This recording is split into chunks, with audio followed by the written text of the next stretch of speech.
There's a hidden thread that binds together the fabric of our lives. A web of silent signals sent from space to power our connections, protect our infrastructure, and help us find our place in the world. But the satellites that watch over us, keeping our lives in time, exist in the harshest of environments. From ion clouds to solar flares, natural forces have the potential to wipe out entire networks. While human-made space debris hurtles around the globe, threatening the satellites we depend on. And at worst, creating a cascade that will irreversibly damage our lives on Earth. Our way of life is threaded together by what sails among the stars. If we take it for granted, everything we know could untangle. This is why we have a force to watch over and protect our interests in space. And where necessary, to work against those who wish to threaten our national security. This can only be achieved through a partnership that brings together all our military services, to work with our allies and partners and be a meaningful space power. UK Space Command will nurture the brightest talent the nation has to offer and collaborate with the most innovative partners in industry and academia. Together with our global space coalitions, we will create a future for us and our children, where space is safe, secure, and sustainable, where our service personnel can operate to the best of their ability, and our way of life is protected.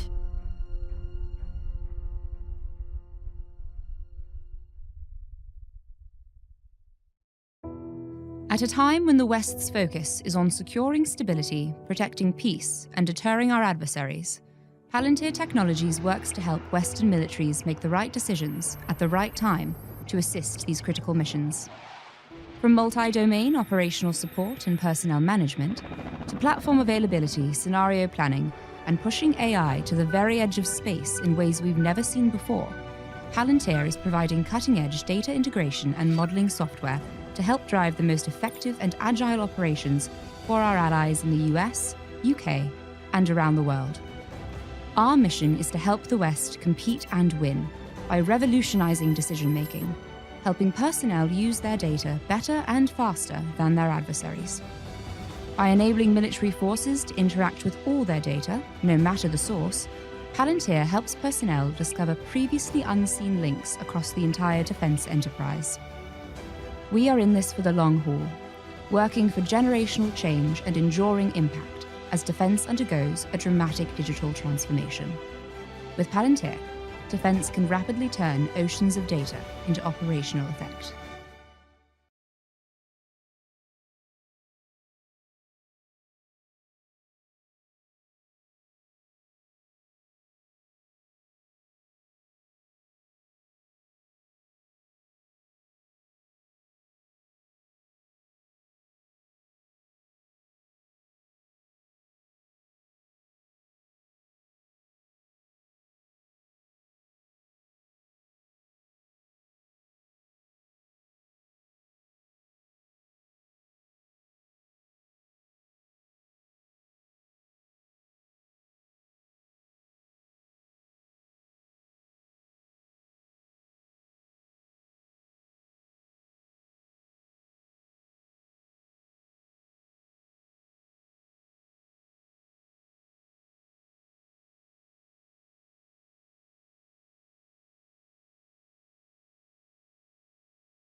Raytheon Norse are experts in space domain awareness, dedicated to monitoring and understanding mission intent. This means we see where others can't, to track what's going on and provide the critical data needed to protect our assets on orbit from accidents or adversaries. We are trusted to deliver for both domestic and defense customers.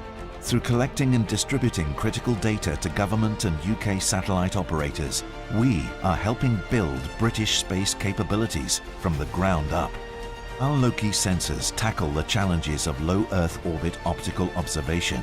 They track object size, speed and direction, providing the data our analysts use to identify events and concerns.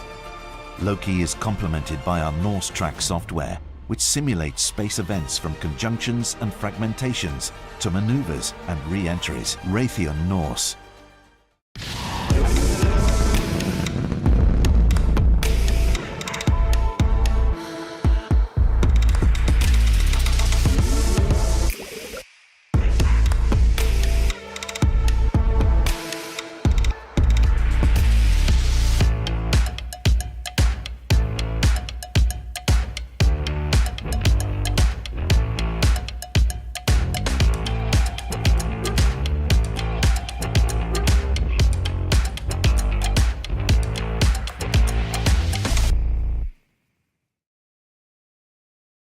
Space to me in my line of work is incredibly important because I work for a radio station. We need satellites in order to transmit all of our radio shows, our 24/7 news, all of our broadcasting, and it's also really important for people who are in the Navy when they're out at sea. We give them various radios for them to listen to our broadcasts, and they're able to do that because of space.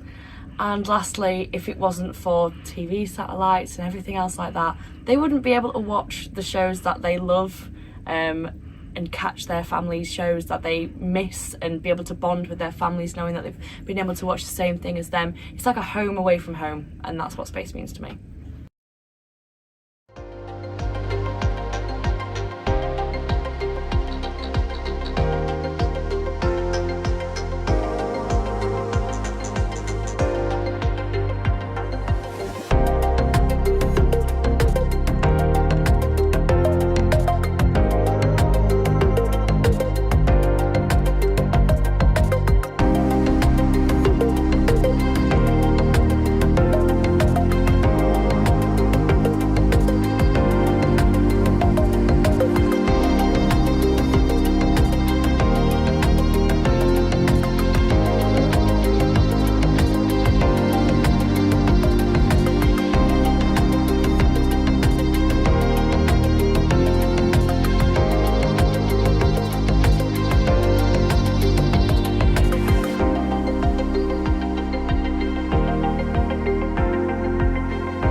So I'm Lieutenant Sam Hendy, XO 59.1 Squadron, as part of the US 5th Fleet's 59 AI and Innovation Task Force.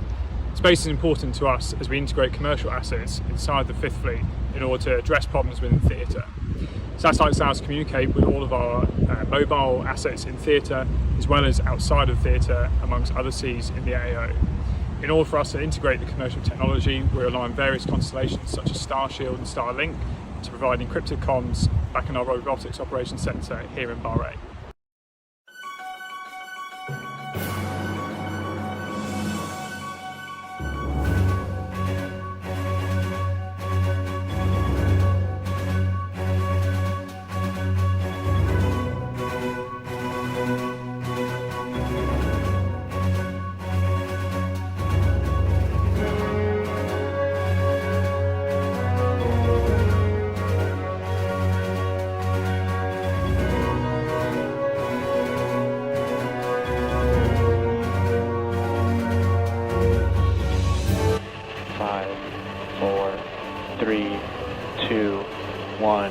Ignition. And liftoff of Falcon 9.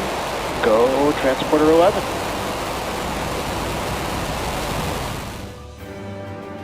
Taiki, deploy confirmed.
Radio, GPS, satellite communications, intelligence, surveillance and reconnaissance are crucial to my role. I'm a battle watch captain here, so I'm a focal point of contact for all UK maritime elements within our joint area of operations. This spans from the Eastern Med all the way through to the tip of India. So this covers a vast region. In addition to this, I liaise with my colleagues at the US 5th Fleet and Combined Maritime Forces to enable us to ensure our units achieve their mandated tasking and are ready for contingent tasking. I use GPS, satellite communications, intelligence, surveillance and reconnaissance daily within my role here. Whether this is from communicating with ships, conducting interdiction of vessels smuggling narcotics, through to ISR assets supporting UK forces transiting to the high threat areas which vessels are at increased risk of action from hostile actors, which I'm sure you've all seen in the headlines. This ultimately builds a situational awareness of the environment that we operate in, whether it be an increased risk to UK forces. GPS, radio, satellite communications, intelligence, surveillance and reconnaissance are crucial to ensure that we have the edge against those that attempt to do us harm and allow us to conduct free navigation operations to support merchant shipping around the world. Hindsight is 20/20. Foresight is a superpower. Black sky. Today, the speed of space-based intelligence meets the urgency of the moment. Unexpected events around the globe suddenly and dynamically alter relationships with allies and adversaries, force rapid national security decisions, and impact the health and safety of entire populations. That's why Black Sky is relied upon to be fast, focused, and flexible. Immediate insights are only possible when monitoring is both very frequent and very fast. Our unconventional satellite orbits and AI-driven automation help you get answers in minutes. It's real-time tactical intelligence that rapidly pinpoints changes, patterns, and anomalies. Intelligence only matters when it's deeply relevant to you. This is the industry's only purpose-built platform for dynamic monitoring, not static mapping. It's powered by multiple inputs in space, online, and on the ground. And to enhance the relevance of your outputs, data is automatically analyzed at machine speed. Our platform is flexible and highly intuitive, even easy to master. We give you the power to task satellites anonymously and securely, and to fully control the observation in your areas of interest. This is always-on, space-based intelligence in your hands. When you need to act, not just fast, but first, harness the power of a superpower. Black Sky. As an N6 communicator at UKMC HQ, space is pretty relevant because we have 2 VSAT satellites on the top of our building. These are constantly tracking Skynet, which provides us with secret and official sensitive comms. We also have a reversionary mode called the Type 4 node stroke BGAN. This is, for instance, if we were to lose Skynet, or if we were to lose the capability of achieving Skynet at HQ, we could set up this portable node with a BGAN satellite that shoots straight to it. And then this will provide secret and OS comms, voice, data, whenever we need it and require it.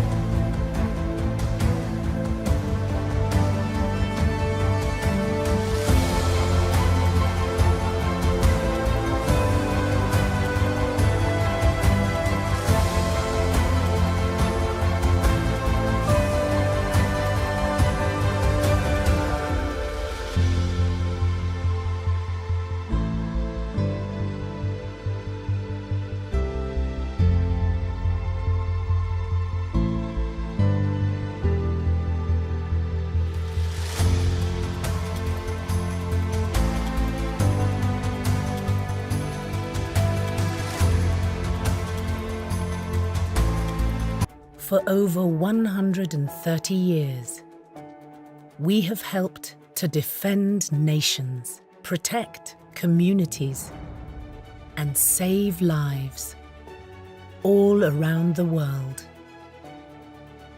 To create a safe and secure world together. This is our purpose. It's why we exist and what we always strive for. We are Babcock. Hello, I am Lance Corporal Joe White, the SATCOM Detachment Commander in Opsis Troop out here in Estonia on Opcabrit 14. The two primary means of SATCOMs we've been using are the CCT-120 for daily reach back to the UK, which bears Falcon systems at the moment. Also here we have the MMR using SATCOMs at the moment, the 167 Golf. Throughout Opcabrit we've used it weekly, even daily sometimes, for interoperability with Estonians, interoperability with the French. We've also used it for weekly tests in the events of a crisis with Poland and HQ Tallinn.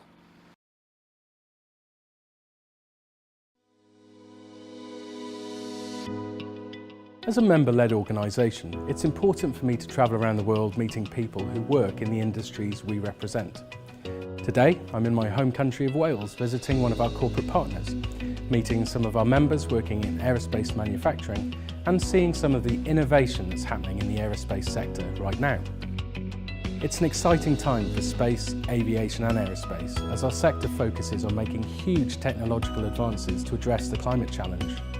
If you work or want to work in the aviation, aerospace or space sectors, joining the Society can provide you with a lot to help you on your journey. I'd encourage you to reach out to the Royal Aeronautical Society. If you're thinking of joining or would like to know anything about getting more involved in our work, head to our website, drop us an email or visit our social media pages.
There's a hidden thread that binds together the fabric of our lives.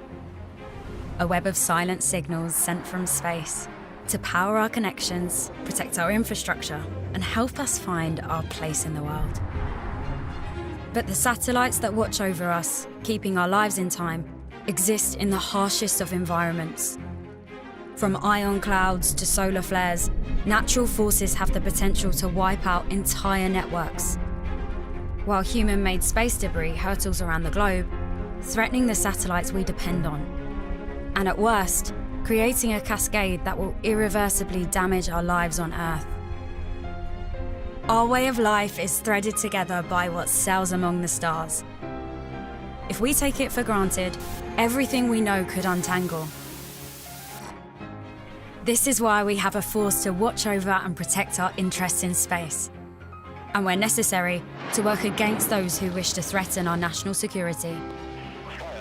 This can only be achieved through a partnership that brings together all our military services, to work with our allies and partners and be a meaningful space power. UK Space Command will nurture the brightest talent the nation has to offer and collaborate with the most innovative partners in industry and academia.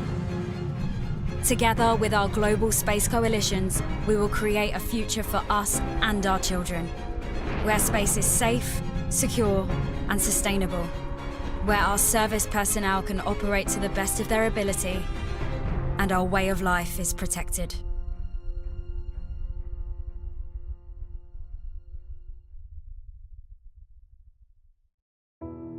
At a time when the West's focus is on securing stability, protecting peace, and deterring our adversaries, Palantir Technologies works to help Western militaries make the right decisions at the right time to assist these critical missions.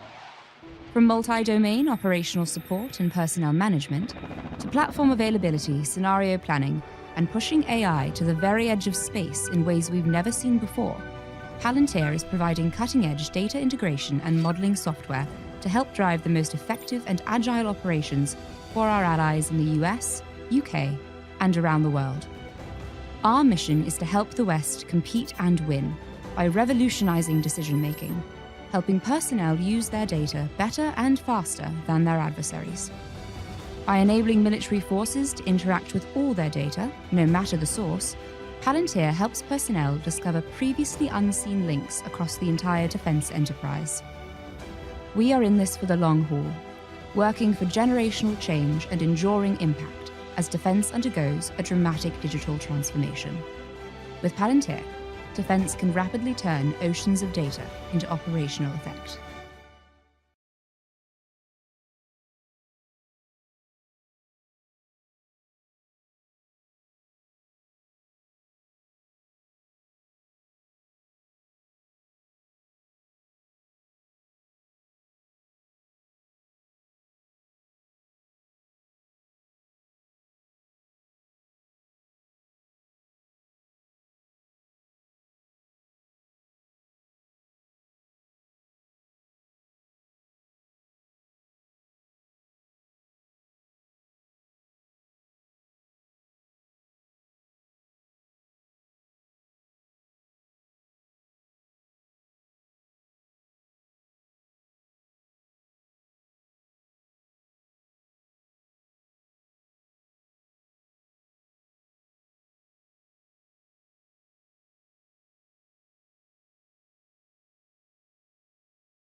Raytheon Norse are experts in space domain awareness, dedicated to monitoring and understanding mission intent.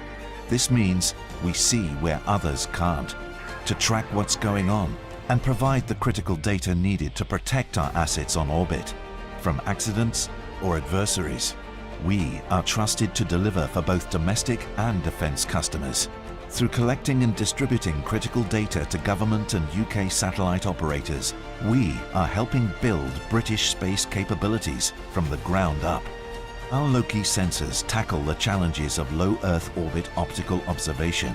They track object size, speed and direction, providing the data our analysts use to identify events and concerns. Loki is complemented by our Norse Track software, which simulates space events from conjunctions and fragmentations to maneuvers and re-entries. Raytheon Norse.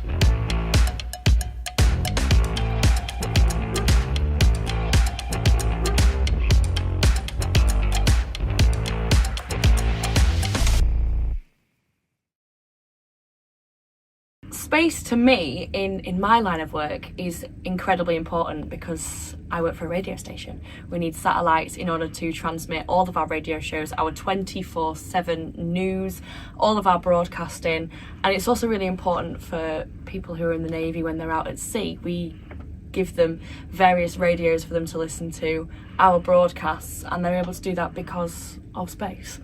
And lastly, if it wasn't for TV satellites and everything else like that, they wouldn't be able to watch the shows that they love and catch their families' shows that they miss and be able to bond with their families knowing that they've been able to watch the same thing as them. It's like a home away from home, and that's what space means to me.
opportunity for day 2 of Defence Space 24.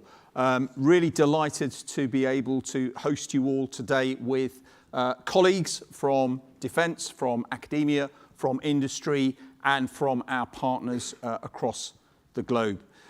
Before I do a summary of yesterday and outline the propositions for this morning and this afternoon's discussions, thought I'd do a couple of parish notices early. Firstly, please do remember that although this part of the conference formally finishes this afternoon, we have an industry session that kicks off at 4 o'clock, and you need to register by lunchtime today. Please do so on the app. And secondly, as yesterday, coffee and lunch will be served not just downstairs, but also upstairs on the first floor in the Maxwell Library. That is it for now from parish notices. As far as I'm aware, I will look for any more updates. But looking back yesterday, we talked about 4 themes for the conference, and yesterday was about joint space and about integrated partnerships.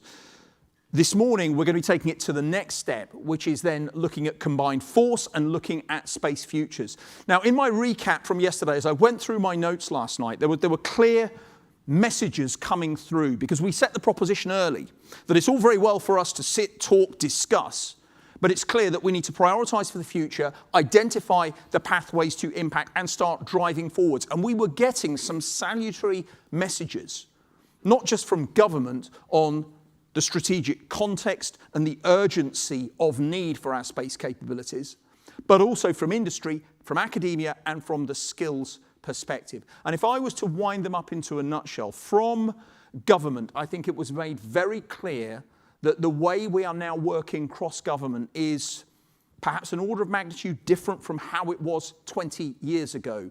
But it needs to be integrated much better, because having that strategic framing is one thing, but we need to look at operational delivery and how we're going to enable that. That then fed on into the industry session. I think there were some clear messages about industry is looking for coherent demand signals to help identify from a government perspective what those priorities are. Underpinning all of our capabilities going forwards is going to be the critical enabling issue of skills, which was discussed. And it was clear that we need not only to be looking at the traditional skills pipelines at school, at university level, and on the vocational side, but also critically, the pathways that we can facilitate for people to come into our sector, having established their pathways for many years in other parts of the working landscape, but also the need within government to have a more agile way for people to come into the world of space, go out into industry, academia, or elsewhere, and then come in again. And then finally, when we looked at the integration into the multi-domain space, which was the focus of the final panel session and also the focus of the final keynotes, it was clear to us that when we look at the fundamental capabilities, we need, from a resilience point of view, to have that potential to operate in a degraded environment, but also to really calibrate the capabilities we've got for maximal effect. So that would be my overall synopsis from yesterday. And I'm delighted that this morning, before coffee, we have 2 keynotes that will really set the scene for combined force. Our first keynote speaker is Avril Jolliffe. And before I welcome Avril on stage, Avril really exemplifies one of the themes that I've just discussed, which is the opportunity to be able to come into government, go into industry, and come back. So Avril's had a very, very interesting sort of trajectory. Now, I did discuss this with Avril earlier, so she's very happy for me to sort of say this. Having left university with an academic background in engineering and nuclear engineering, she then went into the banking sector. Then, after a few years, came into MOD as a fast-track civil servant, progressed through until 2011 as a member of the senior civil service, went into industry, into a leadership position in Thales Alenia Space, and then came back into government in 2022 as Director General for Industry, Trade, Economic Security with the Ministry of Defence. So as somebody who is exemplifying one of the key things we are trying to facilitate, as well as the perspective she will share with us, can we give a warm welcome to our first keynote speaker, Avril Jolliffe. Thank you very much, colleagues.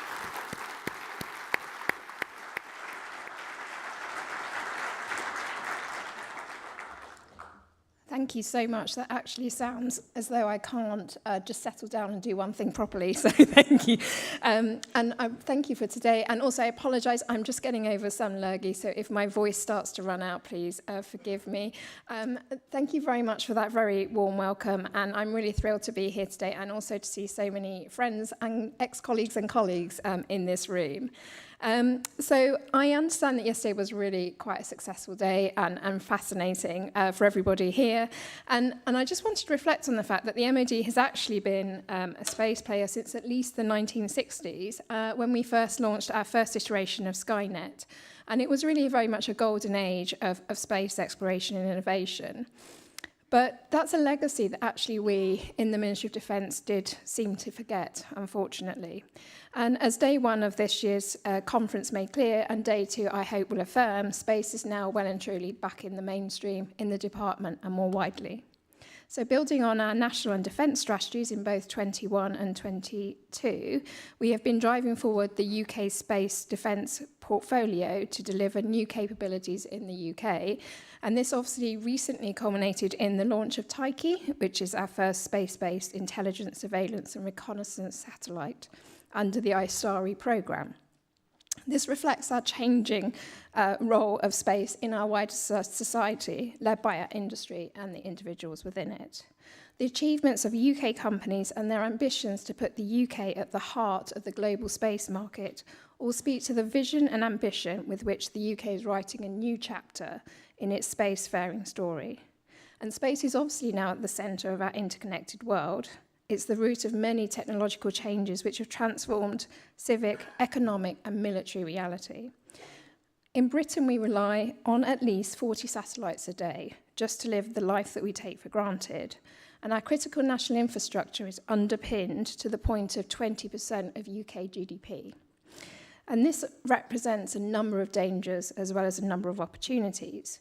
We've calculated that about a 5-day interruption to GNSS services will cost the UK about £1 billion, not dollars, I mean obviously more than that. In the military domain, space has long since come of age. It now provides vital enablers for our most essential and specialist effects and stands as an independent domain to be protected and defended to guarantee both our national security but also our prosperity. The opportunities for space and the potential it offers has led to dependency, but that also leads to risk, and that risk must be met head-on. The consequences of inaction are clear, the necessity of action is obvious. The threats facing us in space are unique as the physical, geographical, political and legal challenges inherent in the domain itself. And it's quite clear that few nations can alone grapple with the scope of this challenge, as well as reap the rewards that space presents. International engagement is a clear pathway to unlocking space's true potential and mitigating some of its greatest risks. Through maximising funding, driving innovation, sharing burdens, we must achieve and focus on these challenges collectively. We have to work with our closest allies in space and through multinational institutions like NATO, which underpin our global security. But for all of our recent progress, international space cooperation faces increasing challenges. We have an increasingly multipolar and contested domain. We have issues of space debris and the need to develop commonly held responsible norms and behaviours. There is increased competition for access, and the challenge of new technology is pushing forward regulations and legislations at a pace that we are struggling to keep up with. As with any new frontier, there is a need to tame our more excitable instincts and produce a framework of legislation, norms and regulations that will ensure space remains a stable, sustainable, rules-based environment. The UK is leading efforts in the UN and elsewhere to develop these rules and norms. And now that spacefaring nations have reached orbit, we must agree how we stay there for generations to come. Otherwise, rather than exploiting what is a thriving space domain to expand trade, foster development, respond to crises and tackle climate change, we could endanger the use of space for all purposes, including the many services that we all rely on for everyday life. Deterrence is required to counterbalance more nefarious space ambitions. And in the name of our collective security and global stability, allies must come together to mature our approach to space.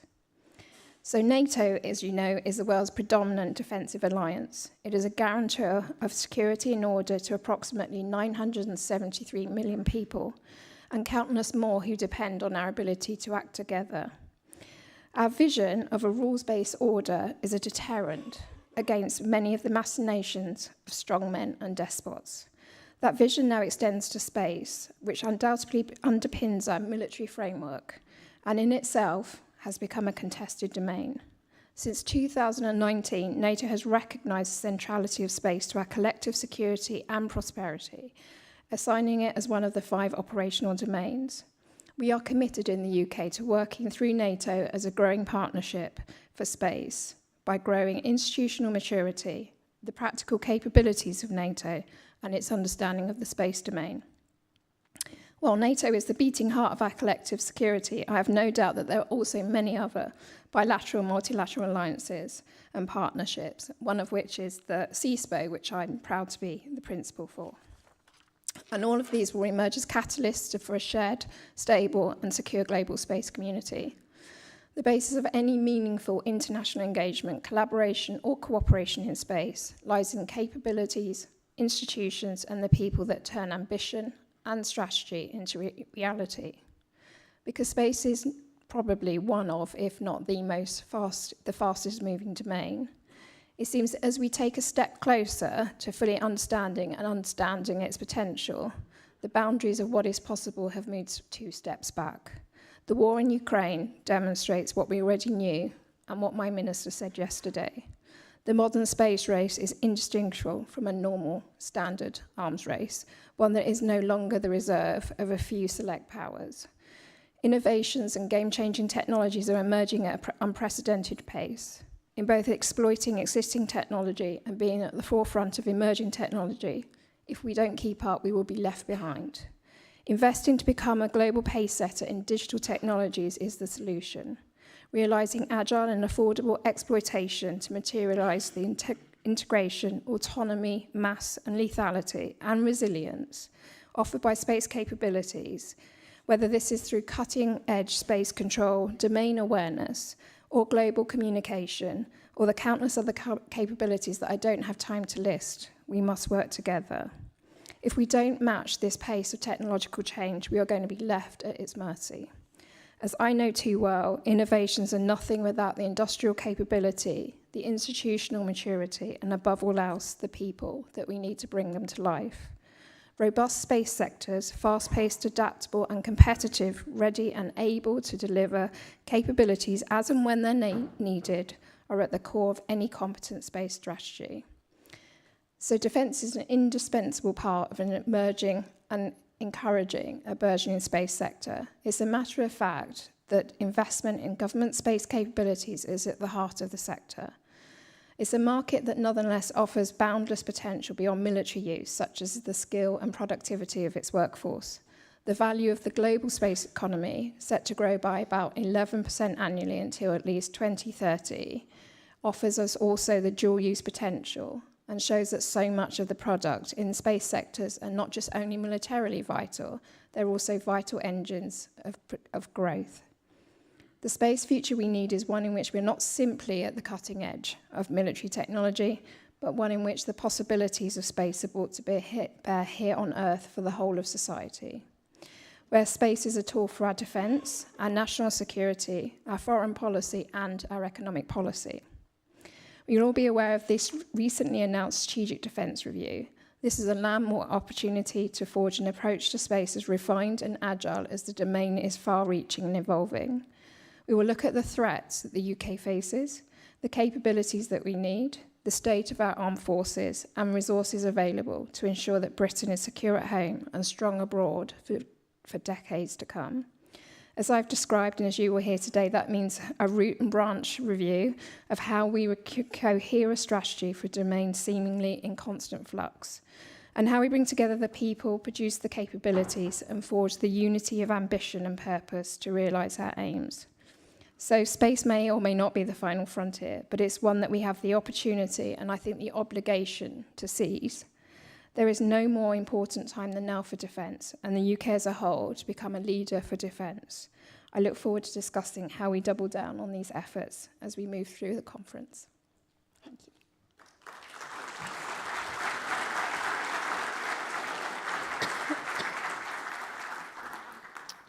Thank you very much, Avril. Once again, thank you also for fielding questions. We are ahead of time quite a bit. So at the moment on Slido, I have one question from Charlie Lockyer from Serco. Avril, what are the next steps in establishing international regulations around launching satellites into orbit to enable future economic growth whilst protecting the assets already in situ on orbit? I think that's a really good question, because actually government doesn't own all of the levers now, and as we're seeing with the growth of civil satellites, we're kind of in a competition for space, and I mean space as in the ability to place orbits in satellite as alongside many of our other competitors. So we very much see now the competitors are not just in the state sector, but obviously in the commercial sector, and understanding how we develop those norms across a whole range of different players is something that we need to work together on as a group. I think the first thing is actually making sure that we are able to hear our voice heard. I mean, there are lots of different groupings where we can bring some of that rigor. So everything from the UN to other military alliances.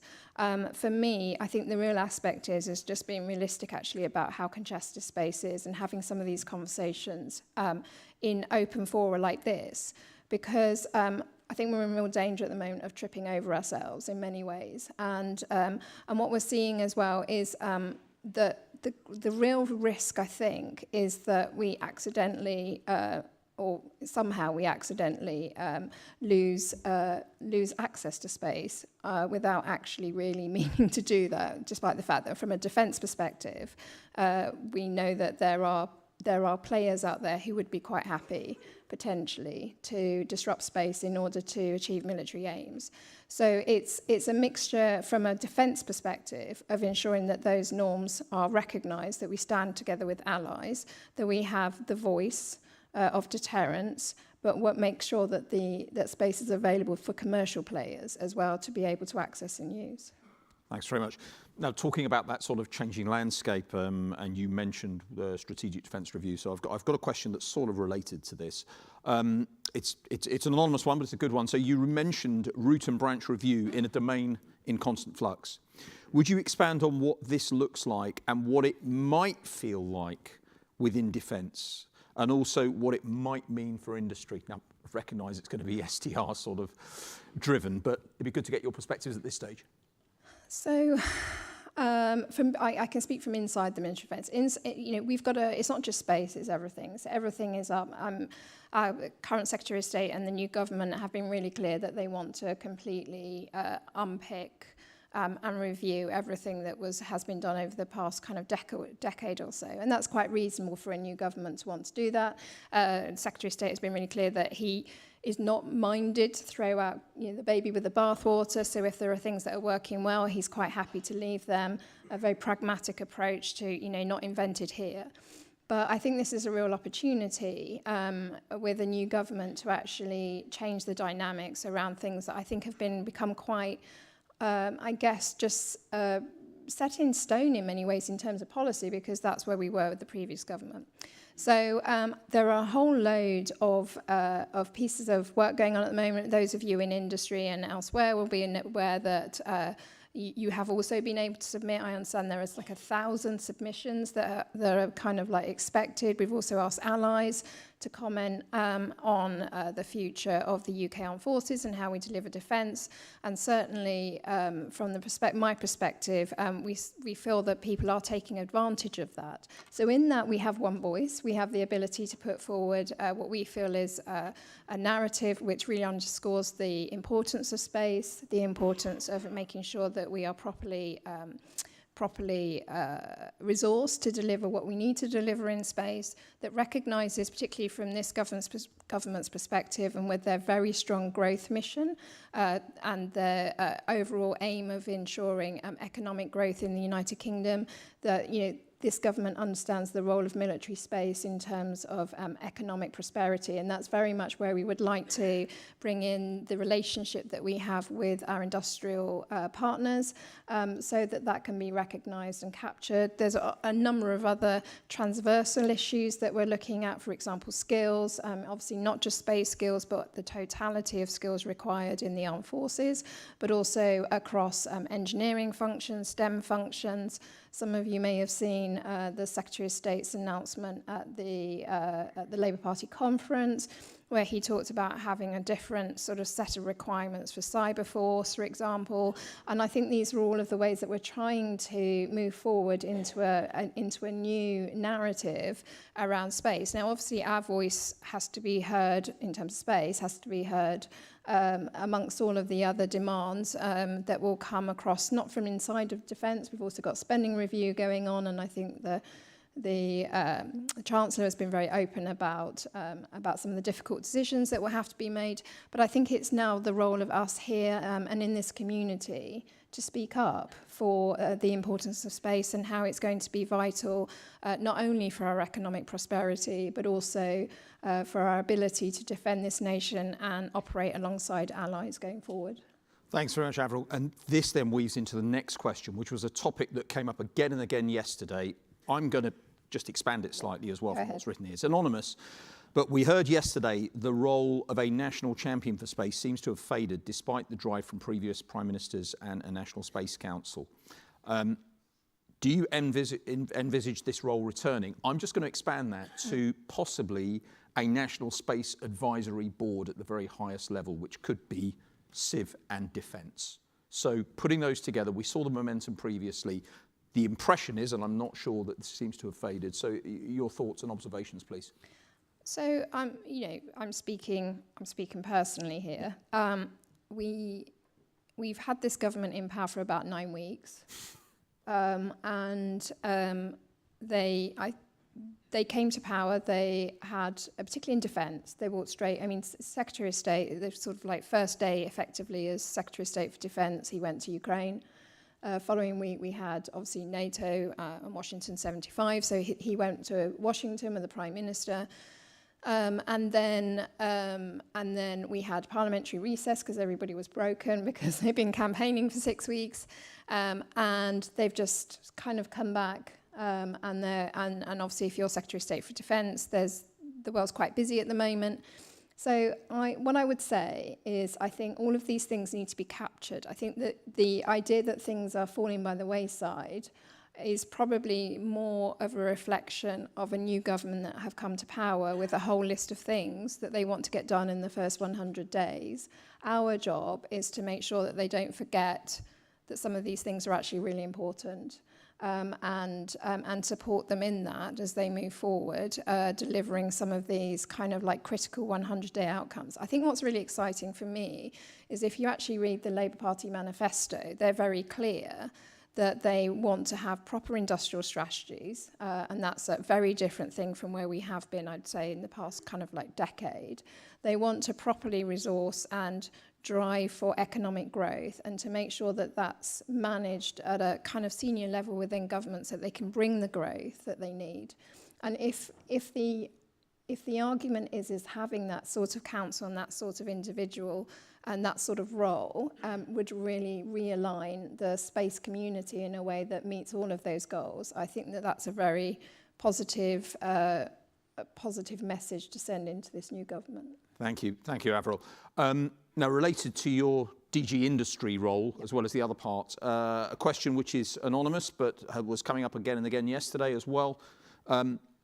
Given the difficult market conditions for space in Europe, how is the UK seeking to ensure we remain relevant and retain and support UK industry? And my own feeling is people were looking strategically, not just tactically, at this issue. So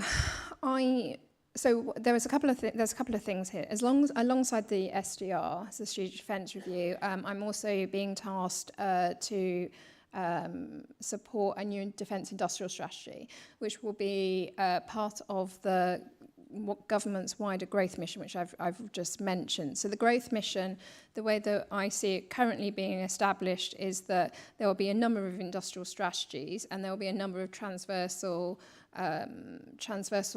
kind of themes that cut across all of those industrial strategies.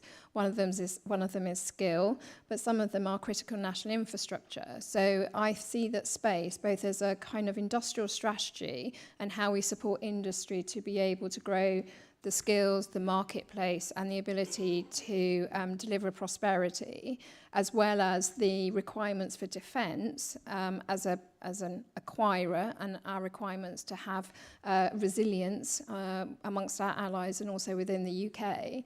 Bringing all of those things together, along with the role of space and critical national infrastructure, for me, that gives us a huge opportunity to coalesce around some really, really big themes, all of which are focused on being able to support our critical industries inside the UK and more widely.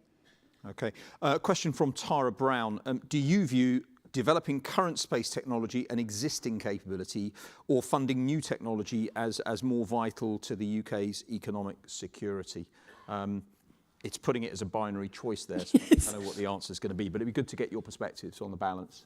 So I think some of that analysis is still being done, to be frank. I reflected recently on, and I'm sure people here have read it, but the EU report on competitiveness. And in that, the conclusions were quite stark in terms of the EU, which was that there are some areas where we've just, Europe has just lost the edge now, the technological edge, and we just have to accept that means that just chasing ever decreasing circles in order to try and keep up. And actually what we should be doing is focusing on areas potentially where we can build real kind of resilience and strategic advantage. And I think there's a if I look through my resilience kind of lens that I have to apply to a whole range of different things across the industrial base, there are some things that actually are quite dull, to be completely frank. But actually, if you don't have resilience, either amongst allies or inside the United Kingdom, you can't do the really clever stuff. And there has to be, I think, a real understanding about what the value of things are inside the supply chain, and also in terms of our economic and industrial complex, because some of those things actually aren't going to be groundbreaking. They're going to be things that we've lost sight on, and that we need to rebuild or develop capacity in, because actually we're quite exposed. And there are other things where we might see strategic advantage in actually being really ahead of the game and being able to bring that to the table as part of one of our chips that we play into the international market. And I think that's analysis that has to be done. But what we're seeing in Ukraine is that some of the really, really kind of basic stuff is actually what is breaking the system. Thanks very much, Avril. We've got 2 minutes, so one final question. It's from Alan Antrobus. You mentioned a number of areas of working with NATO, and this is a priority for the new government. Could you expand on this and whether we have the resources to commit more to NATO alongside our long-standing bilateral relationship with the US? So some of you might be aware that at the moment we're doing another piece of work, which is why we all look quite harried. So there's a big piece of work going on at the moment, which is called NATO First, and it's a 100-day sprint that our Secretary of State has kicked off. So what we're doing at the moment is scrubbing through all of our commitments and seeing how they align to a NATO First vision, and then aligning that to a reprioritization program. So all of that is wrapped up as part of the SDR. We also have, obviously, the spending review. So there will be one in the autumn, and possibly at the moment we're tracking one in spring. And that will then give us the boundary within which we can function. So Secretary of State confirmed at the Labour Party conference that this government is still committed to a pathway to 2.5%. I'm sure we could all spend that, even if it turns out tomorrow, we probably always spent it in our heads. And I think it's going to be, in a very resource-constrained world, a reallocation of those resources and actually focusing on what's important. And I think that's part of what we need to take to the SDR. I mean, it's quite, I kind of feel a bit like, you know, people sort of want you to say, well, this is what's going to happen, that's what's going to happen. But to be frank, I would be really surprised if we have any clarity inside the Ministry of Defence this side of spring and knowing what the settlement's going to be. But within that, just to say that this government is totally committed to a NATO first outcome. That's great. Avril, our time is up. I'd like to really thank you for sharing your overall perspectives and your honest opinions on some quite challenging questions that have been emerging both today and were catalysed yesterday. Colleagues, could we please show our appreciation to Avril? Thank you very much.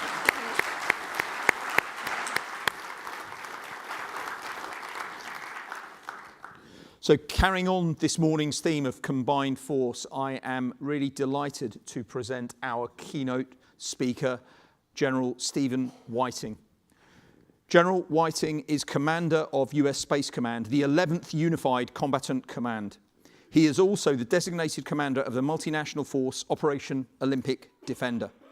General Whiting is responsible for defending US and allied interests in the space domain, providing space effects to joint warfighters around the world and protecting the joint force from space-enabled attacks. Within that responsibility, he leads over 18,000 soldiers, Marines, sailors, Coast Guardsmen, airmen and guardians operating ground and space-based systems around the globe. General Whiting, it is a real privilege for us to have you here speaking to us. The floor is yours. Thank you, sir.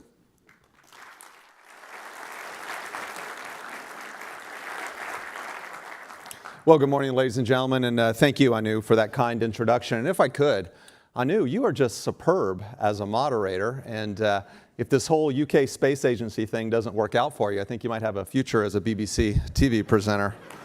But truly, truly excellent what he does.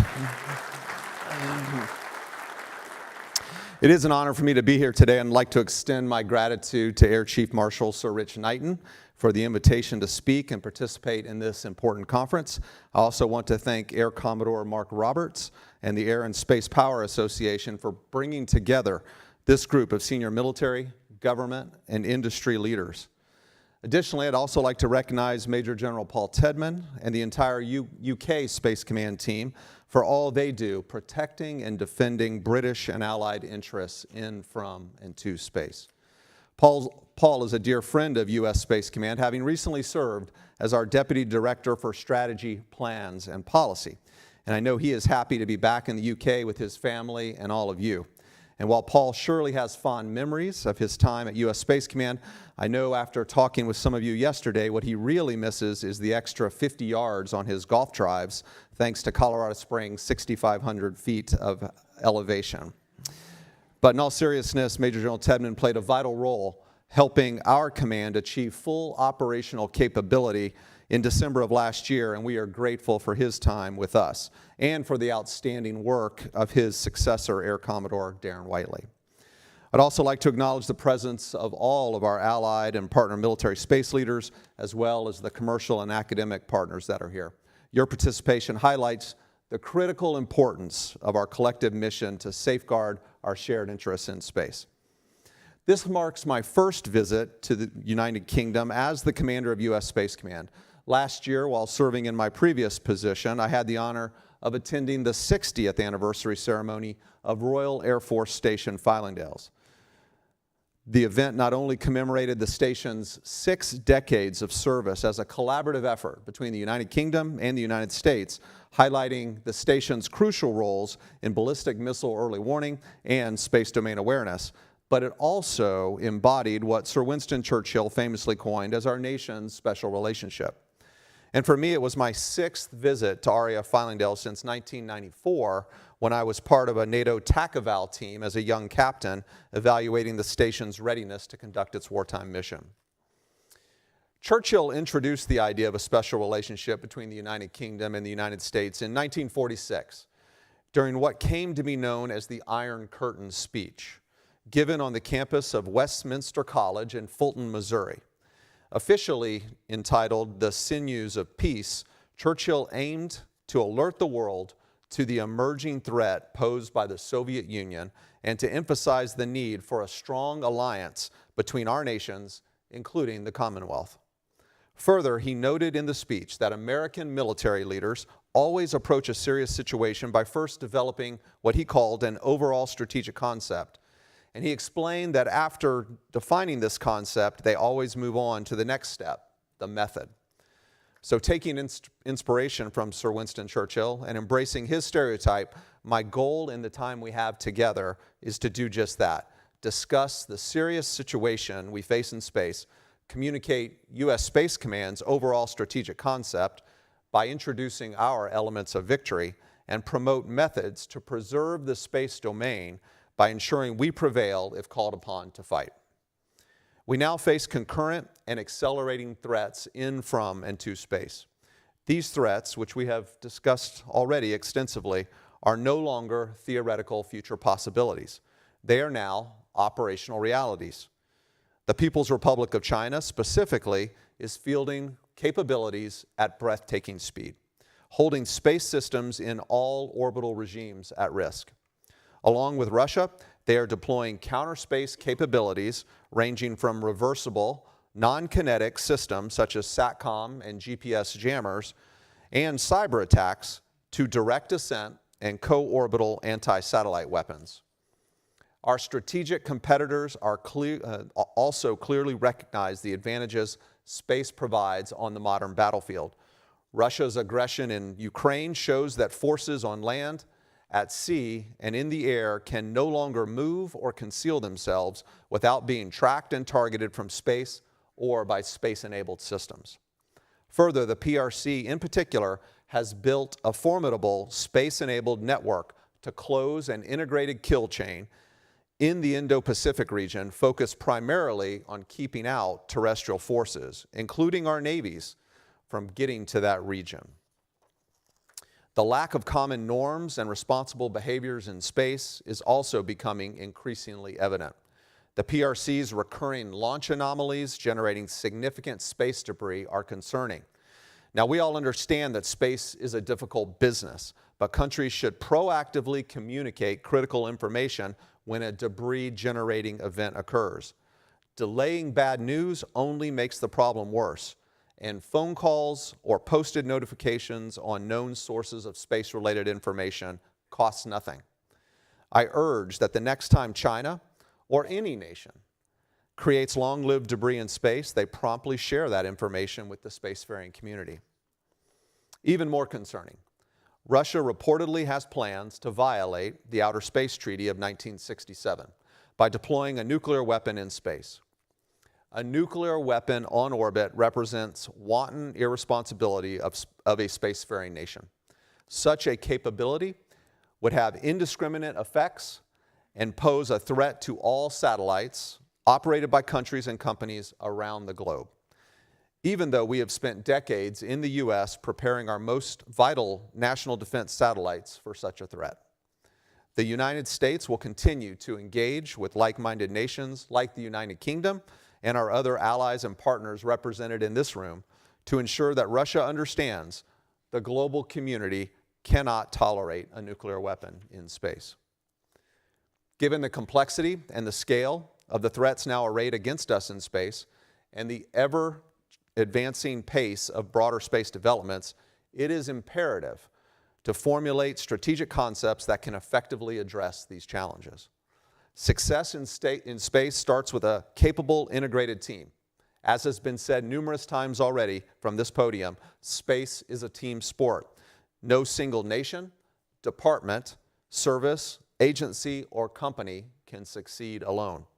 The full potential of space power is realized through the integration and synchronization of joint, interagency, allied, and commercial elements, creating a collective advantage that surpasses any competitor. Our shared missions are the backbone of the integrated space enterprise. U.S. Space Command views them as three moral responsibilities based on our assigned duties and directives. First, we must ensure the delivery of space capabilities to our joint force, our nation, and our allies and partners across all levels of conflict. Modern military forces and our way of life depend on assured access to space. And for the last 35 years, our military services have been sized around the assumption that they will have access to space and space-enabled effects. And frankly, they don't have the force structure to fight without space capabilities. Because these space capabilities are so vital to our militaries and societies, our second moral responsibility is to protect and defend our current constellations against the threats we now see fielded against us. And our third moral responsibility is to safeguard our military and homeland from space-enabled attacks of our strategic competitors, who are leveraging space to make their terrestrial forces, their Army, their Navy, their Air Force, their Marines, more precise, more lethal, and more far-ranging. The space commands of all of our nations must help our joint and combined forces be protected from these threats. As we execute these missions and fulfill our moral responsibilities, we recognize that our greatest advantage from our strategic competitors is trust. Major General Tedman emphasized this during his visit to U.S. Space Command last month when he said, quote, "Trust is the secret sauce of our alliance." Yes, the PRC and Russia are active in the international arena, but they cannot begin to replicate what we have. Relationships forged over the decades in wartime and peace, built on a foundation of shared principles and values, and in the chaos of conflict, we must be able to look to the person beside us and know that they have our back, regardless of the patch or the flag they wear. That's why I value our team. This raises the question, what space warfighting concepts must the integrated space enterprise adopt to execute our missions, honor our principles, and succeed in conflict? While war in space is not inevitable, U.S. Space Command and the Allied Space Commands must be prepared if deterrence fails. For my command, our unique responsibility lies in leading space operations during conflict, a role of all U.S. combatant commands. To help guide our thinking about what we need to be successful in conflict, we have identified 5 elements of victory based on decades of joint and combined force thinking and doctrine. These elements complement and bolster the Chief of Space Operations, General Saltzman's, theory of competitive endurance. By thinking about how our efforts to try to stay in competition in space extend to how we will be successful in conflict if needed. Number 1, we must be prepared to operate through a first strike. Our ability to quickly anticipate, defend against, recover from, and respond to a wide range of scenarios, conditions, and threats will be possible because of the overall resilience and defensive capabilities of our integrated space enterprise. We will enhance the scope, depth, and effectiveness of our resilient options through aggressive campaigning, which will set conditions, shape the environment, and lower risk. Second, we must leverage second mover legitimacy to marshal a capable team across our integrated space enterprise and develop the intelligence understanding needed to counter threats during conflict. Additionally, this legitimacy rests on a commitment for continued leadership through responsible behavior in space and capitalizes on lessons learned during ongoing conflicts. This approach provides greater flexibility to national leadership and strengthens support from traditional allies and partners while creating emerging opportunities for cooperation with non-traditional partners. Third, if we truly believe no single entity can do it all in space, we must be able to integrate and synchronize combined, joint, interagency, and commercial effects. Our ability to lead teams across organizational and national boundaries is enhanced by our command and control concepts and relationships to include mission command, integrated campaign and operations plans, tactics, techniques, and procedures, and timely, secure, and resilient communications across the integrated space enterprise. We achieve integration and synchronization with our allies and partners principally through Operation Olympic Defender. So I'm happy to acknowledge that New Zealand has recently agreed to join OOD, And we look forward to France and Germany responding officially in the near future to our invitation to them to join OOD as well. We are truly stronger together. Fourth, our ability to rapidly deploy, regenerate, and reconstitute space forces at scale is crucial for enabling maneuver and sustaining the fight. We must operate until missions are complete, not until the fuel we launched with is depleted. The ability to sustain a fight over the duration of the conflict requires dynamic space operations, sustained space maneuver, launch on demand, and in-domain logistics. Just like on the land, at sea, and in the air, we need maneuver and mobility and sustainment in space. A space conflict is likely to be prolonged, and we must be prepared to see it through to the end. Finally, our ability to gain and maintain space superiority is foundational to our combined success. The complexity and expanse of space challenges the notion of having superiority everywhere and all the time. However, space superiority can be achieved at a time and place of our choosing, to close friendly kill chains and disrupt adversary kill webs. Integrated space enterprise fires and lethality ensure we gain and maintain space superiority when and where we need, across a wide range of scenarios, conditions, and threats, and as part of a campaign building on the other four elements of victory. To reiterate, we do not seek conflict in space. However, our potential adversaries must understand that any attempt to turn space into a battlefield will fail. Our strategic concept is to form an integrated space enterprise capable of operating through a first strike, leveraging second mover legitimacy, integrate and synchronize effects across our multi-stakeholder team, rapidly deploy, regenerate, and reconstitute our space forces, and ultimately achieve space superiority when and where we need it. Discussing what needs to be done is one thing, fully realizing these elements through concrete actions is another. In the 5 years since U.S. Space Command was reestablished, we have made notable progress developing and maturing our operational concepts and capabilities necessary to prevail in conflict. Foremost among our successes are the strengthened relationships with like-minded and responsible spacefaring nations. These bonds are cemented through the multinational force Operation Olympic Defender. Every day, we collaborate in space across our operations centers and units with Australia, Canada, and Great Britain. Despite this great success, we must continue to operationalize OOD against today's and tomorrow's threats while incorporating new member nations. Our strategic competitors should note that the threats we now see in space are only bringing freedom-loving nations closer together and fortifying our alliances. As a testament to the U.S. military's commitment to strengthen joint and combined space operations here in Europe, both U.S. Space Command and U.S. European Command have installed cadres of space experts to bolster the continent's defense.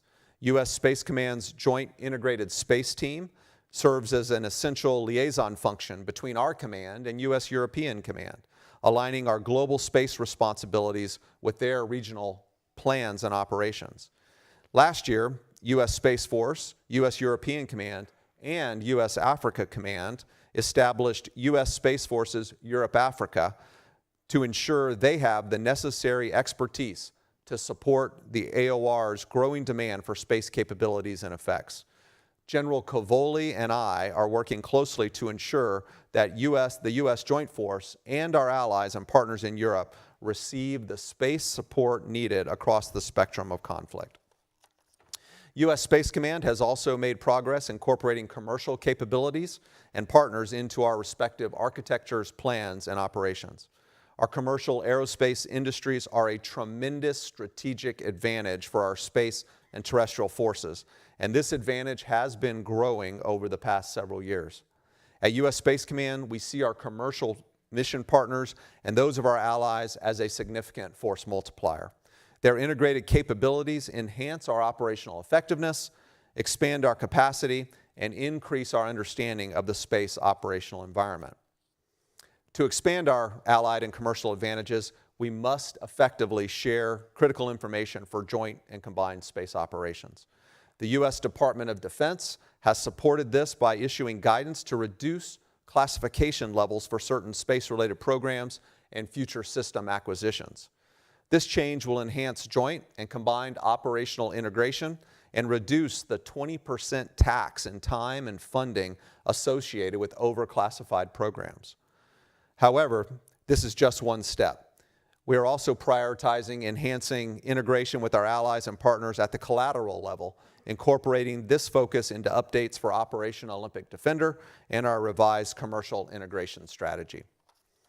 So, what are some of the new capabilities we need to successfully implement our elements of victory? U.S. Space Command recognizes that enhanced battle space awareness for space operations is crucial for successfully operating against the threats we now see in space. Our current capabilities for cataloging and tracking objects are insufficient to maintain our advantage over strategic competitors by 2027 and beyond. For example, we must develop the ability to dynamically track spacecraft in non-standard orbit activity. I've seen promising developments in on-orbit refueling and alternative propulsion methods, but we need these systems delivered on accelerated timelines at scale. As my longtime friend and colleague, Lieutenant General John Shaw, has publicly stated, we drive our satellites today as if we're going to church. Our adversaries drive their satellites as if they're going to combat. This mindset must change to realize the elements of victory and protect our multinational interests in space.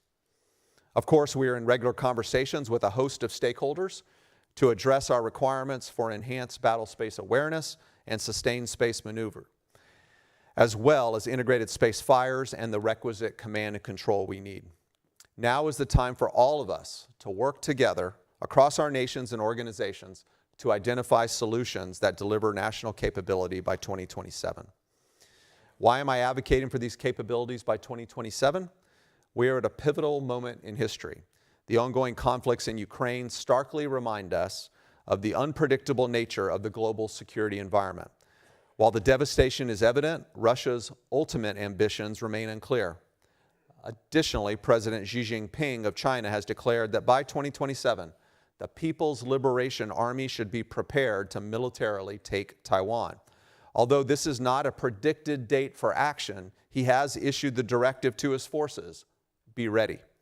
Just as Churchill felt compelled to highlight the looming threats of the post-war era in 1946, we must heed the clear signals from our strategic competitors. When someone tells you what they are preparing to do, believe them. We must prepare accordingly to safeguard our collective interests in space. Although many challenges continue to confront us, there's also an incredibly bright future ahead for all our nations in space if we proactively create it.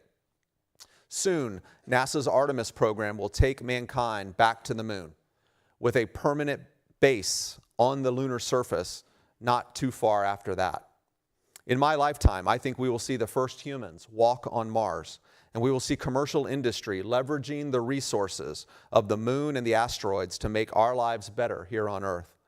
And in my grandson's lifetime, I think he will see a flourishing permanent colony on Mars and mankind wandering further throughout the solar system. But this is a future we must actively and thoughtfully bring to fruition. And I'm proud to stand beside all of you, not only to protect our nations today in space, but to also protect that future which is coming. So thank you once again for the opportunity to be here today. I look forward to joining my fellow military space leaders in the Combined Force panel discussion after our break. Thank you.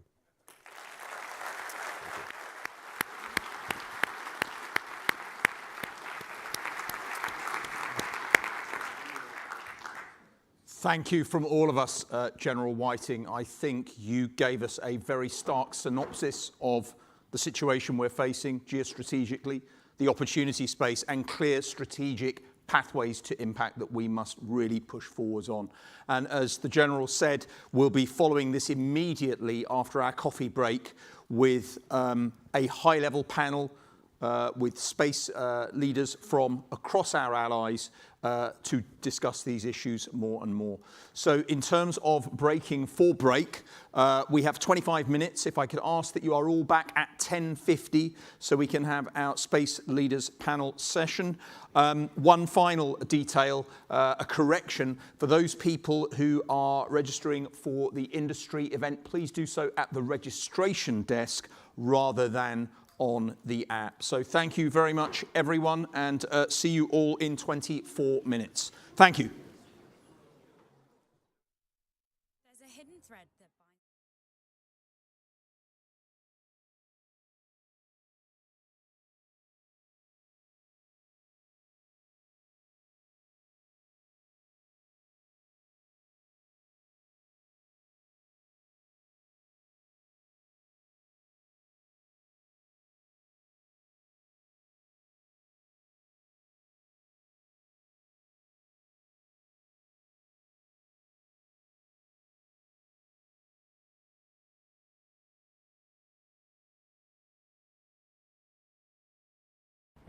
There's a hidden thread that binds together the fabric of our lives. A web of silent signals sent from space to power our connections, protect our infrastructure, and help us find our place in the world. But the satellites that watch over us, keeping our lives in time, exist in the harshest of environments. From ion clouds to solar flares, natural forces have the potential to wipe out entire networks. While human-made space debris hurtles around the globe, threatening the satellites we depend on.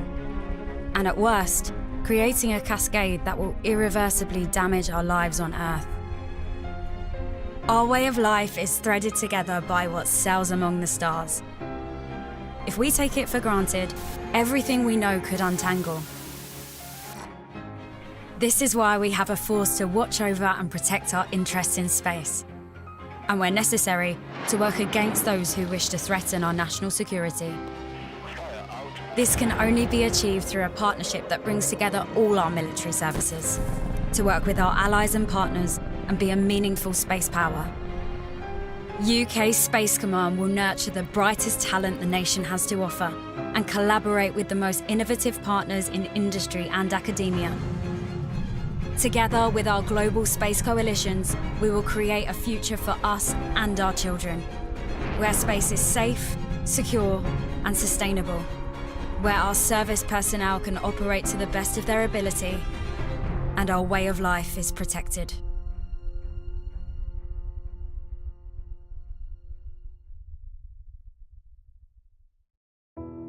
At a time when the West's focus is on securing stability, protecting peace, and deterring our adversaries, Palantir Technologies works to help Western militaries make the right decisions at the right time to assist these critical missions.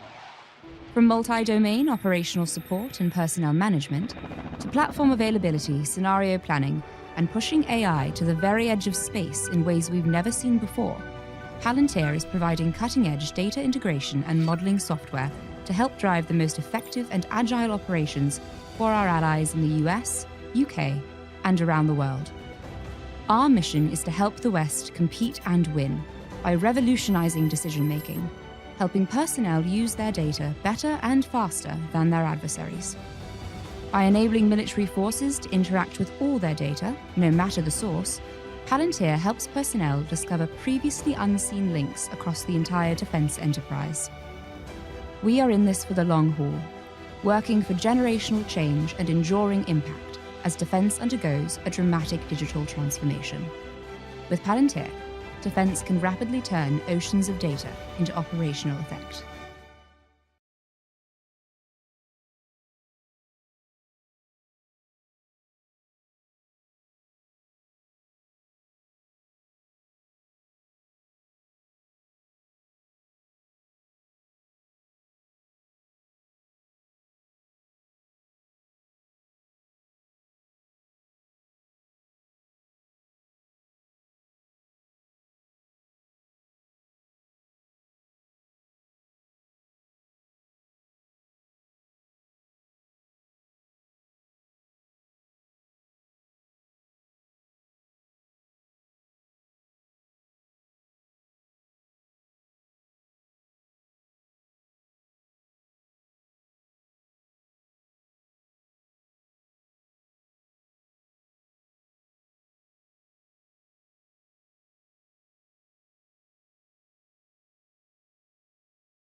Raytheon Norse are experts in space domain awareness, dedicated to monitoring and understanding mission intent.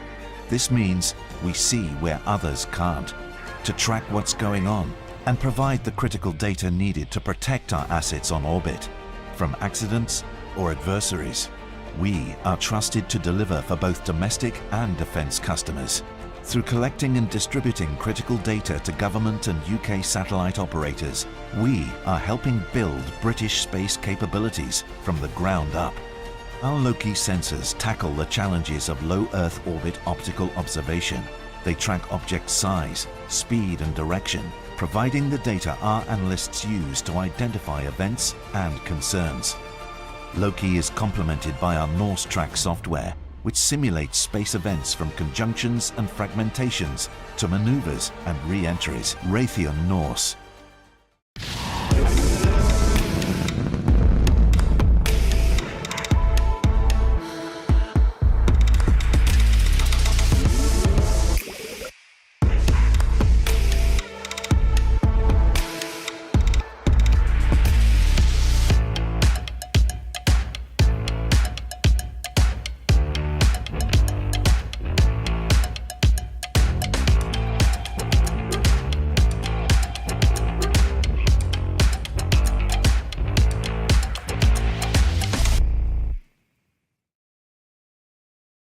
Space to me in my line of work is incredibly important because I work for a radio station.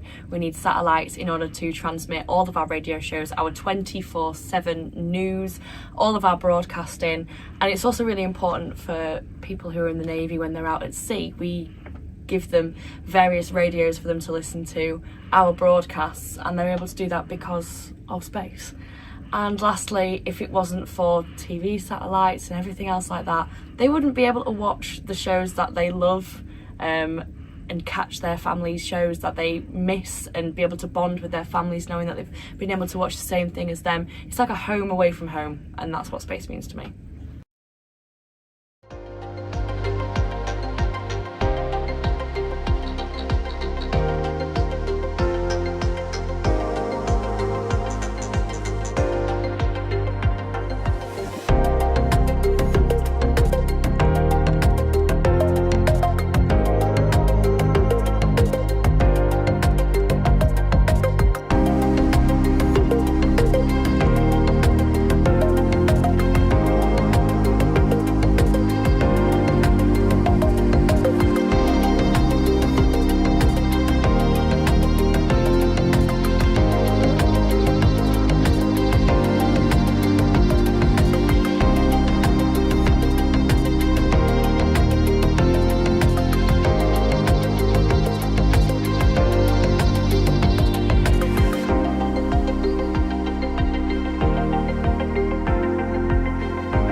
So I'm Lieutenant Sam Hendy, XO 59.1 Squadron, as part of the US 5th Fleet's 59 AI and Innovation Task Force. Space is important to us as we integrate commercial assets inside the 5th Fleet in order to address problems within theatre. Satellites allow us to communicate with all of our mobile assets in theatre as well as outside of theatre amongst other seas in the AO. In order for us to integrate the commercial technology, we rely on various constellations such as Starshield and Starlink to provide encrypted comms back in our robotics operations centre here in Bahrain.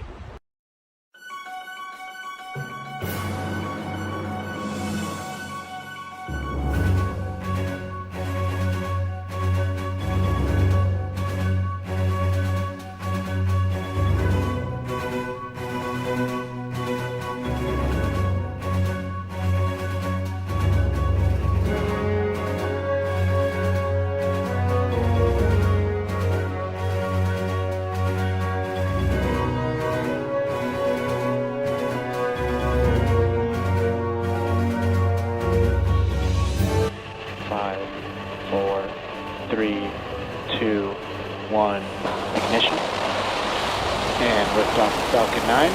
Go Transporter 11.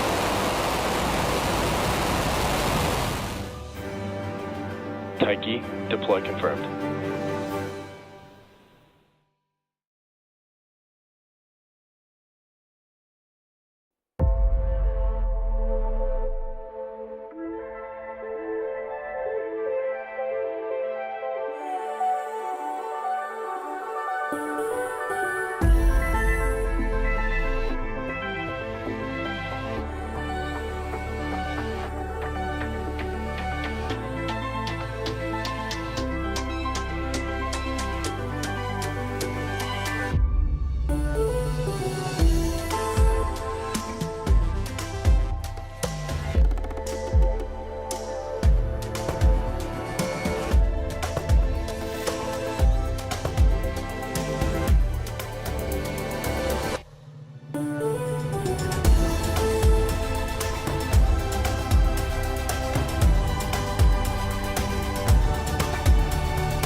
Radio, GPS, satellite communications, intelligence, surveillance and reconnaissance are crucial to my role. I'm a battle watch captain here, so I'm a focal point of contact for all UK maritime elements within our joint area of operations. This spans from the Eastern Med all the way through to the tip of India.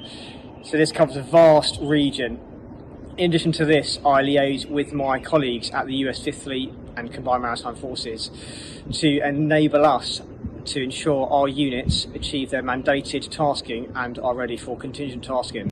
I use GPS, satellite communications, intelligence, surveillance and reconnaissance daily within my role here. Whether this is from communicating with ships, conducting interdiction of vessels smuggling narcotics, through to ISR assets supporting UK forces transiting through the high threat areas which vessels are at increased risk of action from hostile actors, which I'm sure you've all seen in the headlines. This ultimately builds situational awareness of the environment that we operate in, with it being an increased risk to UK forces. GPS, radio, satellite communications, intelligence, surveillance and reconnaissance are crucial to ensure that we have the edge against those that attempt to do us harm and allow us to conduct free navigation operations to support merchant shipping around the world. Hindsight is 20/20. Foresight is a superpower. Black Sky. Today, the speed of space-based intelligence meets the urgency of the moment. Unexpected events around the globe suddenly and dynamically alter relationships with allies and adversaries, force rapid national security decisions, and impact the health and safety of entire populations. That's why Black Sky is relied upon to be fast, focused, and flexible. Immediate insights are only possible when monitoring is both very frequent and very fast. Our unconventional satellite orbits and AI-driven automation help you get answers in minutes. It's real-time tactical intelligence that rapidly pinpoints changes, patterns, and anomalies. Intelligence only matters when it's deeply relevant to you. This is the industry's only purpose-built platform for dynamic monitoring, not static mapping. It's powered by multiple inputs in space, online, and on the ground. And to enhance the relevance of your outputs, data is automatically analyzed at machine speed. Our platform is flexible and highly intuitive, even easy to master. We give you the power to task satellites anonymously and securely, and to fully control the observation in your areas of interest. This is always-on, space-based intelligence in your hands. When you need to act, not just fast, but first, harness the power of a superpower. Black Sky. As an N6 communicator at UKMC HQ, space is pretty relevant because we have 2 VSAT satellites on the top of our building. These are constantly tracking Skynet, which provides us with secret and official sensitive comms. We also have a reversionary mode called the Type 4 node stroke VGAN. This is, for instance, if we were to lose Skynet, or if we were to lose the capability of achieving Skynet at HQ, we could set up this portable node with a VGAN satellite that shoots straight to it, and then this will provide secret and OS comms, voice, data, whenever we need it and require it.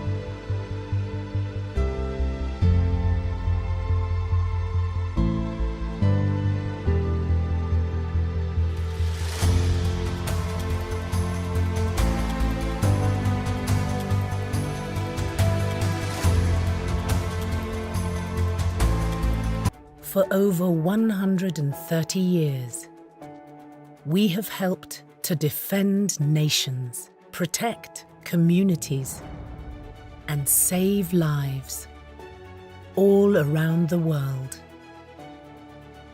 To create a safe and secure world together. This is our purpose. It's why we exist and what we always strive for. We are Babcock. Hello, I am Lance Corporal Joe White, the SATCOM Detachment Commander in Opsis Troop out here in Estonia on Opcabrit 14. The 2 primary means of SATCOMs we've been using are the CCT-120 for daily reach back to the UK, which bears Falcon systems at the moment. Also here we have the MMR using SATCOMs at the moment, the 167 Golf. Throughout Opcabrit we've used it weekly, even daily sometimes, for interoperability with Estonians, interoperability with the French. We've also used it for weekly tests in the events of a crisis with Poland and HQ Tallinn.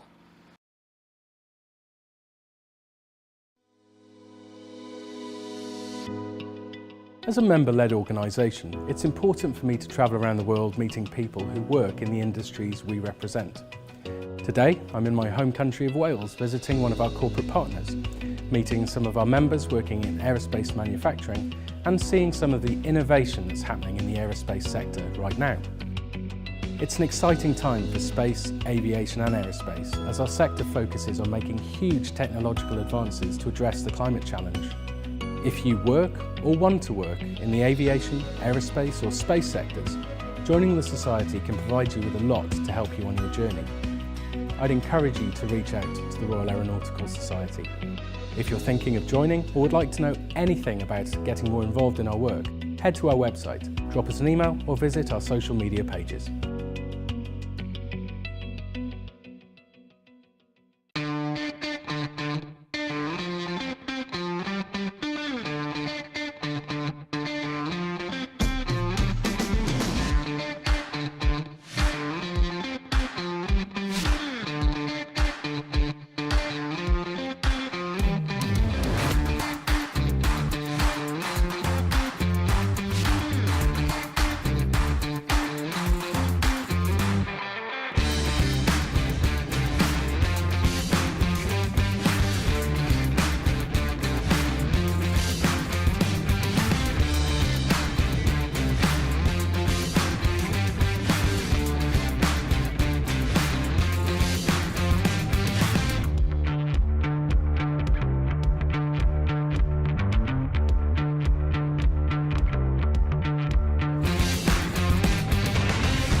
There's a hidden thread that binds together the fabric of our lives. a web of silent signals sent from space to power our connections, protect our infrastructure, and help us find our place in the world. But the satellites that watch over us, keeping our lives in time, exist in the harshest of environments. From ion clouds to solar flares, natural forces have the potential to wipe out entire networks. While human-made space debris hurtles around the globe, threatening the satellites we depend on. And at worst, creating a cascade that will irreversibly damage our lives on Earth. Our way of life is threaded together by what sails among the stars. If we take it for granted, everything we know could untangle. This is why we have a force to watch over and protect our interests in space. And where necessary, to work against those who wish to threaten our national security. This can only be achieved through a partnership that brings together all our military services, to work with our allies and partners and be a meaningful space power. UK Space Command will nurture the brightest talent the nation has to offer and collaborate with the most innovative partners in industry and academia. Together with our global space coalitions, we will create a future for us and our children, where space is safe, secure, and sustainable, where our service personnel can operate to the best of their ability, and our way of life is protected.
Thank you, everyone, and welcome back for our International Space Leaders panel. It comes on very, very nicely, I suppose, but absolutely imperatively from what General Whiting was talking about in his keynote. Because the main focus, we're clear what the strategic challenges are, what the capabilities that we need to be developing together are. And so the focus of this panel is looking at the challenges in the space domain. How can we work together internationally with our like-minded allies to maximally and proactively secure against the potential threat landscape that has been outlined to us? And I'm delighted to welcome the panelists on stage. If they would like to come up, please, and then I'll do the formal introductions. Could we give our colleagues a very warm welcome, please?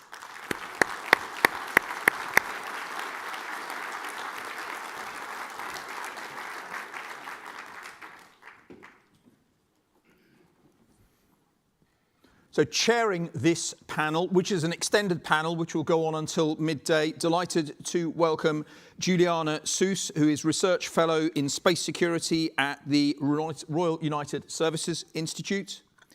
We have Colonel Frederick Guinnett, who's Deputy Commander of the 3rd Canadian Space Division.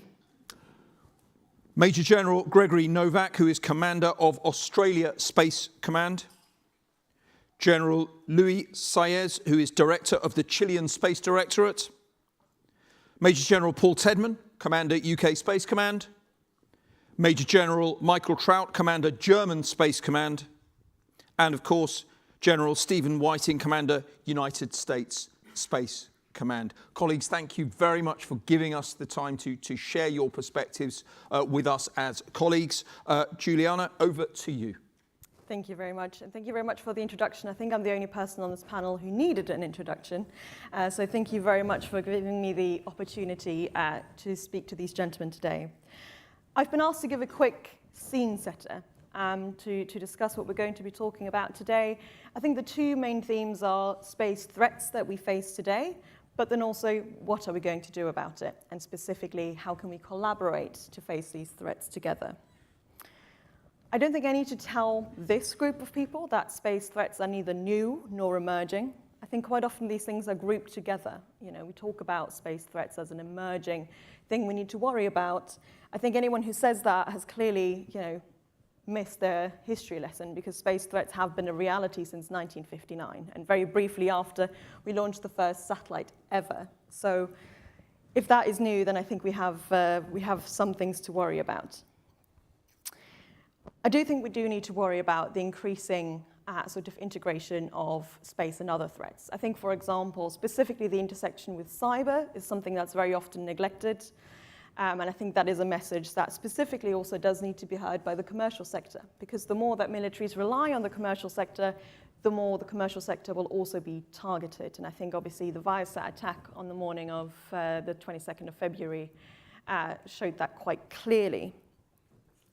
I think the trend in terms of what space threats we've actually seen in the last couple of years has certainly been, towards the temporary and reversible end of things. We've certainly seen electronic warfare capabilities being used against space assets, but also the aforementioned cyber threat. And I think that simply is a reflection of how we use space now, right? We're not talking about bespoke individual military satellites anymore. We're talking about a mass of smaller satellites operating in low Earth orbit. We're talking about massive constellations. And a simple, kinetic attack against any one of these would not really, wouldn't be efficient. It probably wouldn't be very useful. You'd more likely damage your own space assets as a result. But I do think we increasingly see competitors and adversaries carrying out RPOs in higher orbits, which obviously are a potential danger to our more bespoke assets, military assets specifically. So I do think that is a trend to be watching. We definitely see sort of different approaches in terms of threats when we look at the different orbits. So I think there is a nuance that we must bear in mind as well. I don't think the danger of kinetic threats is something that we can completely put aside and stop worrying about. I think another trend that we've seen that I think has been very interesting to watch is the increasing transparency in space. It's become much, much harder to hide what you're doing in space, right? You've got hobby astronomers and you've got commercial companies that are now able to tell us exactly what certain space assets are doing, what they're not doing, and specifically if countries are not cataloging items accordingly. We can now see those things and keep track of them. Lastly, the point on cooperation. I do think that Ukraine has shown us that red band can be cut when it needs to be, that there can be quick collaboration when there needs to be, and that bureaucracy can be at least stuffed to the side a little bit. But I do think there's now a question of how can we make this emergency routine? In the sense of how do we make these emergency procedures that we set up, how can we actually learn something for the day-to-day life, and how can we actually make sure that we collaborate on a day-to-day basis? And with that, all very easy questions, as you can see. I want to quiz our panel on the rest of the questions. I've asked them specifically to sort of sketch out space threats, not just today, but also in the next 10 to 20 years, because obviously we do need to think about hardening and making our satellites resilient to threats in 20, 30 years, because that's when they'll still be operating. So I'm going to be starting with you, General Whiting, if you don't mind. If you could sketch out space threats that we face today and how they might change in the next 10 to 20 years. Yeah, thank you, Juliana. It's great to be here with all of my colleagues on the panel. Thank you for moderating. You know, I'm humble trying to project 10 to 20 years in the future. That's a very difficult thing to do. If we go back 20 years from today, it was 2004, who would have imagined all of our nations would have these organizations that we have the privileges to lead, and that we would be where we are with regard to space, soon to go back to the moon. But a lot has changed in 20 years, so a lot can change. The threats that I talked about in my remarks, from the non-kinetic jamming up to the co-orbital ASATs and everything in between, I think we're going to continue to see those proliferate, democratize. But I would point to maybe two areas that maybe three that cause me most concern. One is cyber, as you noted, Juliana. I like to refer to cyber as the soft underbelly of the space enterprise. Not only are these global networks in space, but they also reach out to 22,000 miles above the Earth's surface to geosynchronous orbit, and soon they will go to cislunar. And that creates a lot of novel cyber attack surface. And strategic competitors would rather try to deny us our space capabilities in cyber than to do it in the domain. They've proven they can do it in the domain, but it's cheaper for them and harder for us to attribute if they use cyber. So cyber is a key threat vector that we have to really harden ourselves against. Secondly, I would highlight just the growing role of directed energy. Many of these space threats and our counters to them are very expensive. Directed energy, as that technology continues to mature and perfect, really gives you the opportunity to think about a 1V mini type capability.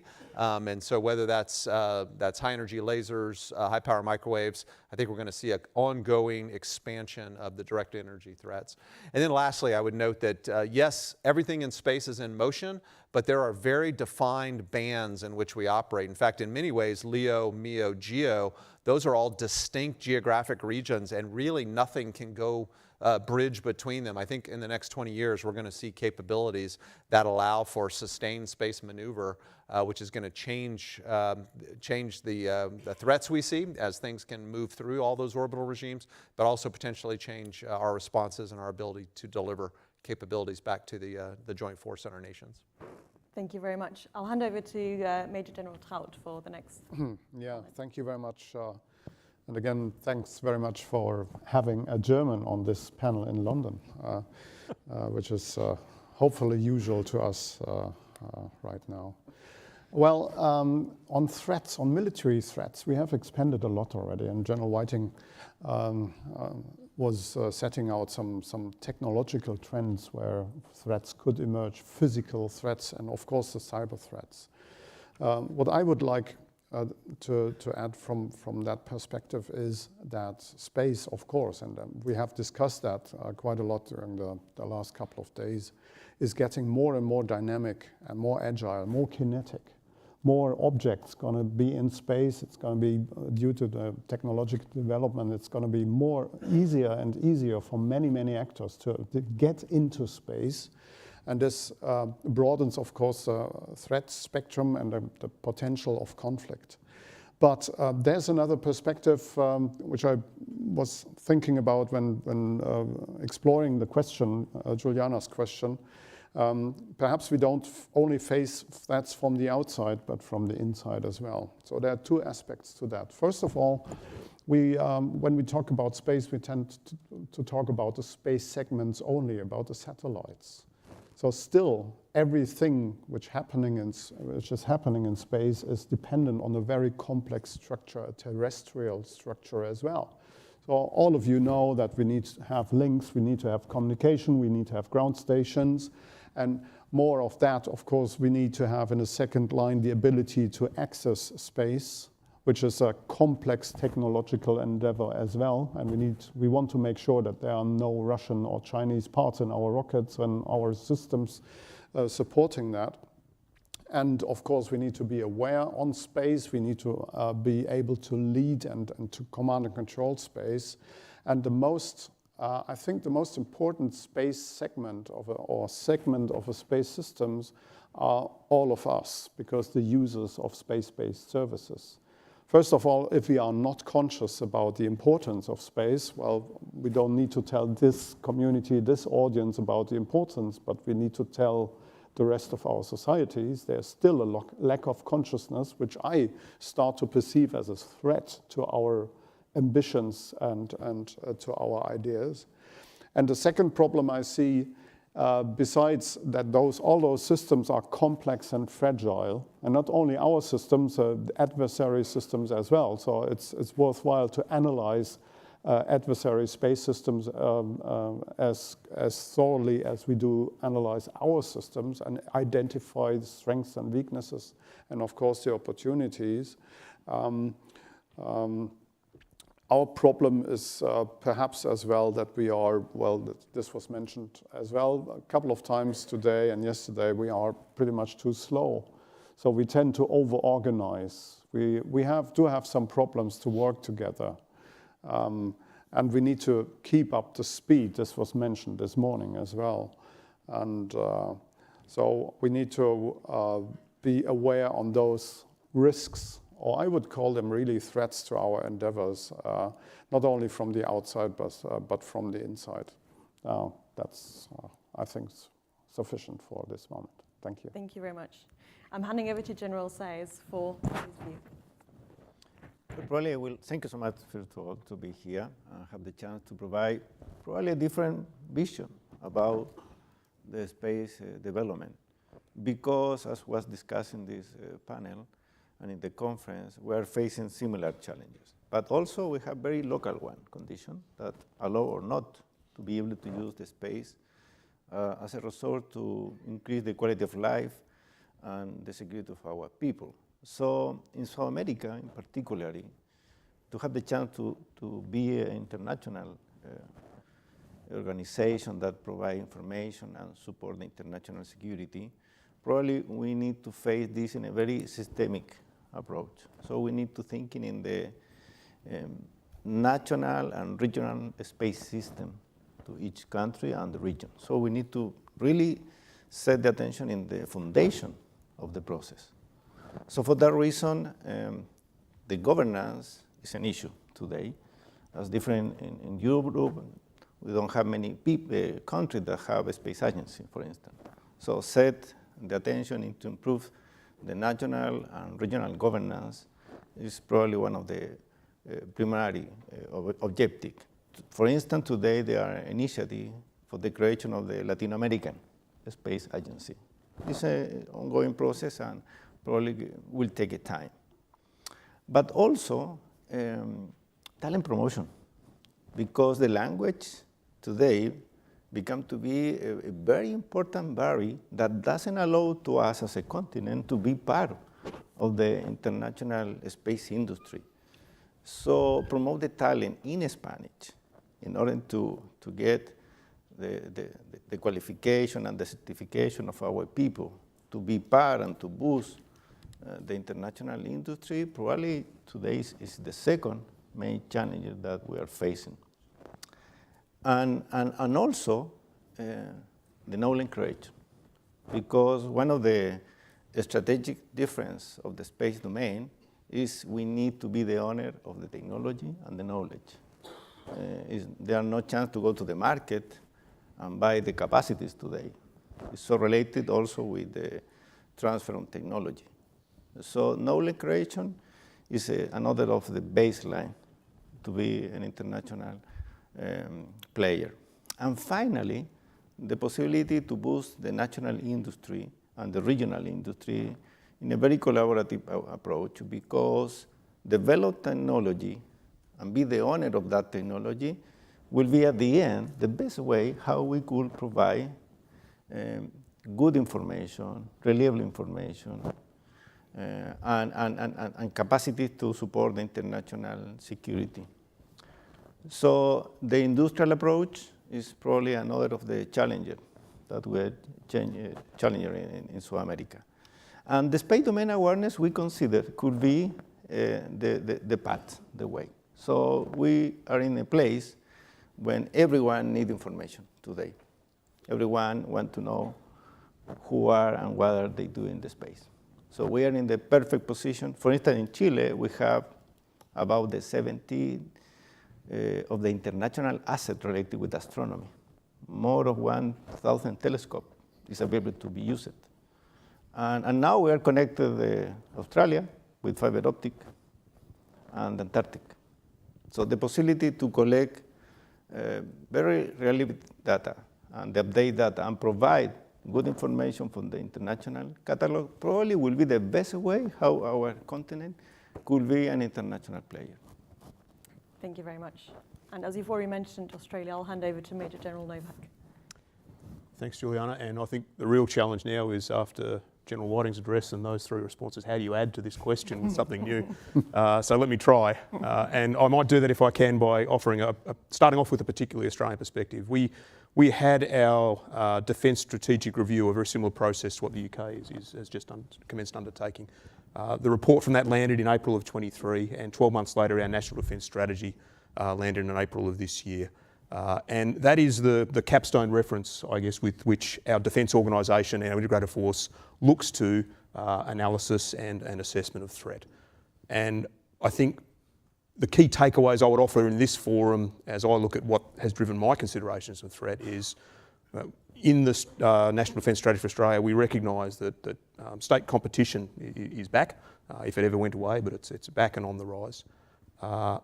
Regional and global military build-ups, and this is across all domains, and while they are not necessarily new, they are perhaps happening with a degree of less transparency than perhaps we've seen in recent years.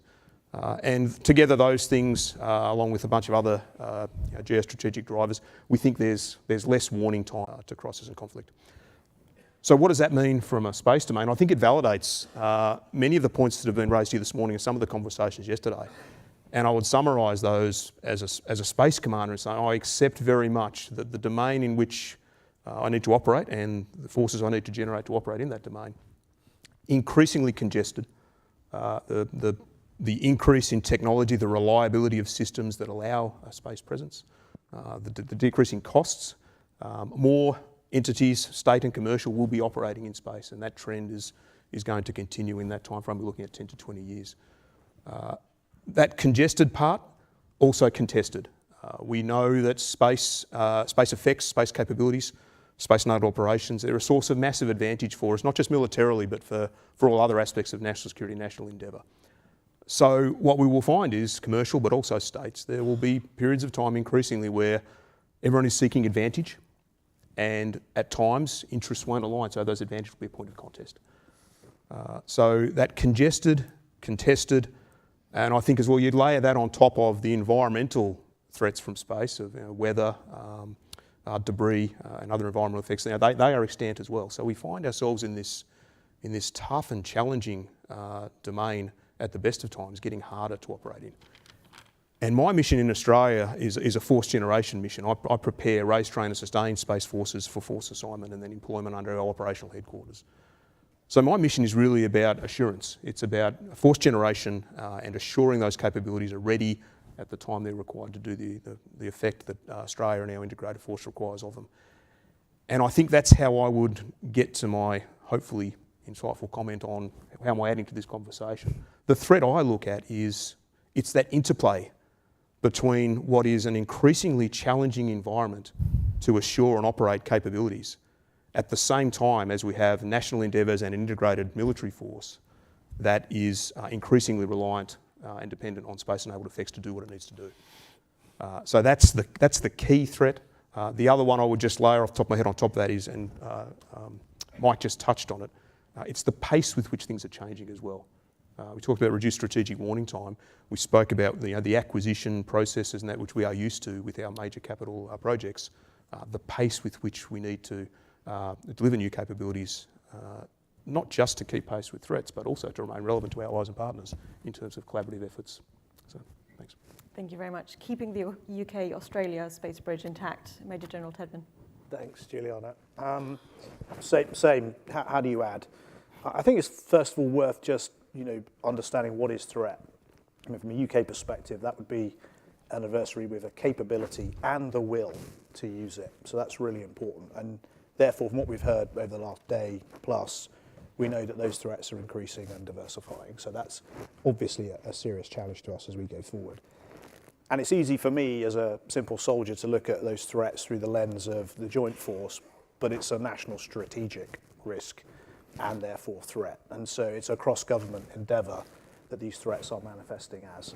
So we should just be conscious of that. And I absolutely agree with the across the ground, link and space segment. All of those areas are becoming increasingly vulnerable as we go forward. So what for us as we go forward as space commanders? Well, certainly from a UK perspective, our architectures were probably conceived when those threats weren't as real as they are now and therefore are increasingly more vulnerable. And so how do you deal with that? Well, clearly resilience is a large part to play in that, and we can all talk to that. We're all aware of the need for resilience to offset and mitigate some of these threats. But I would argue that resilience on its own is not enough, and we're going to need to develop space control capabilities, as General Whiting mentioned earlier, so that we can control the domain at a time and place of our choosing. Because modern day operations rely so much on space, and if you can't control the domain, then the entire joint force is held at risk for its subsequent operations. So I think as I go forward into a strategic defence review, the need for enhanced resilience, but also the need to be able to deliver control of the domain at a time and place of our choosing is becoming increasingly important. Thank you very much. And thank you also for reminding us of the joint nature of space. And obviously we do see a diversity of uniforms on stage as well. Need more Navy, right? Last but certainly not least, Colonel Gannett. First off, thank you, General Tedman, for the invitation. It's always a pleasure to be in London. So far, the conference has been very informative. It's comforting in a way to see how we have the same challenges and the same concerns, but it's also concerning that we have the same challenges and the same concerns. It makes me wonder, like, are we missing a gap? You know, is there unknowns that we are collectively not seeing right now? So on the topic of threats, as General Whiting mentioned, it's quite ambitious to try to look out 10, 15 years out. However, I think there's problems that we can start looking at. I propose 4 of them. The first one is mass. How are we going to solve the problem of mass? I know it's been talked a lot, but historically, Western nations, we've had the kind of an offset strategy, right, to address asymmetry. The first one, right, nuclear deterrence. Second one, PGM, stealth, and GPS. And the third one, which we're currently in, AI, cyber. We're leveraging that, but we're arguably losing that very quickly. So if we're unable to solve that problem, or at least maintain our advantage, we ought to look at another solution. The other bit was mentioned also, hazards, debris in space. This is going to create a substantial issue as the years go on, specifically how are we going to attribute, and you know, there could be quite the space there for deception that we might not be able to handle the way that we want it to handle it. So that's another aspect I think we need to look at. Losing information dominance. Historically, we've been seeking actionable intelligence based on hard information. With the advent of AI and quantum, that's going to speed up tremendously that cycle. And if we're unable to keep pace, and more importantly, share at the speed of operational relevance, we're going to be left behind. And finally, and not to extract one more lesson out of Ukraine, but I wonder if with the proliferation of the commercial space, as more and more capability will be made available more and more affordably, is that a word? Similar to what we've seen with drone use in Ukraine, where they've been able to get off-the-shelf capabilities very quick and use it to decisive effect on the battlefield. I'm curious that is that a risk that we're going to incur in the space domain? So I think that's something that our policy and legal team should most definitely start to preemptively look at solution and making sure that those conditions don't develop. Thank you very much. You can tell this is a military panel because we are literally right on the minute for about halfway through. So well done, making my job a lot easier. Having identified the threats, I guess we now have the more difficult question of what are we going to do about them? And, you know, as Colonel Gannett has already said, we do have the same concerns, and should we be worried about that? So how can international collaboration tackle the threats we've just mentioned? And I'm going to start with you, Major General Novak. Again, there'll be some commonality in my response to what we've been talking about, because we're all sharing the problem, we're approaching it from like-minded ways. But I think one of the biggest things we can leverage out of collaboration is resilience, and we've spoken about it. We spoke about it a lot at the UK GASC, for those who were here a few months ago. It's increasingly important for assuring our space capabilities that we don't have these single points of failure. And I think one of the ways we can leverage our collaborative approach to space operations is by understanding what that gives us in terms of potential for increasing our resilience. We can identify where one partner might have a strength, another has a shortfall, and we can look to approach that in a combined way. Likewise, we can just disperse our capabilities across different, if it's ground segment, different geographic locations. We can disperse across different orbits, different frequencies, different waveforms, different constellations, and the rest of it. So working together is a really strong basis for resilience in our space architecture. I'd expand that a little further as well, especially in this audience. It's not just resilience between international partners, but also with our commercial partners, with academia and our policy counterparts. And I think with other government agencies, we look internally as well when we start looking at things from a national significance of space. So I think collaboration offers us opportunity that we can leverage for resilience. That's the first thing I think I'd put on the table. The second one is, we talk about deterrence, and we talk about the need to avoid escalation and conflict in space because of the potentially catastrophic and long-lasting effects of doing that. So one of the ways we set conditions for that is by continuing to do everything we can to encourage, inculcate, enforce responsible behaviours in space, rules and norms, space law.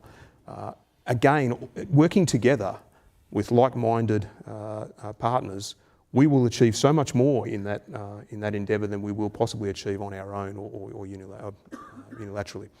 So I think there's another piece there of collaboration where we have advantage over our strategic competitors because we have something they don't. I'd offer the final point in terms of collaboration, and I feel quite strongly about this because we are a nascent space command in Australia. We've only been around 2.5 years, reasonably small, and while we have capabilities to contribute to combined operations and our own sovereign, they are mostly collaborative with our industry partners back in Australia or with international partners. But one thing we can bring, and I'm very proud of our contributions, we bring a trusted and talented workforce. We provide some really smart people in our domestic space industry sector. So there's a technology sharing piece there as well. And then when we start to look at, all right, we've got smart and talented people working with technology that we're transferring. When we find something that's working for us and giving us a potential source of advantage, we've got a basis for building capacity to rapidly deliver, operate and then sustain those sorts of capabilities. So I think they're probably 3 points just to offer in the time I've got here, and just to, I guess, stomp the floor on that point that this is something that we have that our strategic competitors don't have. So that's a source of advantage we really need to leverage. Thank you very much. Colonel Gannett. There's quite a few things. I mean, Canada's perspective is through allies. We recognize that how we're going to address these threats, SDA is absolutely fundamental. One of the first capabilities that we're going to be fielding is our surveillance of Space 2. The ground segment is going to be in position by 2026, and then there's going to be a space segment after that. We're also working hard on what we call our Space Cop tool, which we're trying to build in machine learning and really ensure that it's compatible and works with our allies and partners system. Without a doubt, Canada is all in on Operation Olympic Defender. It's our main effort. We also leverage other forums, such as a CSPO, to make sure that collaborative approach and those discussions happen at the right level.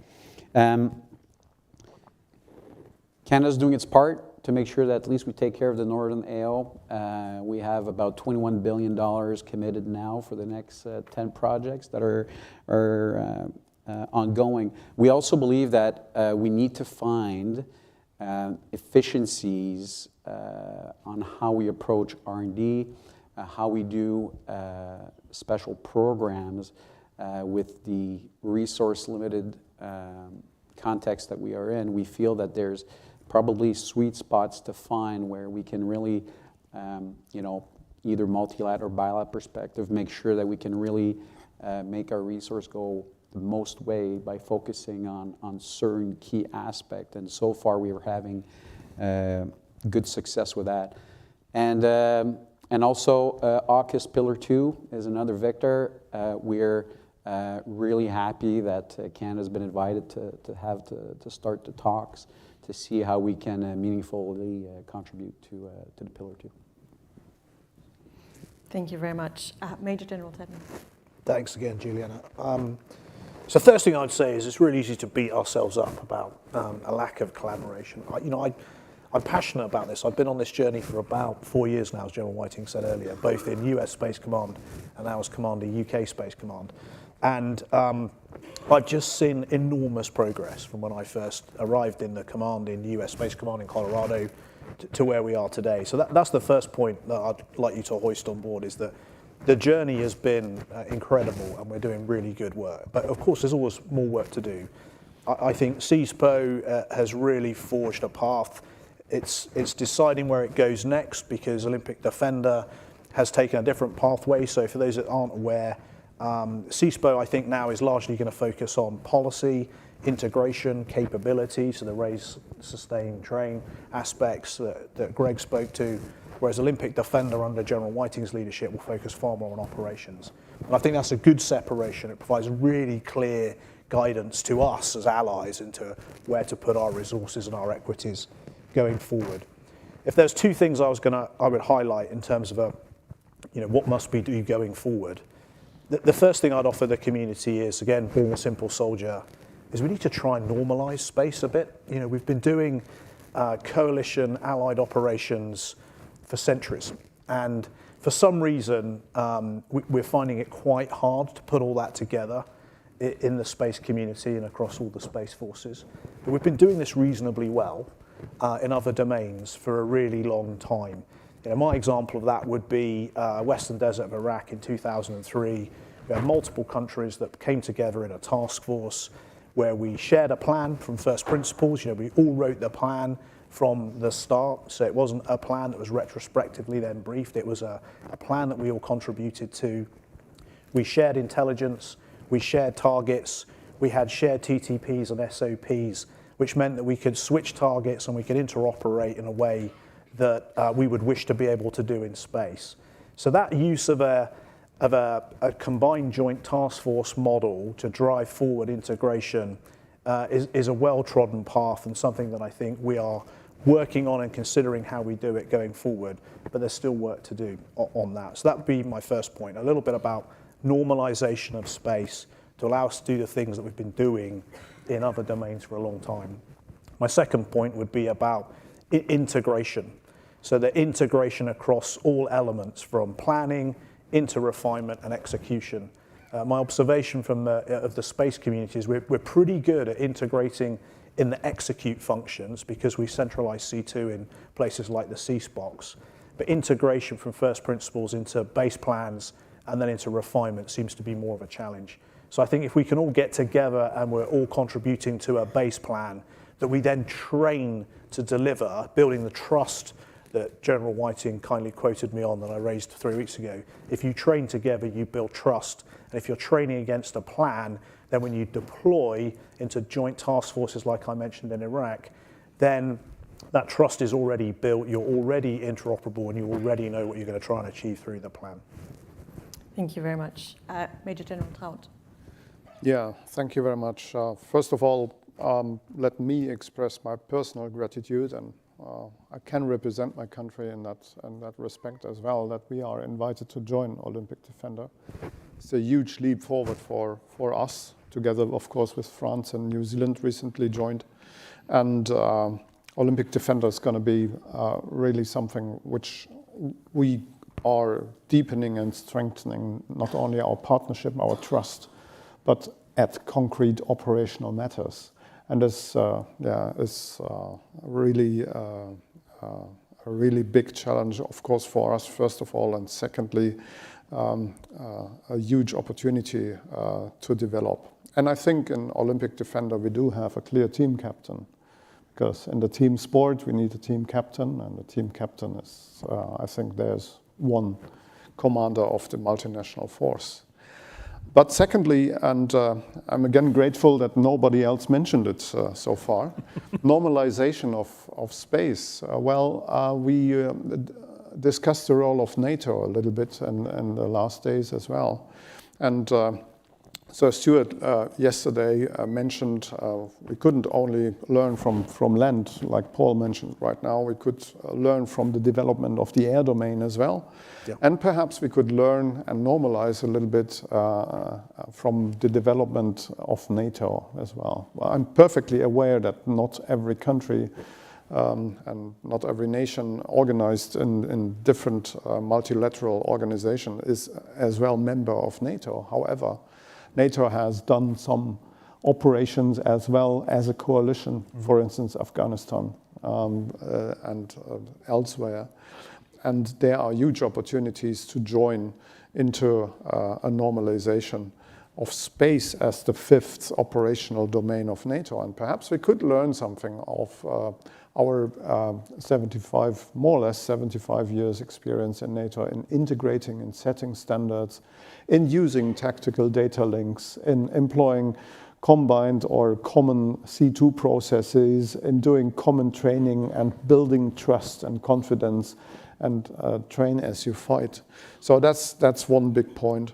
And let me come back to one of the threats. I personally feel we need to convince our whole societies on the importance. And not only, there are some papers written in Germany, National Security Strategy last year, and our space industrial or space strategy, which was reissued last year as well after 12 years. They all realize and recognize that space is under threat. But these are governmental strategic documents. And we still struggle, first of all, to get it into our societies, and secondly, to be ready and willing to draw the consequences, i.e. investing more in space. And I see not only our military collaboration and our governmental collaboration being an important part, I see our collaboration with the academia, and not only the inner, I would say in my simple words, the inner rocket science, but Juliana is a well-known representative of the strategic academia. These people are not suspected to have a particular own interest. They are scientists, they are academians, and I strongly underline that we need to collaborate and we need to tell that story to the broader academic circle to bring that message across that we need to do something about space. That's another thing or another aspect of partnership I would strongly underline over here. Thank you. Certainly, thank you. Operation Olympic Defender has been mentioned quite a few times, and we are lucky that we have the team captain in the room. So the question to you, General Whiting, what is the future of Operation Olympic Defender? Yeah, it's been an important grouping of countries now for 5+ years, and now we're at an inflection point where, as we've highlighted, we're growing. New Zealand has announced they're joining the group, and then France and Germany waiting to hear back from them formally, but expecting positive communications in the near future. But we think it really continues to allow us to bring together a team that highlights that we are committed to those norms of behavior that General Novak mentioned. All of our countries here on the stage, I think, have signed the Artemis Accords. Now, that's through our civil space agencies, but it's a way that, as nations, we've highlighted that we are going to operationalize our outer space treaty commitments. That's particularly important now that there's these reports that at least one country has plans to violate their outer space treaty commitments, and really change in expectation we've had for my entire life. I was born the same year the outer space treaty was signed, that countries don't put those weapons in space. And so OOD, as we come together, we commit to each other that we're going to operate by these norms of behavior that say things like, we're not going to create long-lived debris, we're not going to create harmful interference for others, we're going to communicate safety information, we're going to have due regard for others in space, we're going to have safe separation and safe trajectory with our space capabilities. When we all work together on that, it helps to highlight the bad behavior when we see others not operating in accordance with that. So that's one very important thing. As has been noted here, I think we all in OOD now are committed to further operationalizing that capability. That's looking at command and control structures. It's looking at what capabilities we contribute to OOD. It's how we jointly plan together. We are right now in the process of developing an OOD campaign plan that's being jointly worked on, and that will chart out lines of effort that we can work together to help set conditions in the domain, to help reduce risk, and to help us be postured if things in the domain happen that we don't want to happen. So excited by that as well. So I think the immediate future is growth and then operationalization. Thank you very much. I do think we've talked a lot about the importance of geography, the importance of partnerships, and we've also talked about the importance of space surveillance and actually knowing what we're dealing with. So General Sires, if you don't mind, what is the importance of South America specifically to the space surveillance network? Well, we are in a position in which everyone needs information, okay? Also, we have a very good communication system that could download and provide reliable information for the place in which today we don't have too many eyes that are watching the skies and the space. And probably the main challenger is to boost the local condition in the north. It's plenty of clear sky, so we can watch the sky every day. And in the south, we are in the position of every polar satellite will be. So have a very update and accurate information probably is one of the important roles that the South American continent could play. And that is the reason why we designed, in case of Chile, the National Space Program, as a tool with a systemic vision, but also based on the bilateral and multilateral approach. So the collaboration in the space domain is a must. There are no chance to perform this process alone.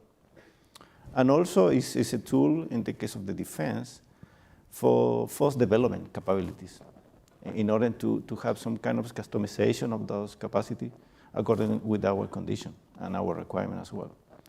And particularly is a matter of related with the space sovereignty. And for the other side, and looking in a more systemic approach, it's a matter of being able to achieve our national development. So the National Space Program today is a program that was born in the defense, but today is a national initiative. And consider the possibility to be very social-oriented program for the reason that we mentioned. So we must be able to provide the value of the space to the regular citizen. Sometimes it's so hard because we sell smoke and provide some tangible asset that really increase the quality of life and the security of the people in the regular daily life. Probably is the main challenger that we're facing in our case. For the reason we consider the National Space Program as a kind of highway in which we are building with different streets. One is the facilities, the enabling facilities. For that reason, we already start the first National Space Center, one in the center focusing optical technology, one in the Patagonia, for the reason that you already mentioned, the geography, the Antarctic, the connection with Australia. And that will be focusing the radar technologies. And in the north, the third related with telecommunication. and in the center of the country related with nanotechnology and robotic. So that will allow to boost the national industry and really be able to develop our own capacity. Today, we already make a proposal for the development of our own national satellite communication system with the aim to be the owner of the channel and the data. So also the cyber issue is so important here. The possibility to collect data is the current goal of the first stream in which we are today in the phase of implementation with a new national constellation of 10 satellites, and one will be very oriented to the space domain awareness in order to prove some concept, prove some technology, learn some technique and standard procedures, and prove some doctrine process. And finally, talent promotion is underway. We already changed the curriculum in the Academy of Air Force. Everyone to be part of the Air Force now become to be first aerospace engineer. And we are working very close together with the national universities and some international ones. And for that reason also, under the umbrella of the international collaboration that you mentioned, and SICOFA, you know SICOFA is a tool that we have among the North, Central, and South American Air Force.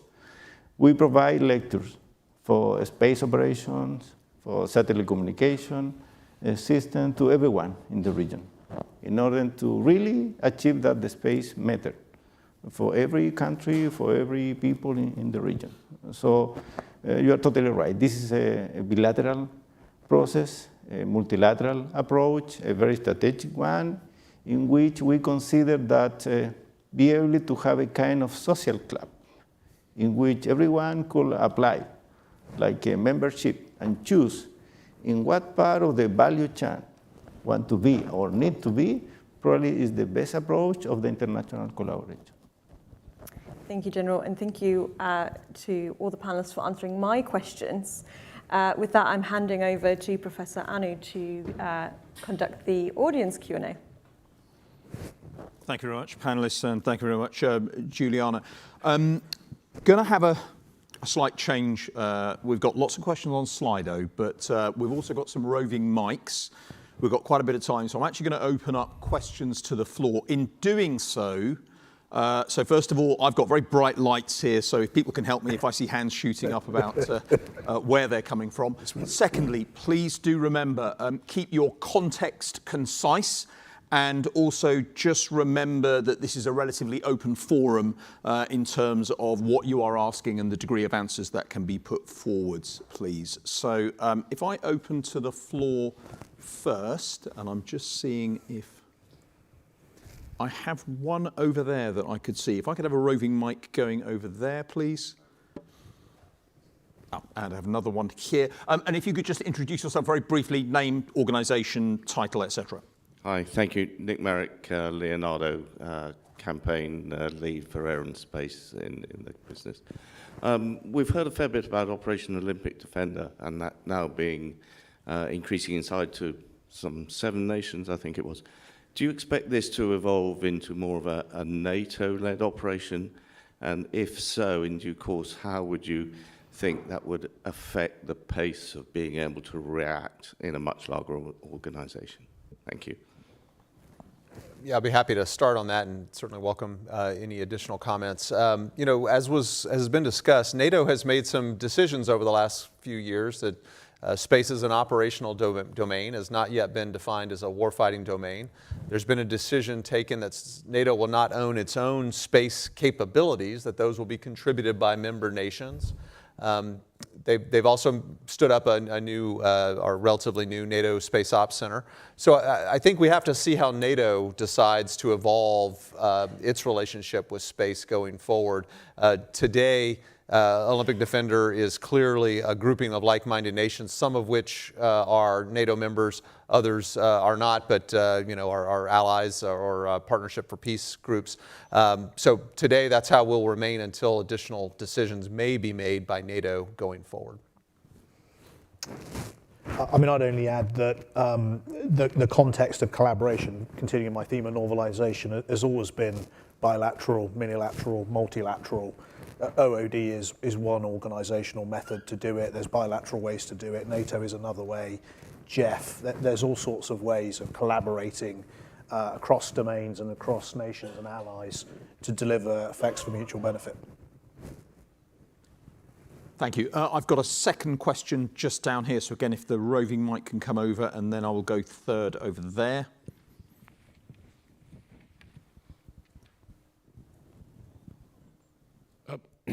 Hello, good morning. My name's Robert Fox. I've been a journalist for 57 years this month, and was involved in the late unpleasantness in the South Atlantic, where satellite communication came in a vital role. Juliana, this is for you as well as gentlemen. You've raised the obvious question, which is lack of space awareness in the general public. We've had two outstanding speeches. Thank you from General Whiting and from Rich last night. Cass. One of the clearest statements for the Strategic Defence Review where space sits. Now, ladies and gentlemen, I assure you, as being a leader of the Defence Commentators Circle, the Defence Correspondents Association, this message is not getting through. What do we all do about it?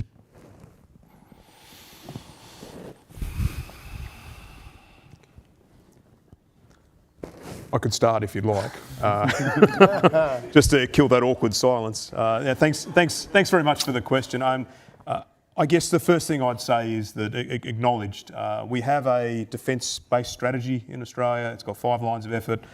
Raising awareness in the community is one of the lines of effort we have. How do we do that? Well, again, this is one, noting that this is a recorded and broadcast tool.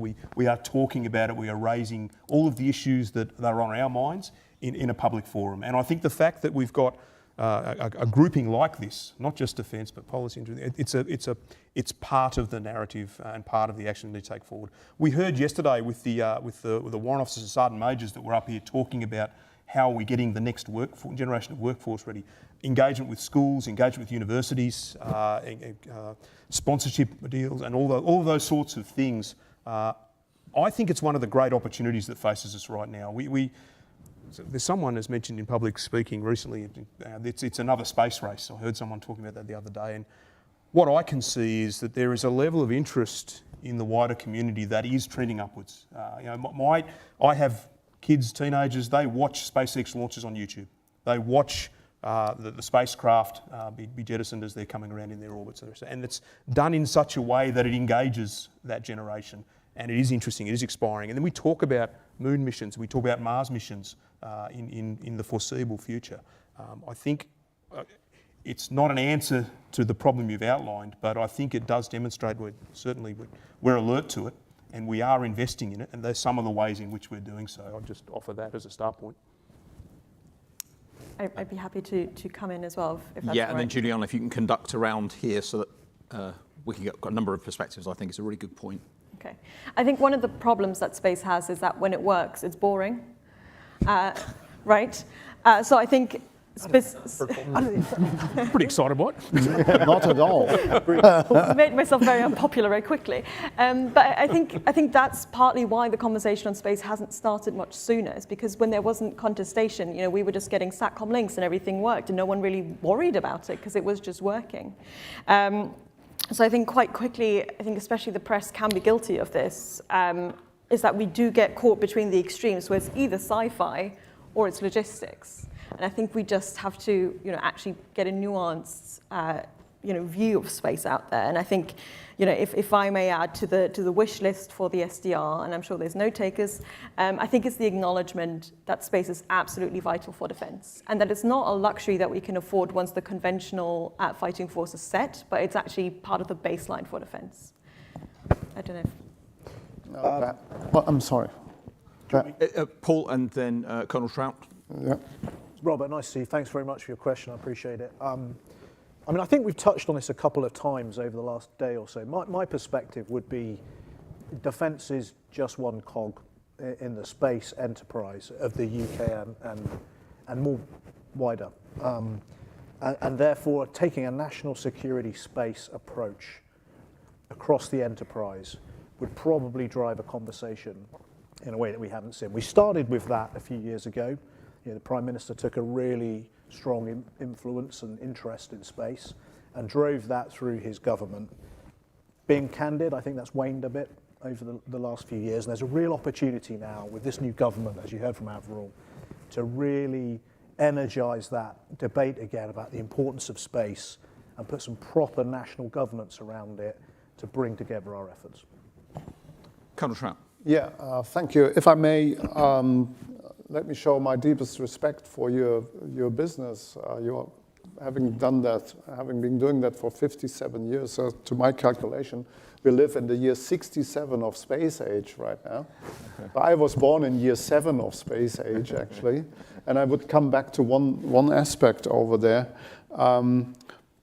Besides involving the broader academia, not only the rocket scientists, bring that message across through academia, through universities, and teach students on the importance of space. And the second thing is, of course, go out and talk to any other audience rather than our space bubble over here. So that's a mission we all have, being members of that space bubble. Go out and speak about it. And the third thing which I would like to mention is actually to exercise locally. So there's so many exercises run in my country as well, disaster relief exercises, local fire brigades, and all those safety and security services. So bring in the dimension, bring in the space domain into those local exercises to the local firemen, and they will act as multipliers to our message. And last but not least, I think we could serve that wave of inspiration a little bit more, so that what you mentioned between science fiction and logistics. So space exploration was a great inspiration to all of us.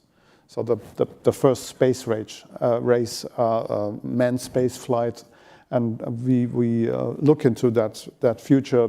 General Whiting mentioned that mankind is about to go back to the moon, and perhaps that's not only the exploration and the curiosity message, the science and technology message.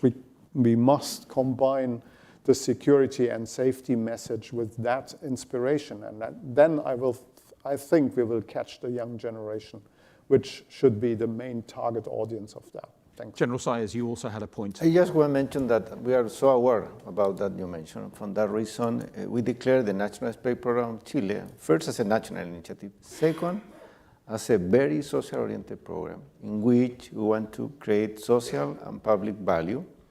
For the reason we set the priority, the people and the center and in front of every activity. And the way how we create value is by the development of technology and the creation of knowledge, but allow to us the creation of tools that provide solution to the problem of the people in the regular daily life. And also be able to incorporate the space as a key factor in the national equation of the national development. By the creation of quality job, better salary, and the increase of quality of life and the security.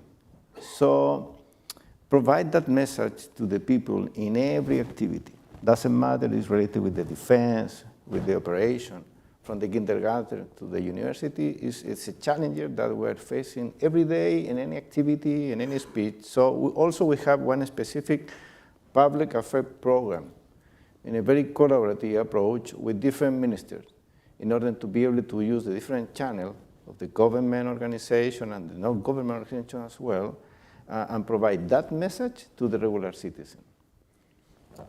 Thank you. Just to wrap up on this before we go to one question, if I can just add a personal perspective on this. So firstly, Robert, thank you very much. Michael, I'm glad you brought up the issue so clearly when you said that the lack of awareness is potentially, the way I put it, is a national security and resilience issue. But I want to tap into the optimism. So I've just come back from the G20 in Brazil, and I at the end, I gave a university lecture to and it was students because of where we are from, not from Chile, but from Paraguay, from Argentina, and from Brazil.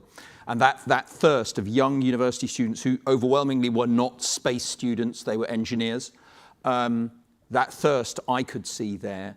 But really, the urgency to get our strategic messaging through to the public, but also higher level to policymakers, to tie in what you were saying, Paul, is absolutely key going forward. So thank you very much, for Robert, for bringing up that challenge and opportunity space for us as well. We've still got a little bit more time. There was a lady whose hand's been up for a long time over there, so if the roving mic can come over there, please. We have about 8-9 minutes left, so I'm hoping to include a couple of more questions if I can. Hello, Tara Brown, Space Systems Command International Affairs Office. I actually asked my question online, but I'll just read it out.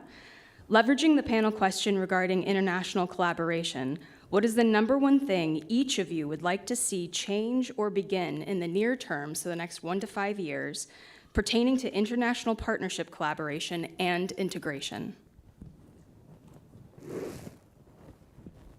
Should we start this end? That's okay, sir? Intel and info sharing. That's what we need to work on in order to keep that essay up, in order to keep that situational awareness up, in order to operate at the speed of relevance is really where we need to make some efforts. In our case, talent promotion, because as we are in the foundation of the system, be able to have the people with the knowledge, with the skill to be part of the international system probably is the main challenge that we are facing now, and where now we are setting really the priorities. Getting on a speed line of our horrible procurement process. Because, well, if you want to be a reasonable and contributing partner in international partnerships, you need to bring something to the table. That's the only way getting into a decent collaboration. Our ambition is to do that, but I have to fly with an elephant on my back, which is called procurement process. Thanks. General Greg. We have so many forums and frameworks for cooperation and collaboration and engagement, and we focus on interoperable ICT platforms, we focus on command operations. I think raising the profile, I guess, of collaborative capability development and modernisation would be a step forward. So any framework we can leverage that will help us with technology transfer and understanding how we can better design our capability processes for load sharing across like-mindeds. I think that would be where I would like to see efforts put into answer that question. Thanks. Great question. I always like to try and start on the right-hand side of the page and work back. So I think you set a target of 5 years, which is sound given the rate of technological change. If we needed a forcing function, my view would be to get to combined architectures. That would drive all sorts of good behaviours if we could actually have a blue orbat from all of the nations represented here that we all knew we could come together and operate. That would be a really good forcing function. General Whiting? Yeah, inside the U.S. system, Tara, as I noted in my remarks, we have a new policy that is fantastic, that really allows us the opportunity to lower the classification levels of some of our space-related systems. If a year from now we have failed to take advantage of that policy and to do the work to actually do that, then bad on us, because this is not one of the times that policy is a limiting factor. Policy is good. We need to implement it, and then that's going to improve our ability to integrate and operate together. Juliana, from the academic policy perspective? Well, I'm an outsider and all the sandwiches have been eaten, but I do think it's the smoothing of processes, and I think also, as mentioned, the classification levels that I think for space can quite often be still quite severe. Okay, thank you. Got time for a couple more questions. Sir, your hand has been up for quite a while as well. And then I'll go to one over there and then possibly one over here as well. We have about 5 minutes left. So here, and possibly here. Okay. Tim Robinson, Aerospace Magazine at the Royal Aeronautical Society. Do the panel think the temptation for an adversary state to try and pull off a space Pearl Harbor has increased or decreased in recent years? Obviously, we're more dependent on space, we all know that, but at the same time, there's lots more satellites out there, lots more resilience in orbit. Thoughts? Any takers initially? Well, I'll just say I think it is our jobs here to make sure that that kind of surprise doesn't happen. And that's why space domain awareness is really job one for all of us, to know what's happening in the domain. But also through our collective international partnerships to demonstrate a collective resolve and will that we can be prepared for the kind of threats we're now seeing. And that's why, in Olympic Defender, CSPO, and other bilateral, multilateral environments, we talk about these threats, we're planning for these threats to ensure we don't have a space Pearl Harbor.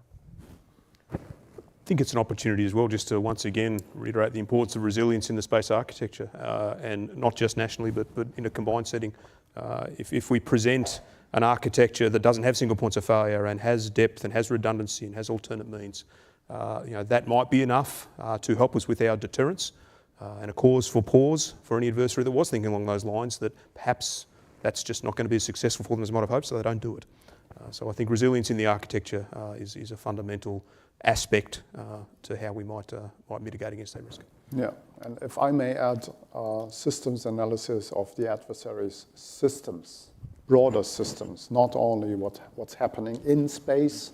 We are in the advantageous position that in space it's harder to keep things secret than in other domains, but it's still possible to keep things secret, obviously, but everything in space depends on terrestrial large and complex systems.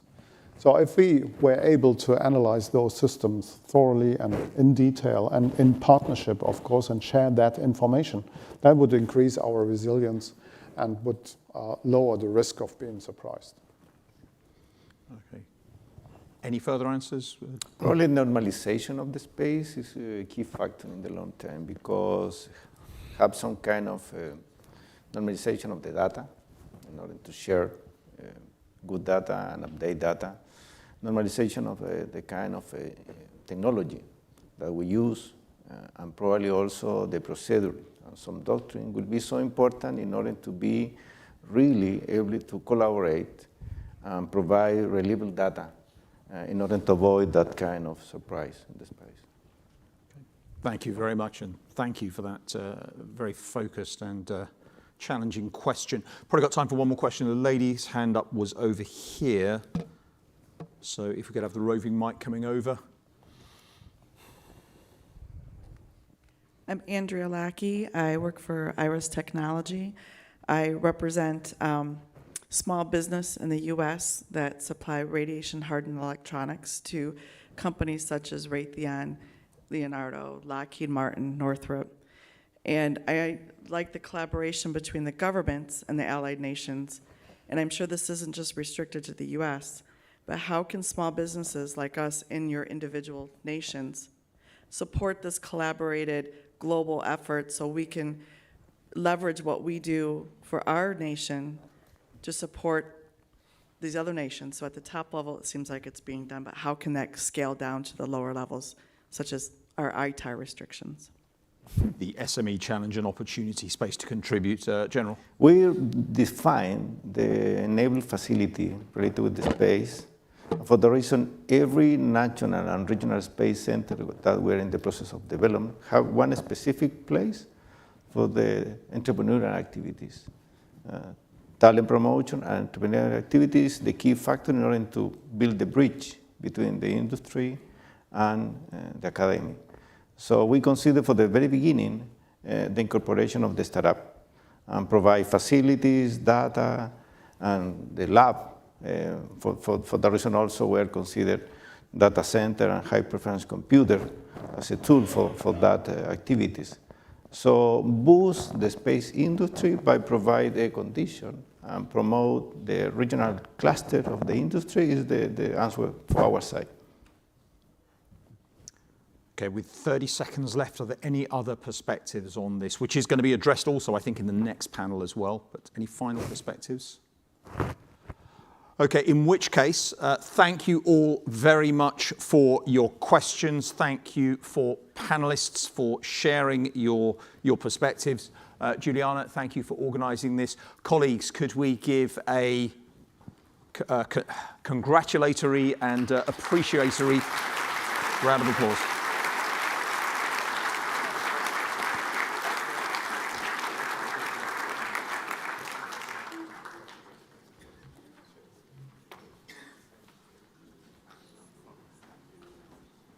Thank you very much. We're going to go straight into the next session. As you'll see, we're just going to have a slight refresh of the stage for about 60 seconds. But to set the scene, we are moving into the final session, which is Space Futures. This is not a formal break, so if I could ask people just 30 more seconds and then settle down again, please.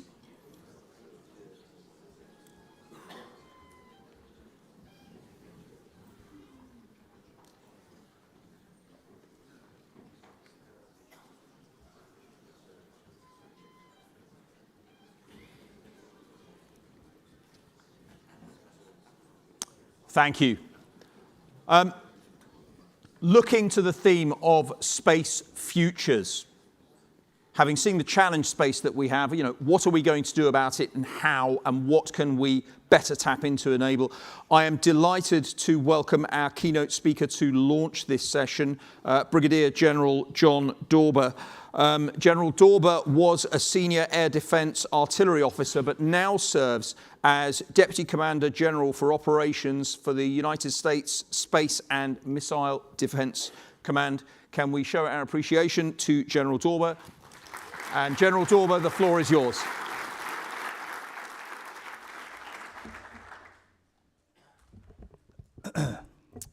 Well, good afternoon, ladies and gentlemen. I'm truly honored to be here today on behalf of the Commanding General of the United States Army Space and Missile Defense Command, Lieutenant General Sean Gainey.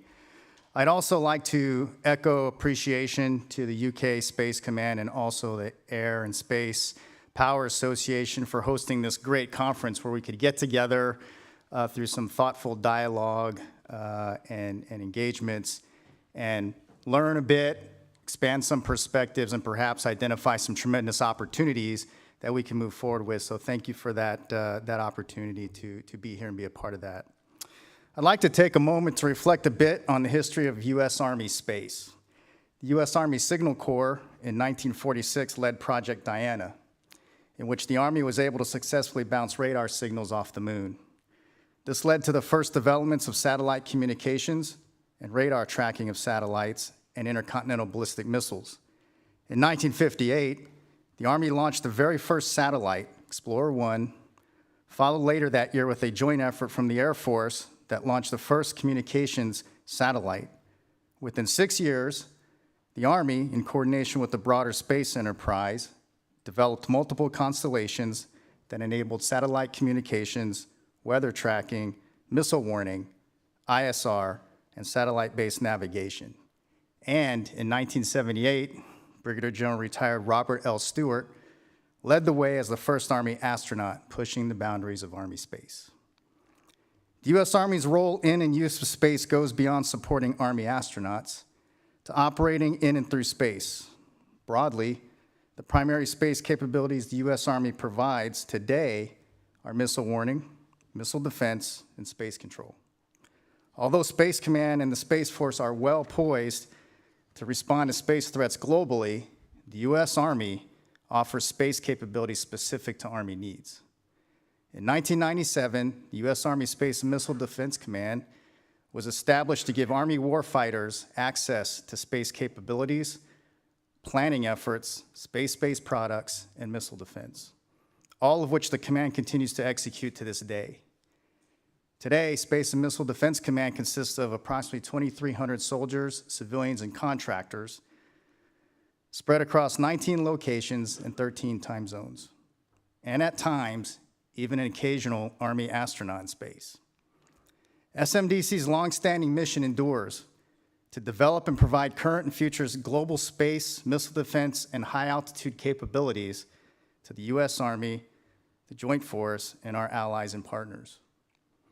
Tactically and operationally, Army space capabilities provide scalable, mobile, expeditionary, and forward-postured forces in contested, austere environments as an integral part of multi-domain operations.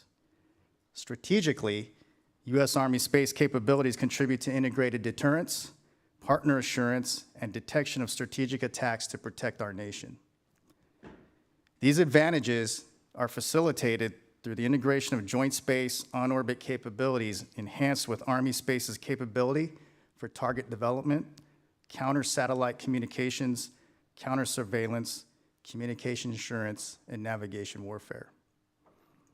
SMDC advocates for smart investment and integration in the mission areas of space, missile defense, PNT, ISR communications, and high-altitude capabilities, while also developing other ways, such as missile defeat, to deter our adversaries.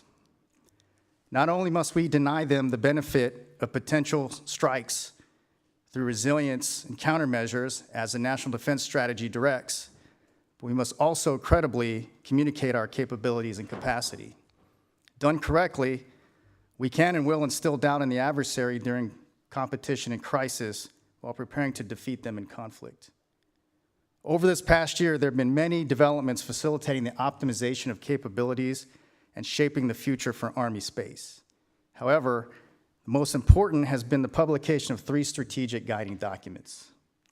First, the Unified Command Plan revised authorities and responsibilities for SMDC in its role as a U.S. Army Service Component Command to 3 combatant commands.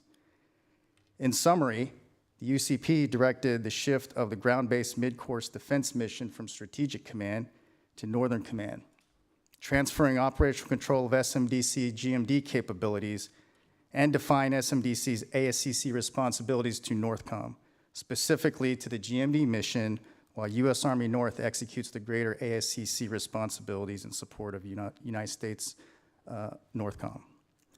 This change improves capability to defend the homeland by providing unity of command and alignment of authorities to further facilitate execution of the ground-based mid-course defense mission. It's also worth noting that this transfer did not relieve SMDC of broader ASCC responsibilities in support of U.S. Strategic Command. The UCP also transferred trans-regional missile defense from STRATCOM to SPACECOM. This transfer consolidates 3 mission areas of missile warning, missile defense, and space domain awareness under the command assigned as DoD's Global Sensor Manager. In order to resource this development, Joint Forces Component Command for Integrated Missile Defense was transferred from STRATCOM to SPACECOM, and the Army's only space brigade was assigned to SPACECOM. Here, SMDC works closely with SPACECOM to provide Army space capabilities, service expertise, and advocacy in support of SPACECOM's space operations, trans-regional missile defense, and global sensor manager missions. Next, the Army Force Structure Transformation Memorandum, which you'll hear me refer to as RSTRUC for the remainder of the keynote, describes the U.S. Army force structure changes that will modernize and continue to transform the service, focusing on conducting large-scale combat operations against technologically advanced military powers. One of the most significant new force structure additions is completing the build-out of the Army's 5 multi-domain task forces.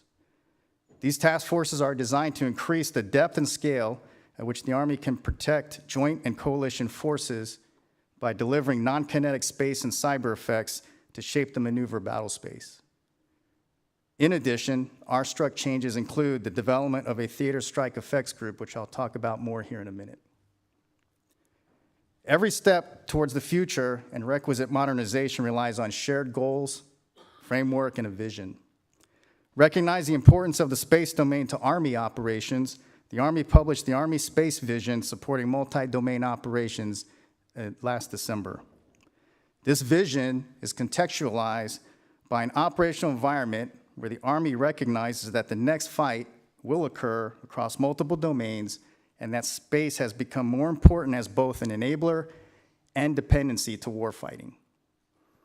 The core of this vision is understanding and integrating space capabilities in support of all Army warfighting functions, while simultaneously interdicting the adversary's use of space-based and space-enabled capabilities by delivering necessary fires and effects at echelon to protect friendly forces from observation and targeting, To quote the 41st Chief of Staff of the Army, General Randy George, integrating joint space capabilities and employing space interdiction capabilities must become second nature.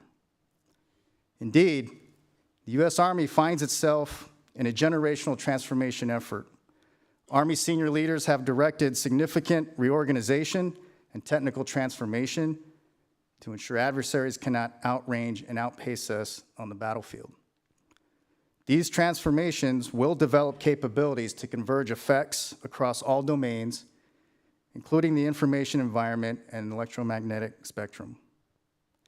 This transformation includes investments in our people, reorganization of forces, development of new equipment, and formation of new concepts on how the Army fights. As the Army space proponent, SMDC continues to facilitate a number of investments and initiatives in order to effectively implement the Army space vision. Please allow me to highlight a few. SMDC is leading the design and development of a theater strike effects group. The TSEG is the Army's contribution to space domain warfighting, integrating at the intersection between land and space domains. Its purpose will be to plan, integrate, synchronize, and execute task-organized, ground-based space and high-altitude capabilities for the Theater Army or the Joint Force Land Component Command. This formation will be capable of attacking, creating deception, and disrupting an enemy use of space in support of the operational and tactical fight.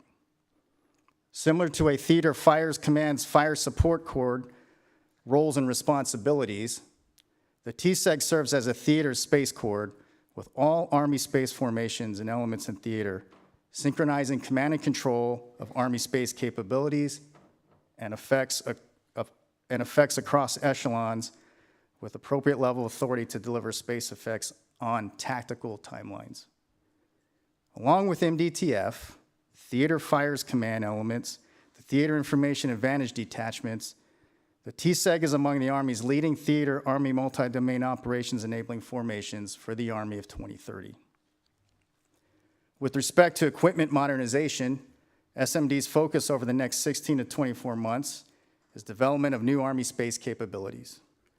The goal is to deliver modular capabilities to the force. Multiple space electronic warfare modules will be delivered to multi-domain effects battalions within multi-domain task forces 1 through 3, the 1st Space Brigade, and the Space and Missile Defense School. Over the next 2 to 7 years, SMDC intends to deliver capabilities to the total force by continuing to field the force with space electronic warfare systems from fiscal years 2026 through 2031. This will markedly increase Army space capacity by providing close space support and enhancing deep sensing capabilities for Army maneuver divisions. In an effort to create new combinations of capabilities, methods, and effects with existing capabilities, SMDC has been working closely with Army Cyber and Army Special Operations Forces commands to converge unique skills and exquisite capabilities. Army Cyberspace Soft Triad integration leverages current capabilities and existing authorities of 3 Army commands to achieve convergence, amplify lethality, and effectively contribute to integrated deterrence. This Army Space Cybersoft Triad concept can deliver effects to enable multi-domain effects for Joint Force commanders in support of global and trans-regional objectives. Through collaboration, the Triad can provide low-cost, high-impact global asymmetric options that are less escalatory in competition and crisis, while also providing opportunities and advantages in conflict.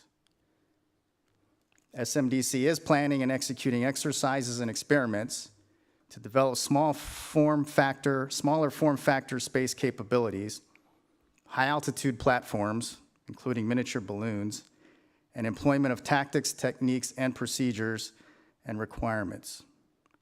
SMDC has dedicated space control platoons and U.S. Army Reserve personnel to support the Triad Experimentation Task Force, supporting experimentation and exercises that will continue to inform concept maturation. Additionally, We're coordinating with the Joint Force to better understand capability gaps, operational requirements, and opportunities where SMDC and the cyberspace soft triad can more effectively contribute. Of course, none of what I've covered at this point matters if we don't have the right people to think, conceptualize, educate, and execute. People remain the most decisive weapon on the battlefield, and the contemporary operational environment will further demand that Army space professionals be specialized, highly trained, and certified experts in their craft. Today, there are about 1,486 Army billets assigned to Army space formations across all three components of the Army, that's active, Guard, and Reserve. Of this total, approximately 889 are enlisted soldiers that are on loan from their basic branches. Vast resources are invested into building their readiness and proficiency, only to lose that expertise and experience after about 2 to 3 years. SMDC is currently staffing a military occupational classification structure proposal for the establishment of a 40 Delta Space Operations Specialist career management field. If approved, this would allow enlisted soldiers to permanently assign into Army space, further professionalizing the career field by facilitating the growth of experienced platoon sergeants, master gunners, and expert enlisted senior advisors at echelon throughout the Army. A space operations career management field could also be the first step in establishing a space operations branch comprised of officer, warrant officer, and enlisted cohorts. Our national defense strategy emphasized the importance of close collaboration with allies and partners as the bedrock of U.S. national security interest. In addition, General Whiting directs the publication in his annual campaign plan to ensure robust and supportive security cooperation through joint exercises, military-to-military activities, training courses, and more. Through these efforts and enabling an open and collaborative environment, U.S. Space Command enables further space security cooperation and support to allies and partners. At the service level, the U.S. Army Space Vision further reinforces integration of coalition space capabilities and personnel. Within SMDC, we've incorporated this principle by launching security cooperation initiatives with the United Kingdom. By 2026, we envision British officers fully integrated within our operational institutional organizations, collaborating closely with U.S. Army space professionals. To meet this goal, SMDC and UK Space Command have worked tirelessly to integrate our efforts. Over the past 6 months, SMDC has sent 2 space operation officers from 1st Space Brigade to embed with the UK Space Command and multi-role space squadron. This experience has helped us to further identify commonalities and unique differences in doctrine, training, and operations, further informing progress towards improved interoperability. In addition to the U.S. Military Personnel Exchange Program and a recently signed Memorandum of Understanding, SMDC has applied for a British exchange officer to serve as an instructor at our Space and Missile Defense School, and the placement of a U.S. Army Space Operations Officer to instruct at the UK Space Academy. Consequential to the establishment of this instructor exchange, SMDC has also begun the process for approval of a British Foreign Liaison Officer to serve within our operational command headquarters at Colorado Springs, Colorado. Combined, the Military Personnel Exchange Program and Foreign Liaison Officer programs will go a long way in terms of near real-time information sharing, coordination, and engagement within both the operational and institutional realms of both of our commands. Speaking more broadly, through active engagement, joint experimentation, and collaborative exercises, we are committed to working with our allies and partners to increase space domain capabilities and capacity in support of multi-domain operations. As the U.S. Army and SMDC work to optimize, transform, and modernize as directed and facilitated by the Unified Command Plan, the RSTRUC Memorandum, and Army Space Vision, It's always comforting to know we never stand alone. American joint forces, allies, and partners will always collectively provide advantages that our adversaries can only aspire to. On behalf of Lieutenant General Gainey and the entire SMDC team, we look forward to continue walking the key terrain of space with you and the greater space enterprise. I'm beyond grateful for the experience of these last 2 days have offered, and I thank you all for your attention this afternoon.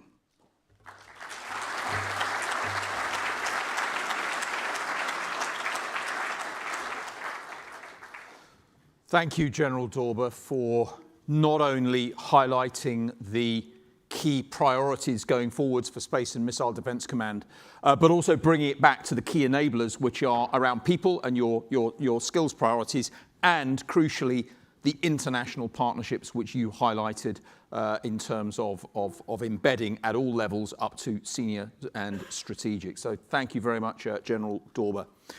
Which leads us to the final panel session, but this is absolutely key going forwards when we are looking at space futures, because as has been commented on over the last 2 days, this is a fast-moving technological domain, and it has to be.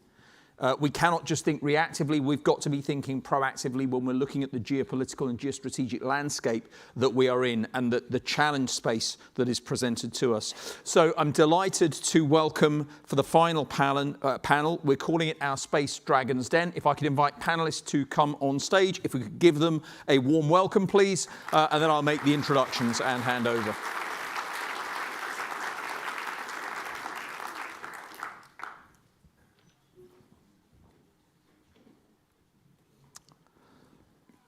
Firstly, I'd like to introduce the chair of the panel, Professor Sir Martin Sweeting, who is the Executive Chairman of Surrey Satellite Technology Limited and also a distinguished professor at the University of Surrey. We have Anita Friend, who is head of DASA, the Defence and Security Accelerator. Tom Purser, business partner, Air and Space Commercial X at the Ministry of Defence. Daniel Hilgert, Senior Space Coordinator at NATO Headquarters. Rebecca Huffey, who's the Space West Cluster Manager at the National Composites Centre. Dr. Paul Kilworth, who is Deputy Chief Scientific Advisor for National Security for the United Kingdom. And Matt Wood, Head of Sales for Europe for Black Sky from Industry. Martin, over to you, please. Thank you. Thank you very much, Anu, and a very good afternoon now to everybody here. I was rather intrigued when I saw it that we were the Dragon's Den, and given that most of the earlier panels have certainly eaten all our sandwiches, I guess it's a pretty hungry bunch of dragons that we have here this afternoon. As Anu has introduced, the topic of this panel is that space is one of the fastest moving domains, and we're going to address that. But before we do that, I'd just like to add one comment from the pick up on points that came out this morning and a little bit yesterday, and that is the wider relevance of academia and indeed the general public in the future of space. And the Royal Society here in London, the Royal Society, for those who aren't familiar with it, is the UK Academy of Sciences, has just about completing an 18-month perspective on space in 2075. So that is looking beyond the immediate SDR and all the procurement rounds, and not predicting the future, but saying, look, this is the direction of travel that space is sort of pointing. We won't be able to identify all the specific things that happen along the line, but these are the likely occurrences. And therefore, it would be, I think, beholden to government and also society in general to be aware of this so that as we see things develop, as governments take policy and other decisions, they can do so against the sort of litmus test of how the future might look. And of course, that covers not just the civil domain, but very particularly the defence and security domain. And the Royal Society will publish this in hopefully around about the end of November, so I encourage you to pick up on that. It will be a public document. And whilst it does cover the broad range, both civil, it does also bring out many of the challenges that we will face as we move over the next 50 years through in-orbit manufacturing, through cislunar and lunar economy, and the future things across the domains, not just of technology, but also social activities and the implications on society. Because it's really important that we get the teenagers of today who will be alive in 2075 to engage with space, and they will be the taxpayers of the near future, and they will be able to also influence government direction. But coming back to the main topic of the Dragons here, the technology that we've seen develop in space is across it's certainly very multidisciplinary, and it's accelerating. And in fact, actually, if we look over the recent years, I would say that over the last perhaps 5 to 10 years, space has changed gear. There's been a real gear change and this has been stimulated very largely by the private sector and across a number of different developments. Small, low cost, but yet capable satellites, the reduction of launch cost and the increased tempo of launch by SpaceX, as an example, and the whole so-called new space community that's grown up around it, so that the private sector investments and financial activity now is getting close to matching, if not exceeding, that of the public sector. And we have to think how the implications of that. And this has very greatly widened access to space because it's reduced the entry cost and complexity threshold, which of course is benefiting both our allies and our adversaries. And it's not just necessarily the big adversaries and competitors that we see. It also allows access to space by many smaller players, and whilst many of those are going to be positive contributions to the environment, it will perhaps also raise a different variety of risks that we might then come across. So then moving to the more local activities, Space Command has now acquired its first sovereign ISR capability with the launch of Tyche, and that provides a relatively modest in comparison to the established facilities, but capability, but again at a very modest cost.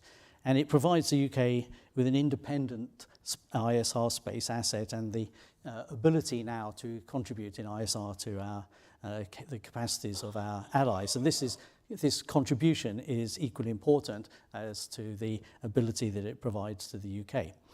So what's the challenge? Well, the challenge is that this is really, as I've outlined, a very fast-moving domain where the UK has limited resources, and space undoubtedly is going to be competing with other pressing requirements for the local government, and we have to consider what approach should the UK adopt in meeting its space sovereign needs, and how can it be a valued and meaningful contributor into allied space capabilities. Now, the UK has often demonstrated a very active history of innovation, and I would contend that this has been often stimulated by being lean and hungry. We've had very limited budgets, and we have to try and achieve the maximum effect with the minimum resources, and hopefully this is something that we'll be able to build on.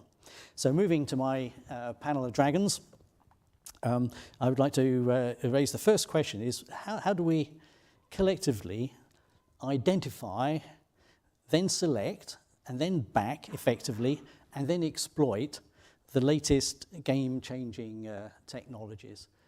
So, Anita, perhaps I could pass that one to you to kick off. Yeah, no, certainly.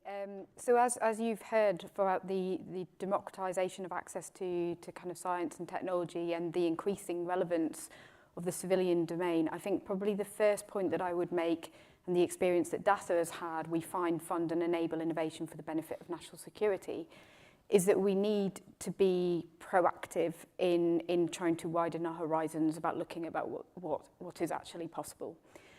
What do I actually mean about that? Well, actually, we need to break down the very first barrier to engagement with the civilian and the wider sector, which is awareness. Because we haven't historically engaged with that broad range of innovators, the very first challenge that we have to overcome is to be able to help people to join the dots, so to connect the things that they're working on with the problems that we are facing. So being able to articulate our problem sets in really clear English, and being able to articulate those in an open and inclusive way. So at DASA, one of the things that we do is we have a network of innovation partners that link across all the regions. They're effectively a network of networks, so they're tapping into a whole range of other networks. And they're the first kind of friendly face for innovators on the ground to have that initial conversation around how the thing that they're working on might be relevant. And that's really important. The second thing is that we need to be able to do the selection and finding of innovation in a way that is transparent, a way that is fair, and a way that boosts confidence in the sector. So doing it in a way that is actually based around some selection criteria and that can be defended is equally important. So at DASA, what we do after having had those conversations, we run innovation calls where it's a competition for those that are putting in innovation against a particular challenge. And we select that on criteria of technical viability and sort of feasibility, using experts from across the government community that are both technical experts but also end users and sort of strategists.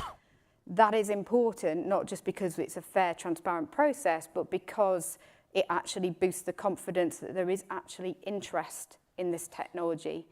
And then the final point that I would make is that it's really important in that selection process that we have both a push and a pull. So within DASA, we have an open call, which is open to any idea that can be submitted. We do the assessment and then we match it to customers within the national security landscape, in this context, space customers, space domain customers. And then we have a themed approach where it's the other way around. The customer comes to us with a problem, we then go and find innovation for that. Having both of those is critically important. Our open call has allowed innovators to demonstrate the feasibility of the thing that they're working on and to unlock further funding. So to give you an example of that, the University of Glasgow was funded through in 2019 through our open call to develop a fueling mechanism for rockets that consumed its own fuselage, so that made it a much more efficient way of launching rockets. They've been able to demonstrate the feasibility of that and have recently unlocked funding from the UK Space Agency and from UKRI and are going on to develop it. That wouldn't have happened if we hadn't been able to actually do that open call and proactively go out. So I think proactivity and making sure we have a push and pull would be my final point. Well, thank you very much, Anita. I mean, Matt, how, from a point of view of a commercial side, how do you go about through that process? Well, we come at it from a very different perspective, of course, as commercial, privately funded company. So we certainly do seek out those types of organizations, both in the UK and elsewhere in the world. The challenge that we have is that as an already established company, it's sometimes challenging to qualify for those, even though there is a need for us to be able to transmit what we're making to the customers.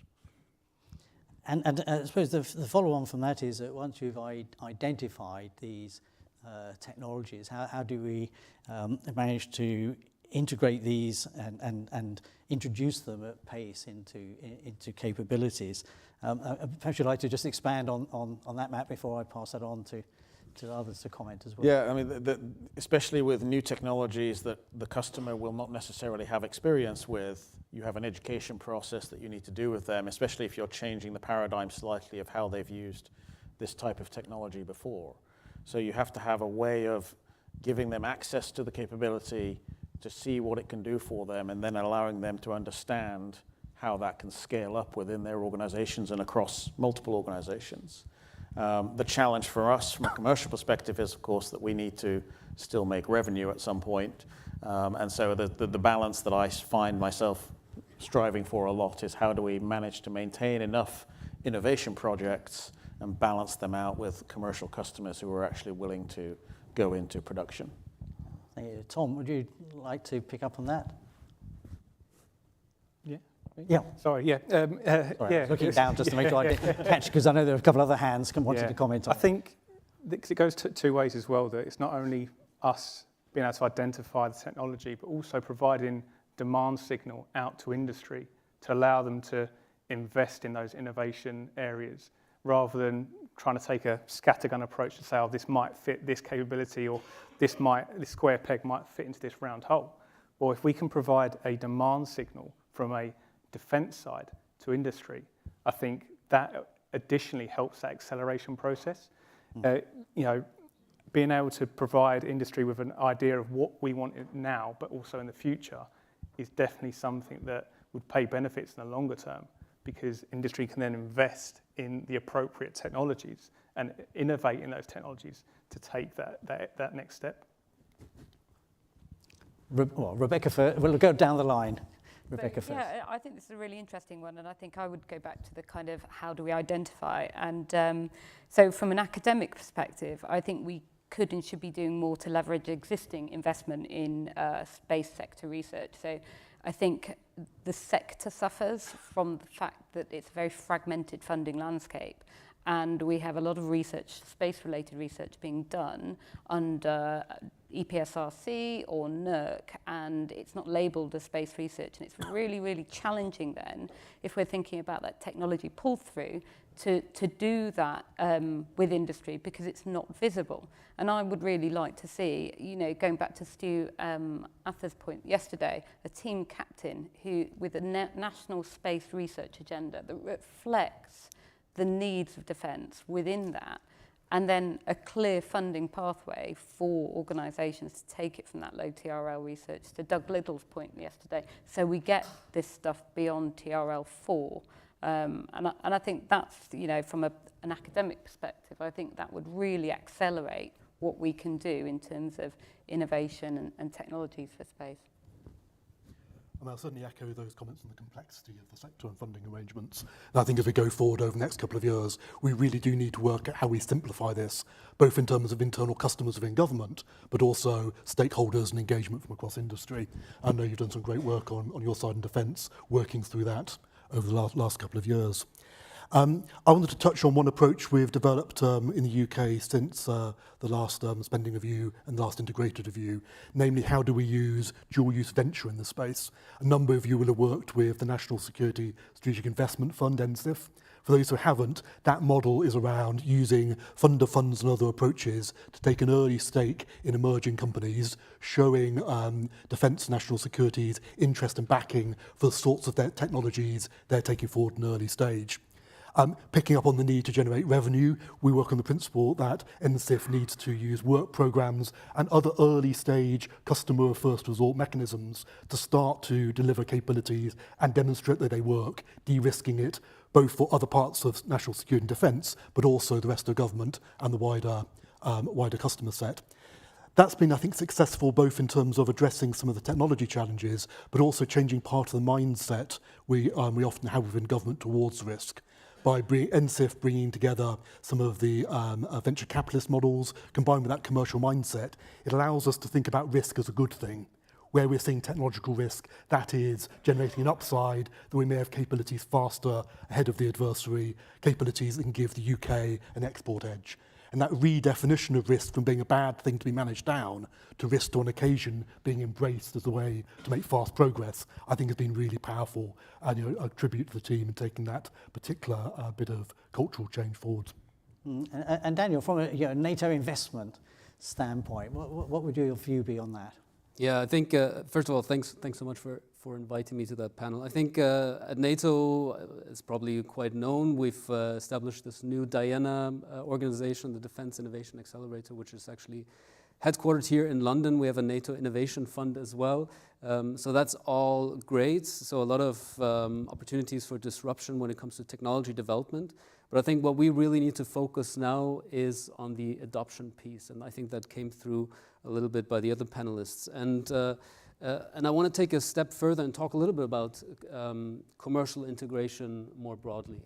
We at NATO, we've undergone a bit of a journey since the beginning of this year. We've initiated a commercial space dialogue where we really wanted to put the spotlight on the commercial sector, on industry, and hear about some of the challenges, some of the struggles they have when it comes to working with defense and helping to integrate commercial solutions. And I think what we found was in no way surprising. I think challenges we see in any other domain when it comes to our procurement models being outdated, very slow, commercial partners really struggling to understand the complexity of defense organizations, of NATO, of national organizations, that there's no venue for testing and experimentation to actually bring the equipment into an operational environment and to see if things work.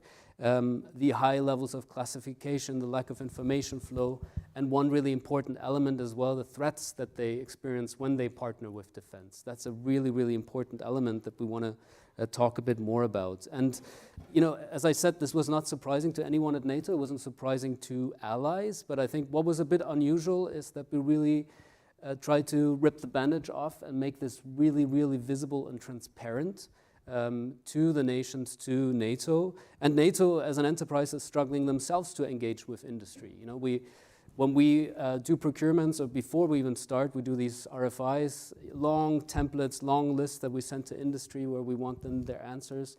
And much of the information that we get is not really usable. So it would be awesome, you know, if we could just have a little bit of funding that we can give industries to come into our exercises, our experimentation venues, and see if these things work, if they address our requirements. So NATO is a great organization because we have 32 allies, but it's also a challenging organization when it comes to driving change. There's consensus decision making. That's why it's really important for us to put industry at the center. So we're now developing this commercial space strategy for NATO, which we also see a little bit as a North Star for some of the allies to see what they can adopt within their national frameworks. And what we really want to look to achieve with this strategy is to tackle these issues. More operational testing environments with commercial. Finding ways to protect and defend commercial partners. New organizations at NATO that help better connect with commercials, help them be better prepared for working with NATO, and also to create more non-classified environments where we can work together. So a lot of things in the pipeline. We're getting a little bit of pushback from some nations that are asking, why are we doing this on space? Why? I mean, these challenges are cross-cutting all domains. Why are we doing this on space? And I think what's really important here is that the commercial space sector is a new kid on the block. You know, we as an organization have the unique opportunity to get things right with industry, to help them work better with us, and to harvest this diversity. And again, it was mentioned, I think, by some of the generals before, NATO cannot own and operate its own space assets. That's a bit of a limitation if you think about autonomy, but it's also empowering because we need to either rely on national contribution or commercial. So this commercial element is really important, and to get this right through the strategy that's upcoming for February next year is really important. Yeah, thank you. And I think sort of building on that, I'd like to sort of just address, you know, how does industry and academia support the military defense requirements as they come up? And part of that is having some form of long-term program where you can see a roadmap. Maybe the road might deviate from year to year, and it may go faster or slower, but at least there is a direction of travel that people can see both in industry and in academia what is likely to be required, and therefore they can plan their resources, human resources as well as financial and technical resources to meet that. And I wonder how we can do that better.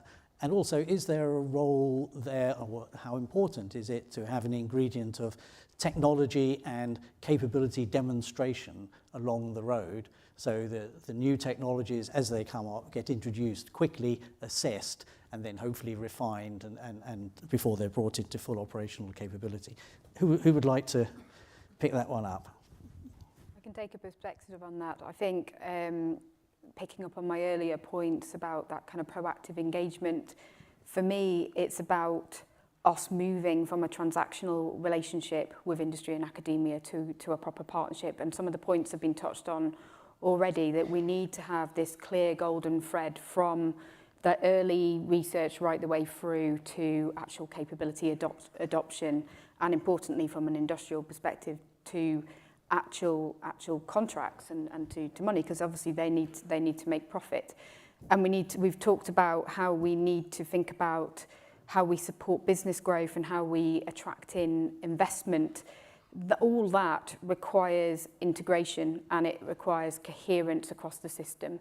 So if I was to say the two things that would be most important to me, one would be cohering the system to actually connect around missions, to actually make sure that we can have this golden thread from early research right the way through to capability adoption, and to have an integrated approach, which is actually about bringing together different disciplines from across government, industry and academia that allow us to fuse all the aspects together that we need. So that will be technology development, it will be technology demonstrations to demonstrate feasibility.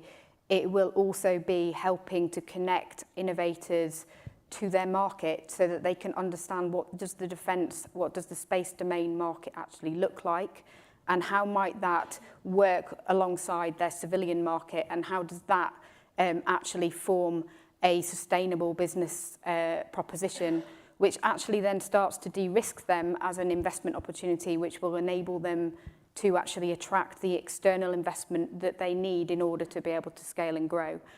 And also in that integration, helping suppliers of all different sizes from academia and industry to identify potential partnership opportunities. Because actually we need the strengths of the small SMEs and the micros and the creativity, along with the mid-tiers and the primes, to work alongside each other to really be able to navigate the very best innovation into our supply chain at a point where we can actually benefit for it from a space perspective, but also from a UK prosperity perspective. So that integration and thinking about how we help organisations from different disciplines, different backgrounds, how we help them to understand one another, because actually partnership depends on understanding and it depends on trust. So actually thinking about that throughout our whole process, I think would be important also. Yeah, and I think that there's two elements of this that I think it's talked about in one of the previous panels. It's around procurement process as well, that yes, you can have all the best technology in the world, but if it takes 3 years to get into deployment, that technology is already obsolete or going obsolete by the time it gets to the front line. But this is why Commercial X was set up. We look at how we can deliver that innovation, that R&D to the warfighter at pace. You know, what can we do to speed up that procurement process? You know, do we grant our commercial team special freedoms? You know, how do we do this to enable not only the commands to keep up with the pace of technology, but also to keep up with the pace from the private sector and industry in how quickly they can develop? You know, government has notoriously been slow at sometimes adopting technology purely just because it takes 9 months, a year, 18 months to get that technology into full operating capability sometimes. Whereas we were set up to try and address that and to try and develop and rapidly progress that TRL level development so that the warfighter and the commands can get stuff to their front lines at speed. Rebecca, yeah. And I think they're just kind of building on that a bit. I think the Procurement Act will hopefully allow SMEs to be able to bid into some of these opportunities as well. And then kind of going back to the old piece around what we need to do in terms of academia, I think we've got to recognise that the university funding model is really quite broken, and it causes problems and isn't at odds with what the defence needs are, because ultimately the consumer base is the students, and so international student recruitment can be quite damaging in terms of what defence needs are. And then I think what I think is probably not maybe necessarily recognised within this room particularly so well is there is a definite anxiety within universities to openly engage and talk about defence-related research. Some will actually not get involved in defence-related research at all, and some will do it but not talk about it. And that's a problem because we need our universities to be thought leaders and we need them to change. We're preaching to the choir here. We all know what space does for us. We all know why defence is important. But actually, we need to change society's view on what defence is. That actually, it's not about tanks and planes and missiles. It's actually about how our adversaries are looking to destabilise our economies and our society. And that is not understood. That's when I speak to parents on the school run, that's not what people understand. And I think we need to go out, and that's, you know, we talked about homework yesterday. And I think that's something as individuals we should be talking about it in our bike clubs or kayaking groups to make people understand that better. No, I couldn't agree more. And just reverting back to the comment I made earlier about the Royal Society perspective, in that perspective, I actually have commissioned a science fiction writer to write some short stories specifically targeted at teenagers, looking at that range over through to 2075. And it's not just addressed at, you know, HMG and everybody else, and it's also addressed to society in general, because unless we can get everybody thinking about what space is likely to do for us. Like the internet has changed our lives, space will do the same thing. We need to be thinking about it now, so we might make a slightly better job of it when the time comes. Any other comments? Yes. I think I was going to underline that point about mission. When I look at the challenges of doing multi-stakeholder governance, very much the successful model you've described, usually it's because we're able to communicate what that mission is, what we're really trying to accomplish. I mean, I've seen some wonderful examples of this in the net zero community, explaining how often very technical aspects of our space approaches will inform our ability to manage environmental goals. But for national security and defence, we have some brilliant stories to tell about what space capabilities, space resilience means in terms for our citizens and users can understand. And for me, that breaks through the barriers. It breaks through the barriers of taking risk around procurement. We turn to our political masters and explain that we'd like them to take more risk around procurement decisions in order to achieve a large mission goal that will benefit the UK and allies, they're far more likely to say yes. When we turn to academics, if we can sell and explain the end use cases, they'll come with us. It transforms a commercial transactional relationship to one between partners. Some of the excellent work the UKI has done within the current framework around sandpits, bringing together academics who are uniquely excited about their areas of research, but can suddenly see how it can be used at the front line. We can do that, and I think this community around, here today and virtually, we're at the forefront of that. If we can't leave here and tell the stories linking the mission, the purpose about how we intend to keep the UK safe and secure, achieve growth, link that to technologies, we're failing in our pitch, and I think we can do that even more powerfully as a community.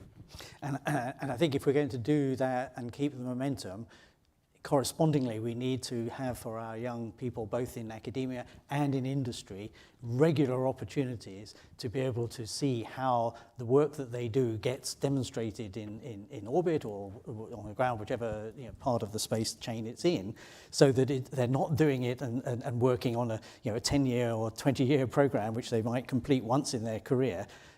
The concept should be they should be able to see a project through over the course of a 1.5 to 2.5 year timescale, so they can have the rapid learning process and then accelerate the business. Anu, just to wake you up there. At some point, I'd like to take use of Q&A, and I don't want to run out of time for the Q&A. So, being as the maestro of timing, perhaps you can make sure that at some. But if it's now or later, we have enough time for some Q&A. We actually, I mean, time-wise, we have about 24 minutes and we have a lot of questions. So, Martin, do you want me to open up now? No, let's fire away with the questions and see where they... Martin, what I'll do is I'll fill them to you to distribute unless somebody wants to jump in, if that's okay.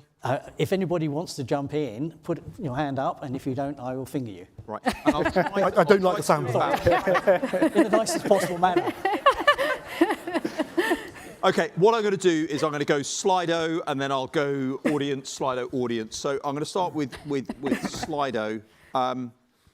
Good question here from Bill Dormer from Nova Systems. We're here in the IET. The first space race brought us the pocket calculator.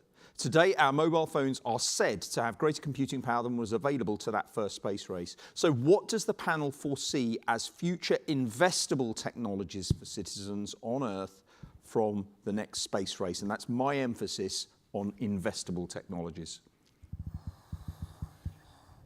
Before you get the... Right, let's go right to the end, Dan. I mean, as I mentioned, I mean, this is there's so much movement in that sector. There's such a variety of technologies that we can invest into, but that's not really the question. The question is, how can we integrate them and how can we adopt them? That's really what keeps me wake up at night. Anybody else want to pick that one? Yes? Yeah, I think there's also, the question is around what do the commands want, really? I mean, it's not something that we can probably answer directly, but what do we want for now and in the future? You know, from a defence point of view, you know, what technologies do we want suppliers to be focusing on? I think that's something that needs to come from the commands to have a think about, to say, where do I want to be in 5-10 years' time, which I know is what they're doing. But that then pushes that demand signal out to industry to say, look, we're attempting to do this. This is the way we want to go. And this is, and essentially, as I think you said earlier, Martin, provide that roadmap then to say, well, look, I want to get here. How do I get here? And then that's where the investment and the innovation comes from. And I think, again, just to re-emphasize what has been said several times in the last day and a bit, and that is that industry and academia and the defence community need to work together. And I know there are some lines which we can't cross at various times, but to the greatest possible extent, if each of the communities understand what their capabilities, what their resources are, and where they want to be, we're likely to get a better result. And so it means we've really got to find a way of working better collectively.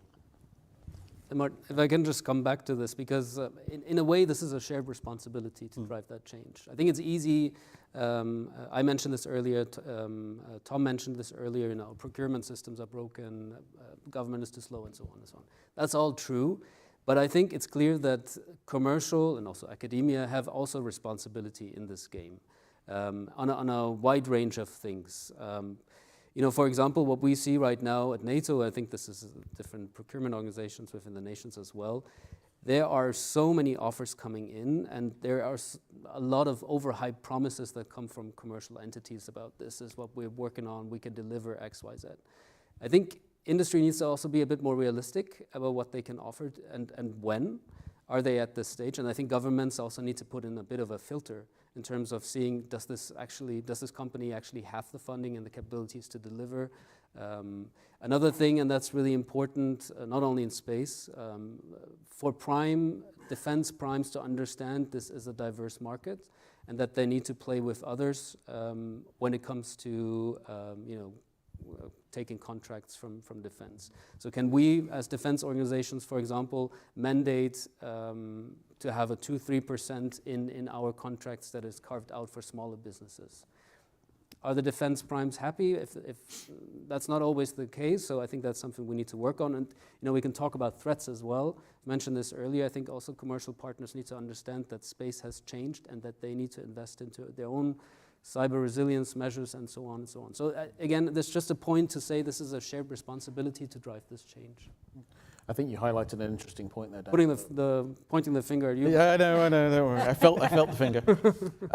There has been a tendency within the new space economy companies to exactly overpromise and underdeliver.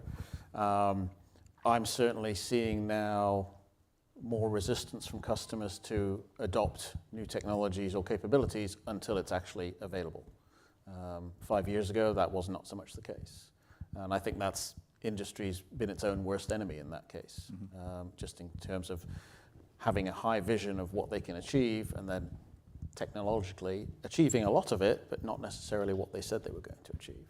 So as industry, certainly within Black Sky, we take it very seriously to be conscious of what we're saying to the customers in terms of the capability that we will deliver and proving that we deliver it. So I think in terms of the investable technologies, just to go back to the original question, I think that it's very much a case of people need to be thinking about how can they use the technologies that are being developed by space industry to facilitate outcomes on Earth, because ultimately that's what we're doing with all of this. yes, a lot of the technology is happening in space, but it's delivering the effect on Earth. And so I think we need to be looking at how can we take advantage of these technologies that are being developed and use that to benefit, whether it's defense or commercial or academia, and bringing those things together. So, Rebecca, were you? No. No, I thought it was somebody who was saying, oh, okay, it was your finger. I'll pick up on that same investable question. So first of all, small print. I'm not qualified to give investment advice, so don't follow this too closely. But in my head, sort of, you can think of this as a wide spectrum of things we could be looking at. I'm always interested as a chief scientific advisor in where technologies overlap. So I love areas like space technology overlapped with quantum sensing. Some really exciting things going on there. And there's similar examples where you get the prism of multiple technologies, different sorts of industries, create some really unique opportunities. But I think I'd be missing a trick if I didn't emphasize just how important constant improvement for the traditional technology sets are, particularly satellite communications. Constantly improving those, whether that be for communications, space control, other sorts of mechanisms, is absolutely crucial. And that's a traditional area with some cutting-edge improvements, and we need to be able to tackle both the sort of space and quantum end of the spectrum, but also things like satellite communications. And critically, I think as government, we need to be able to ensure there's enough talent in the UK and enough trusted capital to do all of that. Success for me is about making sure that regardless of the type of opportunity you have in the space industry from a national security and defence perspective, that you can find the people with the right skills, you can find the capital, the ways into government and the customer routes, and that we can do all of that successfully. I don't want us to have to make trade-offs. Okay. Thank you. Andy, what's up next? Yeah, so next I'll get questions from the floor. I'm just looking. I've got a question over here. If I could have the microphones come over, please. And again, if we can just keep the contexts sort of concise, please. Thank you. I'm Sho from Tufsu Nuclear Technologies, and my question is trying to interrogate more of the demand signal side. What about creating partnerships and co-creating demand signals in partnership with industry so that you don't get that dissonance between industry selling solutions that sort of government don't want? What have you done? What can be done? Best practices, examples, or challenges I'd be keen to hear when it comes to co-creating demand signals so that we're in sync.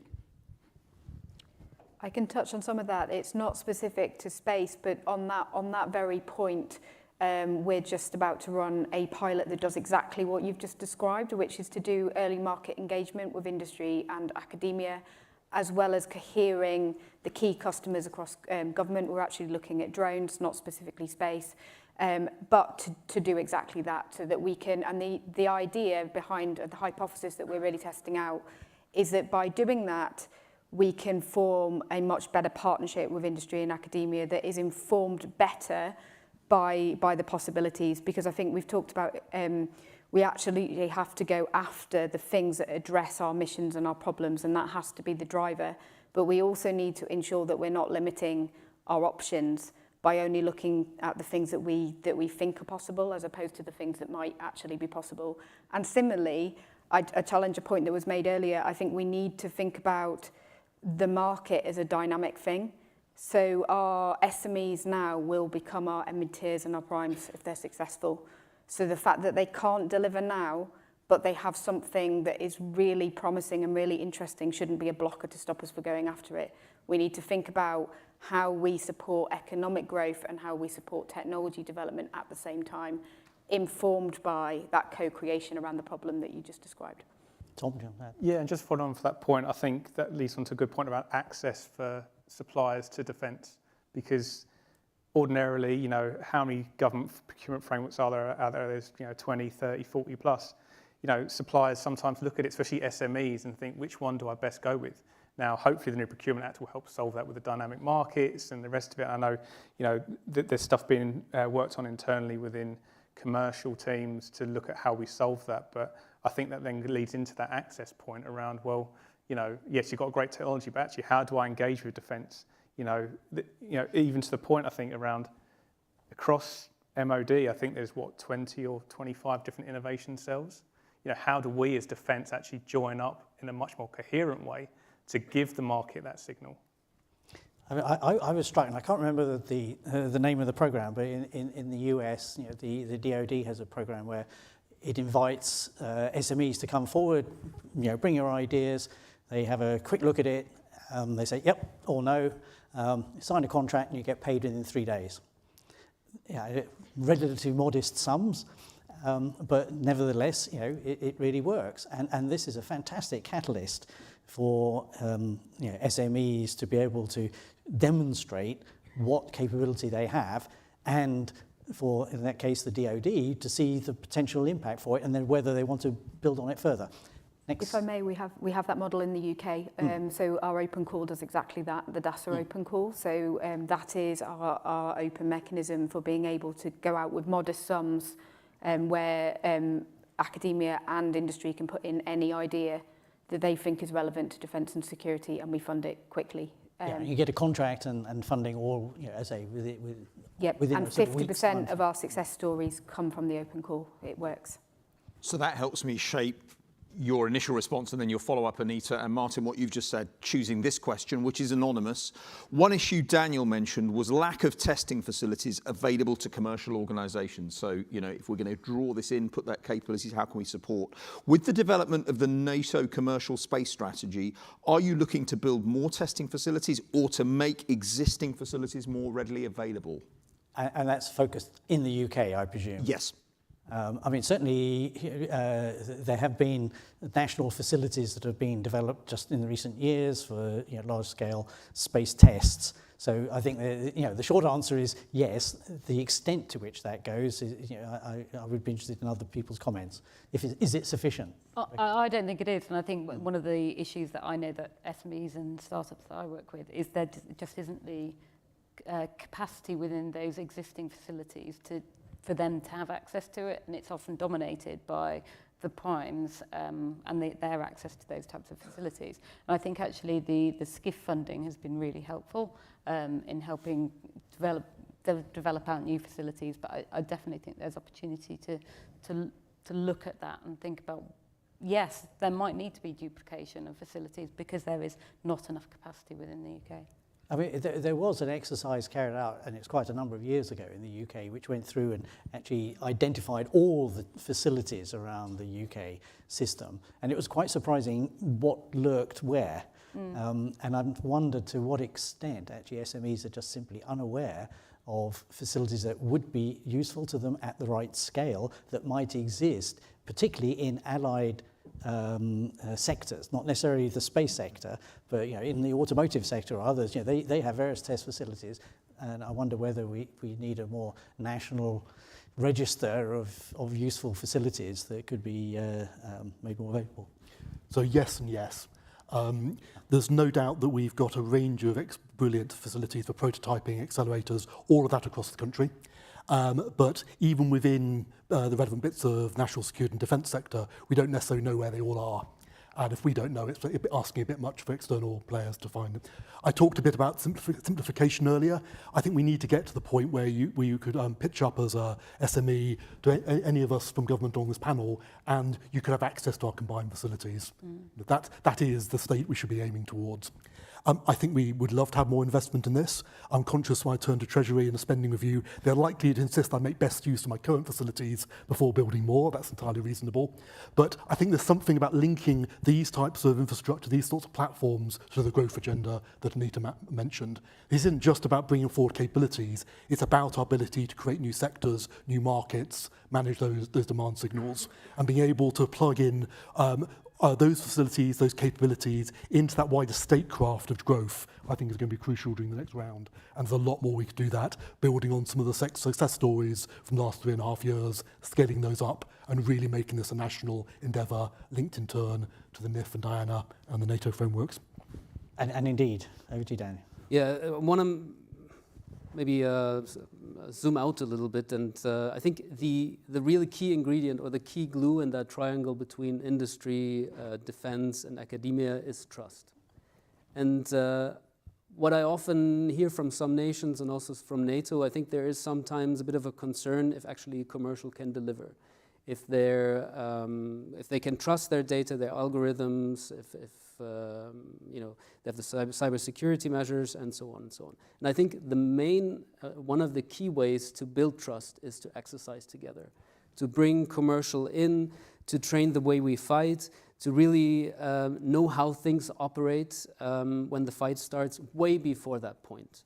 So I think that is really, really important, and I think that's why, you know, I think this was one of the lessons of Russia's war against Ukraine, to see the benefits from commercial, but also see some of the limitations. And, you know, I mean, we all followed the discussions with Starlink and some decisions that were taken there. But again, building trust, we do this through exercising together, through testing and experimentation, and that's really, really important, and something we want to push forward in NATO and then shine through the alliance.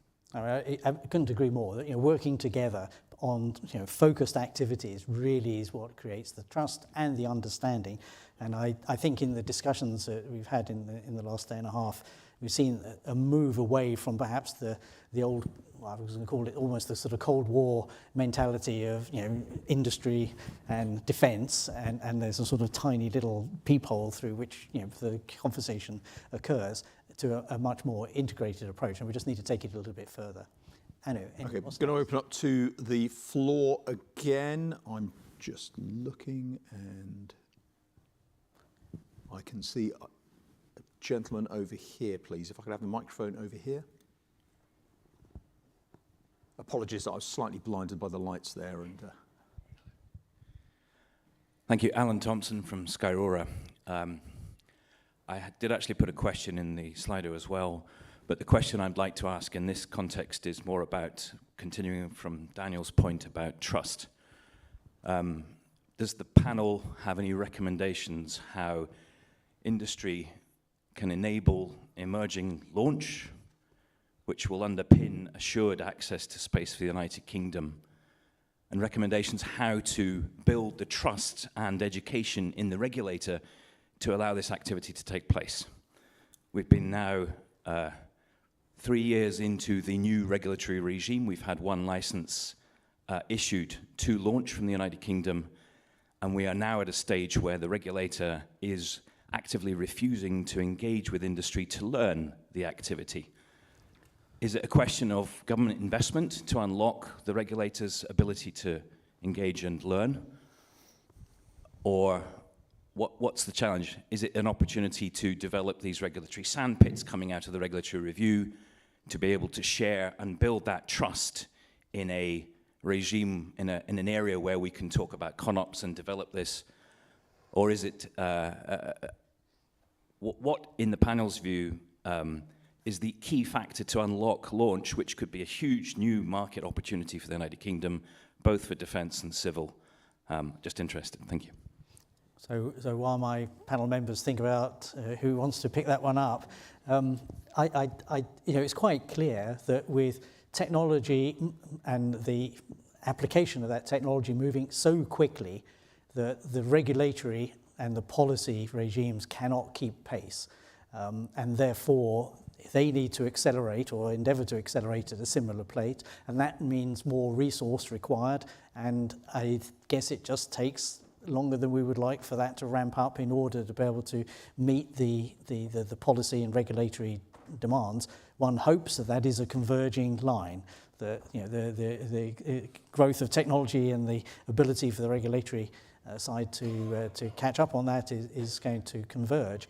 Otherwise, you know, as you see, you know, with SpaceX, you know, they set the rules in many cases ahead of the regulatory environment. I think we're not quite in that same position, and therefore it's perhaps impeding the development of that particular development. Who else would like to comment on that? Daniel. So, I mean, it's quite interesting. We're seeing, I mean, this is not only a British problem, but it's a problem that we see across the alliance. So there's so many efforts and investments in spaceports, different commercial launch providers across the alliance.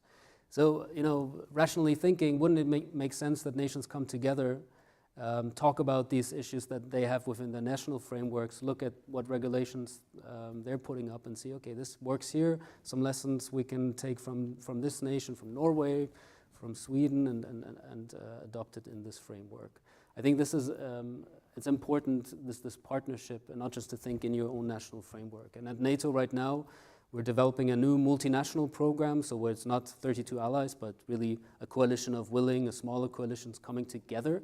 Think about responsive space capabilities, where some nations are putting forward their spaceports and launch capabilities and satellites providers, and really look at interoperability aspects, standards, how to create system of systems, and also look at the regulatory lessons. So I think this is a really, really powerful way of trying to solve things that you experience in a national framework.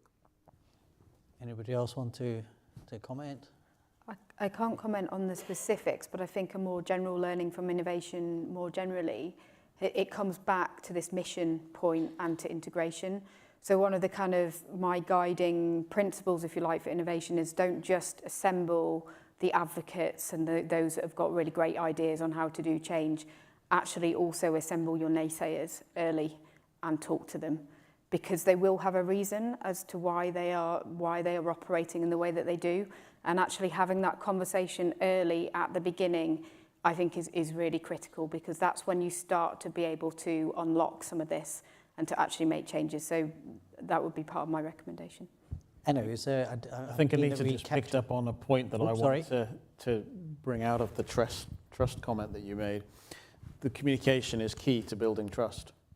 And it means communicating not just between industry and academia or between industry and government, it's across the government and across academia and across industry as well. And so I think the better that we can make that communication loop, whatever format that needs to take, whether it's events like this or meetings or frameworks, that's the key to building the trust, because that gives you the opportunity to have that conversation and, as you say, meet the naysayers halfway and understand what their reasoning is for doing so, because they're not doing it just because they don't like you. Well, they might be, but usually probably not. Most likely not. Enno, it would be nice to see if we fit in another Yeah, we've got question. one more question. Just before we do that, can I just give one personal observation on that, which is, and I might seem heretical for saying this, when we were talking about trust and we were talking about sometimes the overselling from industry, one of the challenges we have, I'd say collectively in the sector, is sometimes we are real advocates for our solutions. We are sometimes guilty, perhaps, of overselling. And sometimes, just because there is a space-based solution, it doesn't necessarily mean that the space-based solution is the best one. And I do sometimes look, and I'm not going to name any examples, but I sometimes look and I think, look, we all love space, we're all putting this forward, but are we being objective when we're critiquing the role of space? Let me get back on track here. We've got time for one more question. I'm going to go to, the panel has spoken about what we need to think about and do better so we can innovate faster. Can you give any case studies about some successful space innovations that we've already made at pace, either in the UK or NATO? Now, I can think of one methodologically going back a long time ago involving somebody on the panel, but are there other examples? So we're talking about that need. So some UK or NATO-wide examples where within 3 years, as you mentioned it, Martin, concept, rapid development, or maybe 5 years. Anything spring to mind? So I'll give you one that's not necessarily a complete innovation, but it's a good demonstration of the flexibility that industry can have in responding to customer needs, which I think is one of the crucial things that we bring to the table. So when Ukraine happened, we were preparing to launch the last 2 satellites of our constellation, and we had them planned for a particular mid-inclined orbit, mid-latitude inclined orbit. And one of our customers came to us and said, it would be really great if you had more coverage over this particular latitude that happens to go right over Ukraine, because obviously we could see what was coming. And within 6 weeks, we were able to change our launch to launch into a new orbit to provide that to the customer. That's a process that normally takes months and months, and we did it within 6 weeks. So I think that's the kind of flexibility that industry can provide, as long as the customer comes to us and talks to us about it and helps, say, is this even possible? So that's the type of innovation that I think industry can bring. The other thing I would say is that, everything we build is driven by customer demand. there is a tendency, we were talking about this in the green room, there's a tendency amongst engineers to go and build cool things because they like to build cool things. But the reality is that a successful business has to build something that customers want to buy. And I'd argue actually there's a lot of downstream on the app side, what we're doing with the data that is responsive. Rebecca, did you have a comment you were going to make? You look like you were about to. No. Not going to put you on the spot there. You said you had an example. Yeah. Okay, so it'll actually come with my roundup comments because we're running out of time. Firstly, but there is a question. It's going to be directed at you, Martin, actually. So firstly, thank you very much, panel, for sharing your perspectives. Two things I want to take away or want to thank you for as well. What's come through at last, we've mentioned the role of academia at various times yesterday, but it's been subliminal, it's brought up. I think all of you have been really, really highlighting that. So thank you again, a critical part of the triangle to come forwards. And I suppose just as the final conclusions, I would say, looking back 45, 48 years ago, but it's a question, Martin, when you were, as an academic, looking at the opportunities that led to UOSat-1 and the small satellite revolution that's happened, back then, I think it was 1981 or so, were you also thinking ahead to the potential for this, or was this really very much there's an opportunity space we can really push on here to ride shares and use COTS technologies? I'm interested. I wish I could say that it was all a deep-laid plan that would ultimately end up in new space. But that would be untrue. I think at that time it was an opportunity because there was the confluence of the development of microelectronics, which all of a sudden was able to shrink the size of a satellite, but increase its capability to be able to get that magic formula to match of cost, utility, timescale, and size. And I did think that it had a future, although most people at the time told me to go out and get a proper job, which I didn't.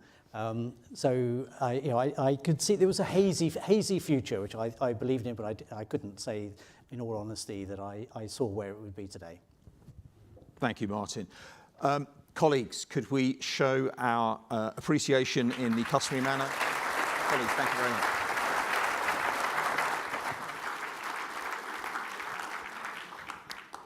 And that takes us to lunch. Just a couple of notices I want to give. Firstly, as a parish notice, lunch is being served upstairs in the Maxwell Library as well as downstairs. And finally, it has been a very intensive day and a half.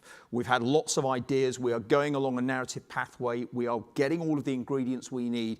This afternoon's sessions are where everything will be coming together. We've got a keynote from Tim Marshall, and I think why I'm valuing this not only as a reader of several of his studies, very often when we look outside our sector, we can get a really objective view of what we are about. But I think crucially, that is being followed by Major General Tedman as the UK Space Command commander, who'll be able to integrate all of the perspectives he's taken on board and really give his perspective on what we have achieved collectively and what our homework tasks going forward are at pace. And I would urge you, if possible, to make sure we can stay there so that we can bring together all of the individual strands that we've been weaving together collectively. It's absolutely crucial. So thank you very much, everyone. Lunch will be being served. If I could see you back here at 14:20, which gives us about 55 minutes. Thank you, colleagues.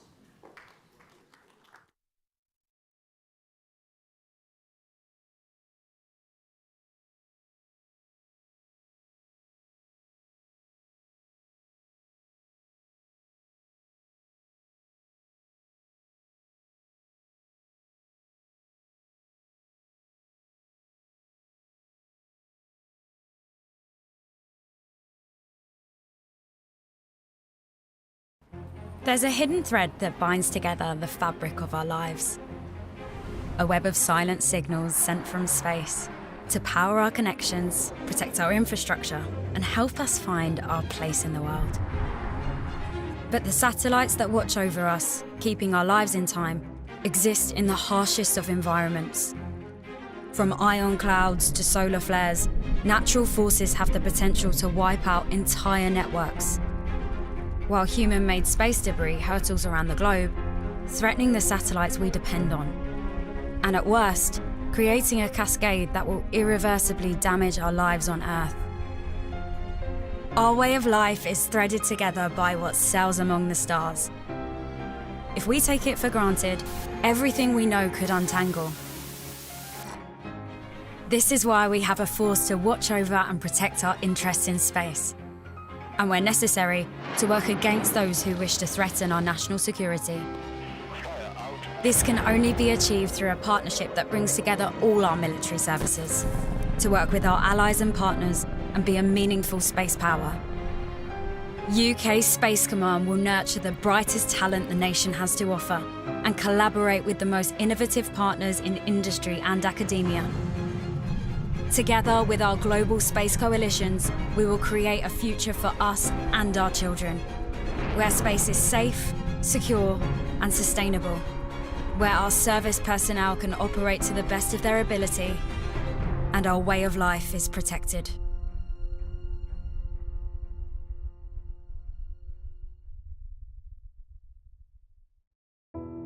At a time when the West's focus is on securing stability, protecting peace, and deterring our adversaries, Palantir Technologies works to help Western militaries make the right decisions at the right time to assist these critical missions. From multi-domain operational support and personnel management, to platform availability, scenario planning, and pushing AI to the very edge of space in ways we've never seen before, Palantir is providing cutting-edge data integration and modeling software to help drive the most effective and agile operations for our allies in the US, UK, and around the world. Our mission is to help the West compete and win by revolutionizing decision-making, helping personnel use their data better and faster than their adversaries. By enabling military forces to interact with all their data, no matter the source, Palantir helps personnel discover previously unseen links across the entire defense enterprise. We are in this for the long haul, working for generational change and enduring impact as defense undergoes a dramatic digital transformation. With Palantir, defense can rapidly turn oceans of data into operational effect.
Raytheon Norse are experts in space domain awareness, dedicated to monitoring and understanding mission intent.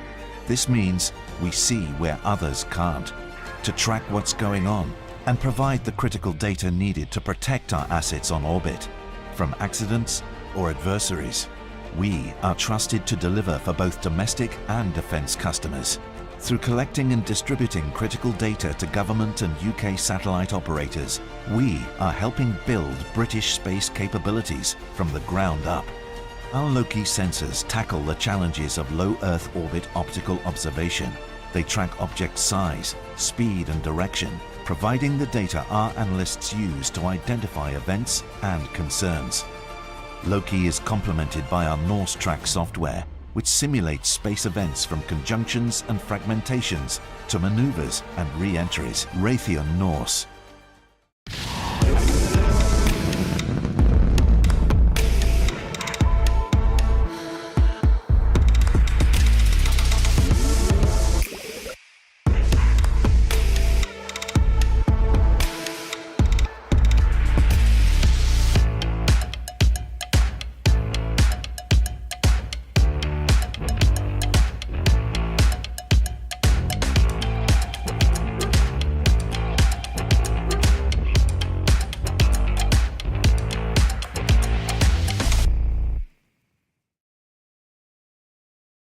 space to me in my line of work is incredibly important because I work for a radio station. We need satellites in order to transmit all of our radio shows, our 24/7 news, all of our broadcasting, and it's also really important for people who are in the Navy when they're out at sea. We give them various radios for them to listen to our broadcasts, and they're able to do that because of space.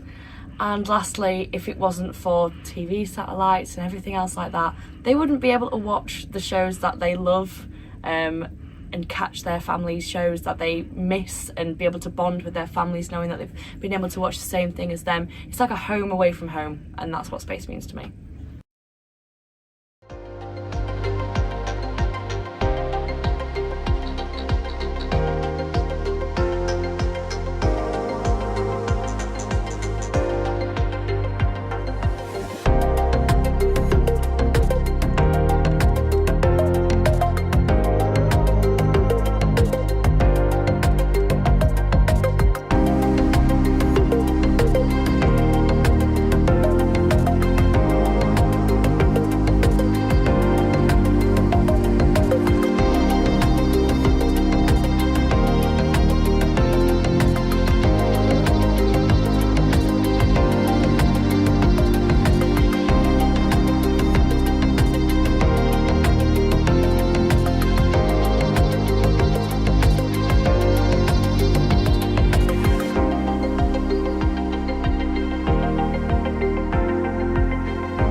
So I'm Lieutenant Sam Hendy, XO 59.1 Squadron, as part of the US 5th Fleet's 59 AI and Innovation Task Force.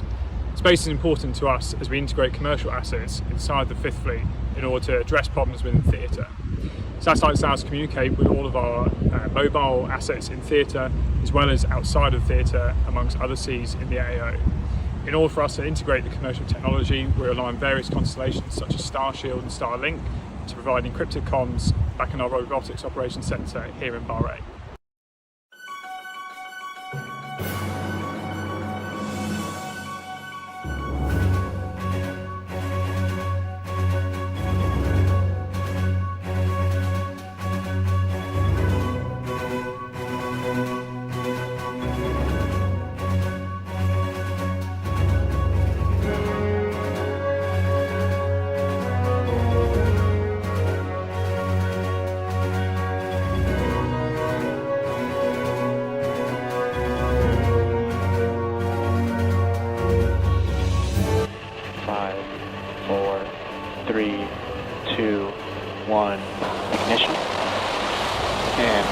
Falcon 9, go Transporter 11.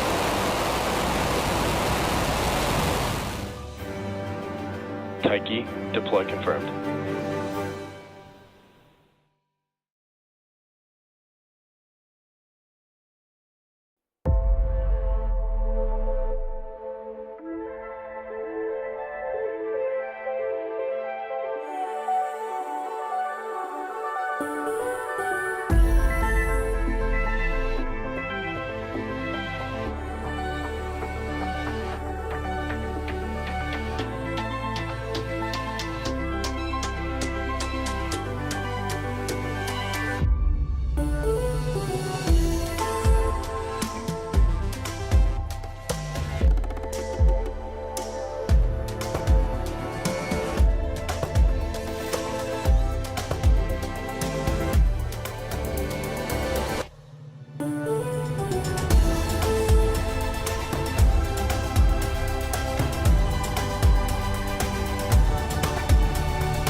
Radio, GPS, satellite communications, intelligence, surveillance and reconnaissance are crucial to my role. I'm a battle watch captain here, so I'm a focal point of contact for all UK maritime elements within our joint area of operations. This spans from the Eastern Med all the way through to the tip of India.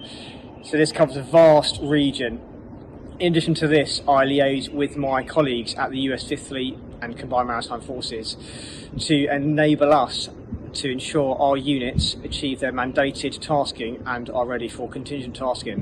I use GPS, satellite communications, intelligence, surveillance and reconnaissance daily within my role here. Whether this is from communicating with ships, conducting interdiction of vessels smuggling narcotics, through to ISR assets supporting UK forces transiting through the high threat areas which vessels are at an increased risk of action from hostile actors, which I'm sure you've all seen in the headlines. This ultimately builds situational awareness of the environment that we operate in, whether it be an increased risk to UK forces. GPS, radio, satellite communications, intelligence, surveillance and reconnaissance are crucial to ensure that we have the edge against those that attempt to do us harm and allow us to conduct free navigation operations to support merchant shipping around the world. Hindsight is 20/20. Foresight is a superpower. Black sky. Today, the speed of space-based intelligence meets the urgency of the moment. Unexpected events around the globe suddenly and dynamically alter relationships with allies and adversaries, force rapid national security decisions, and impact the health and safety of entire populations. That's why Black Sky is relied upon to be fast, focused, and flexible. Immediate insights are only possible when monitoring is both very frequent and very fast. Our unconventional satellite orbits and AI-driven automation help you get answers in minutes. It's real-time tactical intelligence that rapidly pinpoints changes, patterns, and anomalies. Intelligence only matters when it's deeply relevant to you. This is the industry's only purpose-built platform for dynamic monitoring, not static mapping. It's powered by multiple inputs in space, online, and on the ground.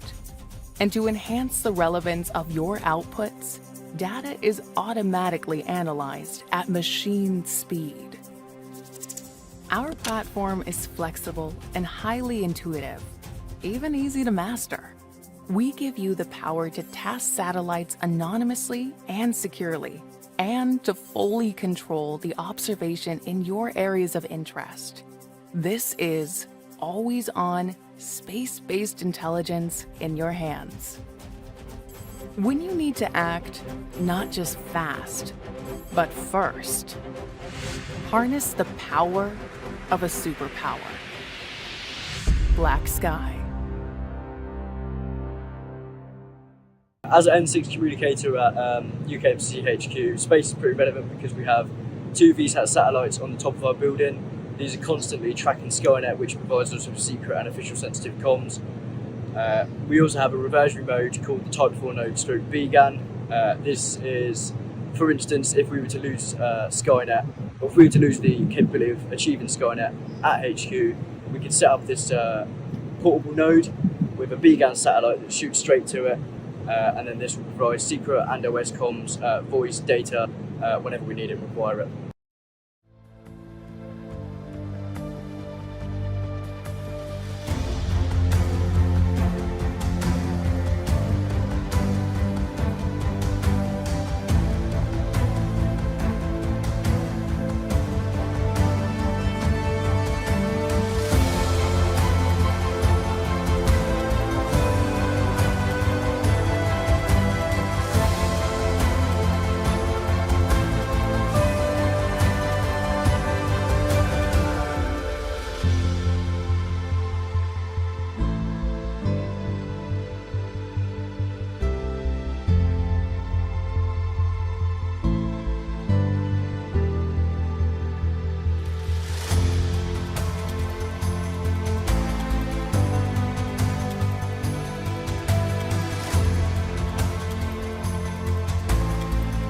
For over 130 years, we have helped to defend nations, protect communities, and save lives all around the world. To create a safe and secure world together. This is our purpose. It's why we exist and what we always strive for. We are Babcock. Hello, I am Lance Corporal Joe White, the SATCOM Detachment Commander in Opsis Troop out here in Estonia on Opka Brit 14. The two primary means of SATCOMs we've been using are the CCT-120 for daily reach back to the UK, which bears Falcon systems at the moment. Also here we have the MMR using SATCOMs at the moment, the 167 Golf. Throughout Opka Brit we've used it weekly, even daily sometimes, for interoperability with Estonians, interoperability with the French. We've also used it for weekly tests in the events of a crisis with Poland and HQ Tallinn.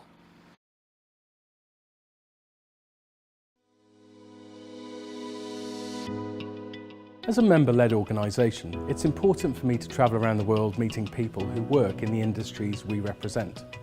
Today, I'm in my home country of Wales visiting one of our corporate partners, meeting some of our members working in aerospace manufacturing and seeing some of the innovation that's happening in the aerospace sector right now. It's an exciting time for space, aviation and aerospace as our sector focuses on making huge technological advances to address the climate challenge. If you work or want to work in the aviation, aerospace or space sectors, joining the Society can provide you with a lot to help you on your journey. I'd encourage you to reach out to the Royal Aeronautical Society. If you're thinking of joining or would like to know anything about getting more involved in our work, head to our website, drop us an email or visit our social media pages.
There's a hidden thread that binds together the fabric of our lives.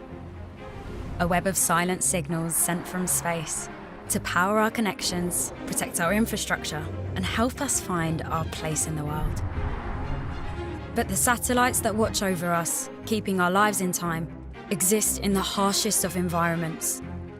From ion clouds to solar flares, natural forces have the potential to wipe out entire networks. While human-made space debris hurtles around the globe, threatening the satellites we depend on. And at worst, creating a cascade that will irreversibly damage our lives on Earth. Our way of life is threaded together by what sails among the stars. If we take it for granted, everything we know could untangle. This is why we have a force to watch over and protect our interests in space. And where necessary, to work against those who wish to threaten our national security. This can only be achieved through a partnership that brings together all our military services, to work with our allies and partners and be a meaningful space power. UK Space Command will nurture the brightest talent the nation has to offer and collaborate with the most innovative partners in industry and academia. Together with our global space coalitions, we will create a future for us and our children, where space is safe, secure, and sustainable, where our service personnel can operate to the best of their ability, and our way of life is protected.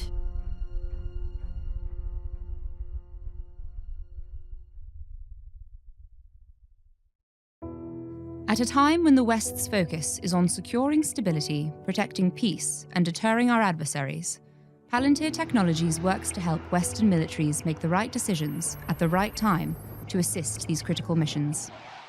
From multi-domain operational support and personnel management, to platform availability, scenario planning, and pushing AI to the very edge of space in ways we've never seen before, Palantir is providing cutting-edge data integration and modeling software to help drive the most effective and agile operations for our allies in the US, UK, and around the world. Our mission is to help the West compete and win by revolutionizing decision-making, helping personnel use their data better and faster than their adversaries.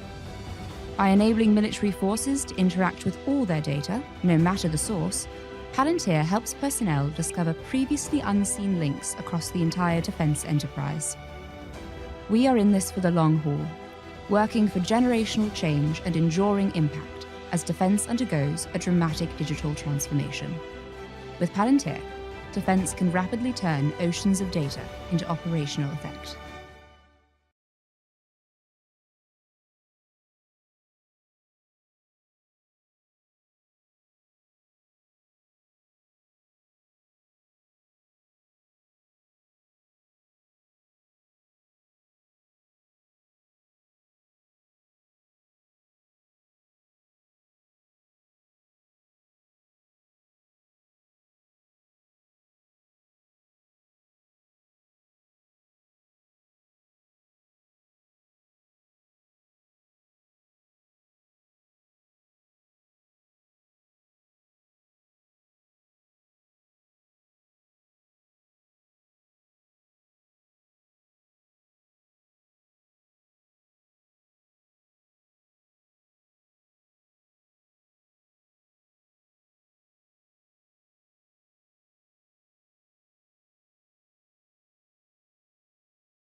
Raytheon Norse are experts in space domain awareness, dedicated to monitoring and understanding mission intent. This means we see where others can't, to track what's going on and provide the critical data needed to protect our assets on orbit from accidents or adversaries. We are trusted to deliver for both domestic and defense customers. Through collecting and distributing critical data to government and UK satellite operators, we are helping build British space capabilities from the ground up. Our Loki sensors tackle the challenges of low Earth orbit optical observation. They track object size, speed and direction, providing the data our analysts use to identify events and concerns. Loki is complemented by our Norse Track software, which simulates space events from conjunctions and fragmentations to maneuvers and re-entries. Raytheon Norse.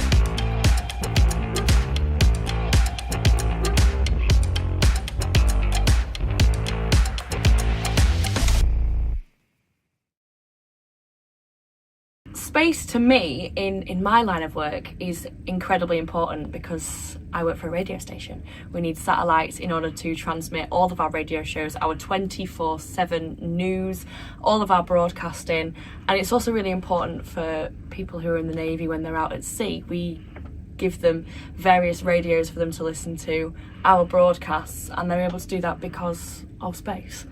And lastly, if it wasn't for TV satellites and everything else like that, they wouldn't be able to watch the shows that they love and catch their families' shows that they miss and be able to bond with their families knowing that they've been able to watch the same thing as them. It's like a home away from home, and that's what space means to me.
So I'm Lieutenant Sam Hendy, XO 59.1 Squadron, as part of the US 5th Fleet's 59 AI and Innovation Task Force.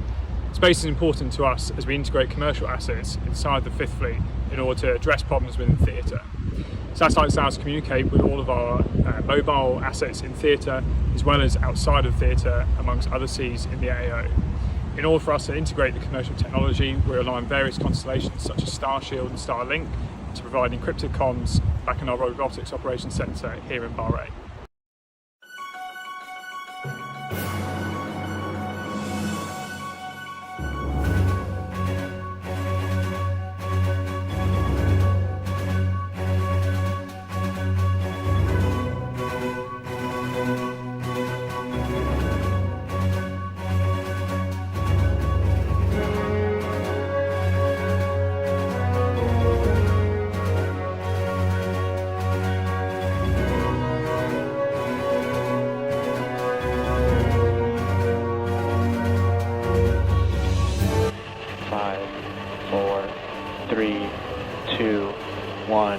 Ignition.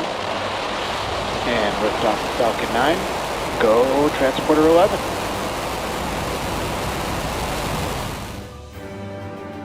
Taiki, deploy confirmed.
Radio, GPS, satellite communications, intelligence, surveillance and reconnaissance are crucial to my role. I'm a battle watch captain here, so I'm a focal point of contact for all UK maritime elements within our joint area of operations. This spans from the Eastern Med all the way through to the tip of India.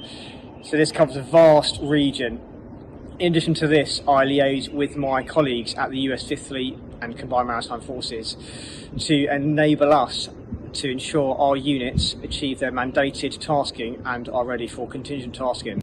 I use GPS, satellite communications, intelligence, surveillance and reconnaissance daily within my role here. Whether this is from communicating with ships, conducting interdiction of vessels smuggling narcotics, through to ISR assets supporting UK forces transiting through the high threat areas which vessels are at an increased risk of action from hostile actors, which I'm sure you've all seen in the headlines. This ultimately builds situational awareness of the environment that we operate in, with it being an increased risk to UK forces. GPS, radio, satellite communications, intelligence, surveillance and reconnaissance are crucial to ensure that we have the edge against those that attempt to do us harm and allow us to conduct free navigation operations to support merchant shipping around the world. Hindsight is 20/20. Foresight is a superpower. Black Sky. Today, the speed of space-based intelligence meets the urgency of the moment.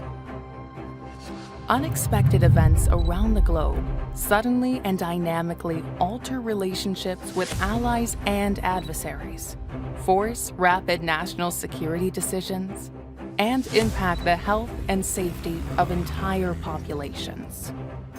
That's why Black Sky is relied upon to be fast, focused, and flexible. Immediate insights are only possible when monitoring is both very frequent and very fast. Our unconventional satellite orbits and AI-driven automation help you get answers in minutes. It's real-time tactical intelligence that rapidly pinpoints changes, patterns, and anomalies. Intelligence only matters when it's deeply relevant to you. This is the industry's only purpose-built platform for dynamic monitoring, not static mapping. It's powered by multiple inputs in space, online, and on the ground. And to enhance the relevance of your outputs, data is automatically analyzed at machine speed. Our platform is flexible and highly intuitive, even easy to master. We give you the power to task satellites anonymously and securely, and to fully control the observation in your areas of interest. This is always-on, space-based intelligence in your hands. When you need to act, not just fast, but first, harness the power of a superpower. Black Sky. As an N6 communicator at UKMC HQ, space is pretty relevant because we have 2 VSAT satellites on the top of our building. These are constantly tracking Skynet, which provides us with secret and official sensitive comms. We also have a reversionary mode called the Type 4 node stroke BGAN. This is, for instance, if we were to lose Skynet, or if we were to lose the capability of achieving Skynet at HQ, we could set up this portable node with a BGAN satellite that shoots straight to it. And then this will provide secret and OS comms, voice, data, whenever we need it and require it.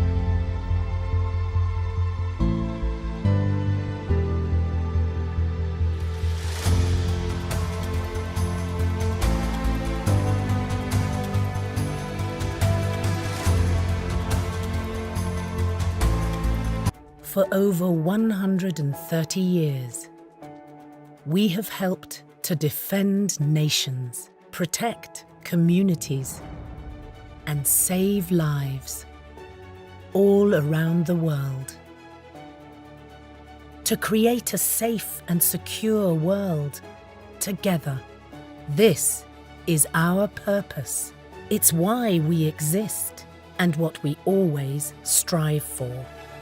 We are Babcock. Hello, I am Lance Corporal Joe White, the SATCOM Detachment Commander in Opsis Troop out here in Estonia on Opcabrit 14.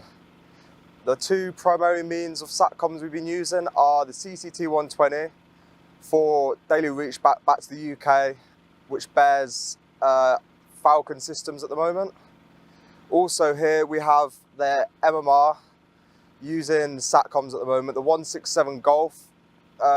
Throughout Opcabrit we've used it weekly, even daily sometimes, for interoperability with Estonians, interoperability with the French. We've also used it for weekly tests in the events of a crisis with Poland and HQ Tallinn.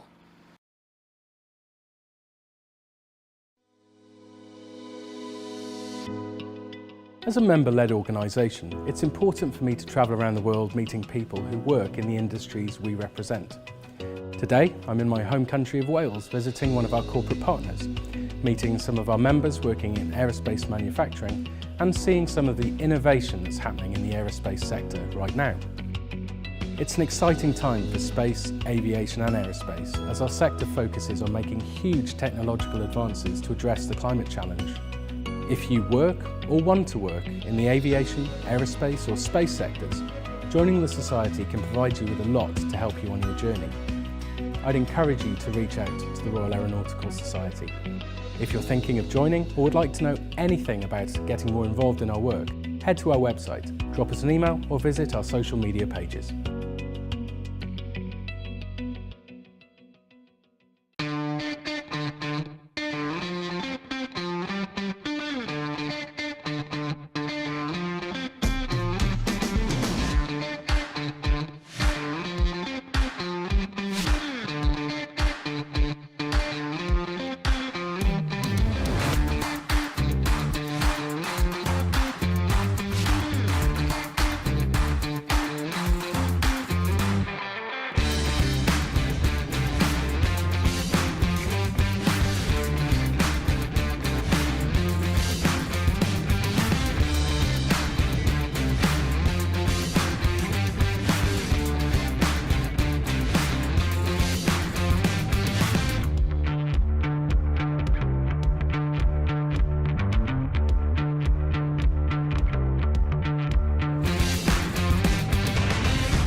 There's a hidden thread that binds together the fabric of our lives. A web of silent signals sent from space to power our connections, protect our infrastructure, and help us find our place in the world. But the satellites that watch over us, keeping our lives in time, exist in the harshest of environments. From ion clouds to solar flares, natural forces have the potential to wipe out entire networks. While human-made space debris hurtles around the globe, threatening the satellites we depend on. And at worst, creating a cascade that will irreversibly damage our lives on Earth. Our way of life is threaded together by what sails among the stars. If we take it for granted, everything we know could untangle. This is why we have a force to watch over and protect our interests in space. And where necessary, to work against those who wish to threaten our national security. This can only be achieved through a partnership that brings together all our military services, to work with our allies and partners and be a meaningful space power. UK Space Command will nurture the brightest talent the nation has to offer and collaborate with the most innovative partners in industry and academia. Together with our global space coalitions, we will create a future for us and our children, where space is safe, secure, and sustainable, where our service personnel can operate to the best of their ability, and our way of life is protected.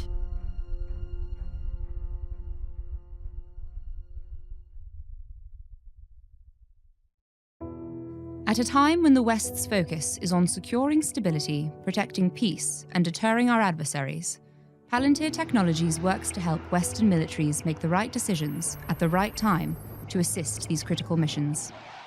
From multi-domain operational support and personnel management, to platform availability, scenario planning, and pushing AI to the very edge of space in ways we've never seen before, Palantir is providing cutting-edge data integration and modeling software to help drive the most effective and agile operations for our allies in the US, UK, and around the world. Our mission is to help the West compete and win by revolutionizing decision-making, helping personnel use their data better and faster than their adversaries. By enabling military forces to interact with all their data, no matter the source, Palantir helps personnel discover previously unseen links across the entire defense enterprise. We are in this for the long haul, working for generational change and enduring impact as defense undergoes a dramatic digital transformation. With Palantir, defense can rapidly turn oceans of data into operational effect.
Raytheon Norse are experts in space domain awareness, dedicated to monitoring and understanding mission intent.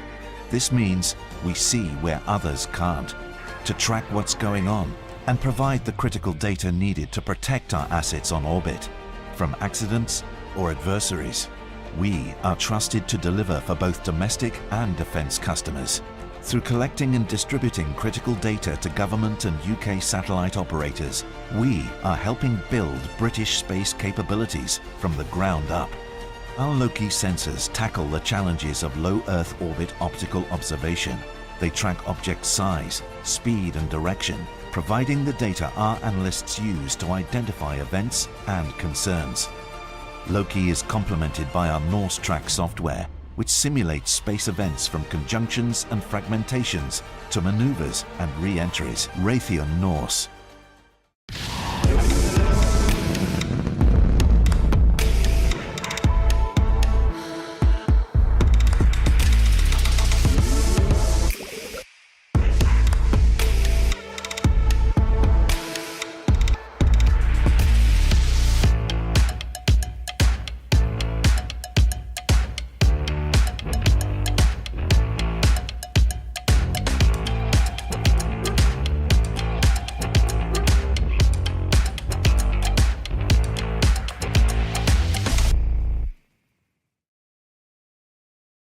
Space to me in my line of work is incredibly important because I work for a radio station. We need satellites in order to transmit all of our radio shows, our 24/7 news, all of our broadcasting, and it's also really important for people who are in the Navy when they're out at sea. We give them various radios for them to listen to our broadcasts, and they're able to do that because of space. And lastly, if it wasn't for TV satellites and everything else like that, they wouldn't be able to watch the shows that they love and catch their families' shows that they miss and be able to bond with their families knowing that they've been able to watch the same thing as them. It's like a home away from home, and that's what space means to me.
So I'm Lieutenant Sam Hendy, XO 59.1 Squadron, as part of the US 5th Fleet's 59 AI and Innovation Task Force. Space is important to us as we integrate commercial assets inside the 5th Fleet in order to address problems within theatre. Satellites allow us to communicate with all of our mobile assets in theatre as well as outside of theatre amongst other seas in the AO. In order for us to integrate the commercial technology, we're relying on various constellations such as Starshield and Starlink to provide encrypted comms back in our robotics operations centre here in Bahrain.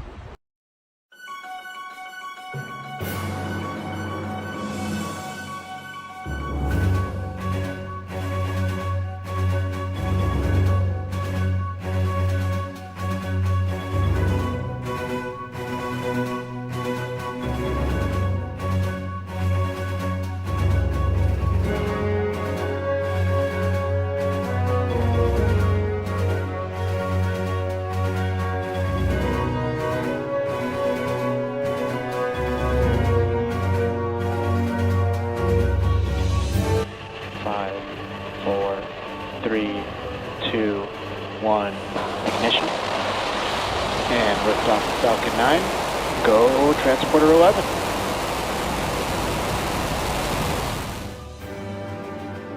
key. Deploy confirmed.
Radio, GPS, satellite communications, intelligence, surveillance and reconnaissance are crucial to my role. I'm a battle watch captain here, so I'm a focal point of contact for all UK maritime elements within our joint area of operations. This spans from the Eastern Med all the way through to the tip of India. So this covers a vast region. In addition to this, I liaise with my colleagues at the US 5th Fleet and Combined Maritime Forces to enable us to ensure our units achieve their mandated tasking and are ready for contingent tasking. I use GPS, satellite communications, intelligence, surveillance and reconnaissance daily within my role here. Whether this is from communicating with ships, conducting interdiction of vessels smuggling narcotics, through to ISR assets supporting UK forces transiting through the high threat areas which vessels are at an increased risk of action from hostile actors, which I'm sure you've all seen in the headlines. This ultimately builds situational awareness of the environment that we operate in, with it being an increased risk to UK forces. GPS, radio, satellite communications, intelligence, surveillance and reconnaissance are crucial to ensure that we have the edge against those that attempt to do us harm and allow us to conduct free navigation operations to support merchant shipping around the world. Hindsight is 20/20. Foresight is a superpower. Black Sky. Today, the speed of space-based intelligence meets the urgency of the moment. Unexpected events around the globe suddenly and dynamically alter relationships with allies and adversaries, force rapid national security decisions, and impact the health and safety of entire populations. That's why Black Sky is relied upon to be fast, focused, and flexible. Immediate insights are only possible when monitoring is both very frequent and very fast. Our unconventional satellite orbits and AI-driven automation help you get answers in minutes. It's real-time tactical intelligence that rapidly pinpoints changes, patterns, and anomalies. Intelligence only matters when it's deeply relevant to you. This is the industry's only purpose-built platform for dynamic monitoring, not static mapping. It's powered by multiple inputs in space, online, and on the ground. And to enhance the relevance of your outputs, data is automatically analyzed at machine speed. Our platform is flexible and highly intuitive, even easy to master. We give you the power to task satellites anonymously and securely, and to fully control the observation in your areas of interest. This is always-on, space-based intelligence in your hands. When you need to act, not just fast, but first, harness the power of a superpower. Black Sky. As an N6 communicator at UKMC HQ, space is pretty relevant because we have 2 VSAT satellites on the top of our building. These are constantly tracking Skynet, which provides us with secret and official sensitive comms. We also have a reversionary mode called the Type 4 node stroke BGAN. This is, for instance, if we were to lose Skynet, or if we were to lose the capability of achieving Skynet at HQ, we could set up this portable node with a BGAN satellite that shoots straight to it, and then this will provide secret and OS comms, voice, data, whenever we need it and require it.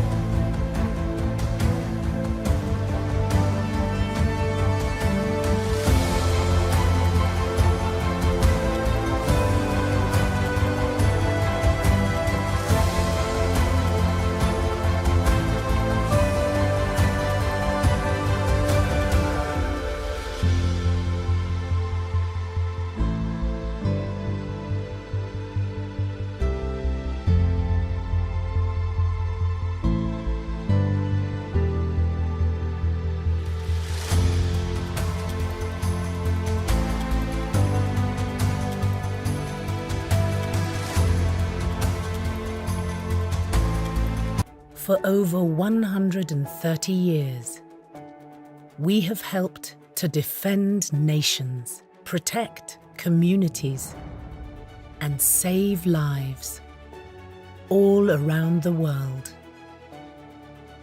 To create a safe and secure world together. This is our purpose. It's why we exist and what we always strive for. We are Babcock.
And welcome back for the final session for Defence Space 2024.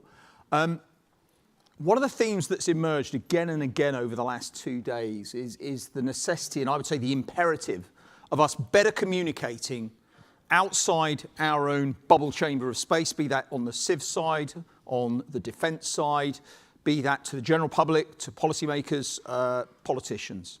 And so I think it's really valuable when we get a refreshing perspective from outside our bubble, outside our sector, because sometimes there are some home truths that we need to take on board and which can actually help us in that long-term path, even though they might be a little bit painful. And I have no insights into what our keynote speaker is going to be saying. I just wanted to frame that there. But for people who are not aware of Tim's work, Tim Marshall, author and broadcaster, I am going to read through with one tiny edit his entire biography as we have in the programme. So Tim Marshall is the UK's best-selling author on international relations.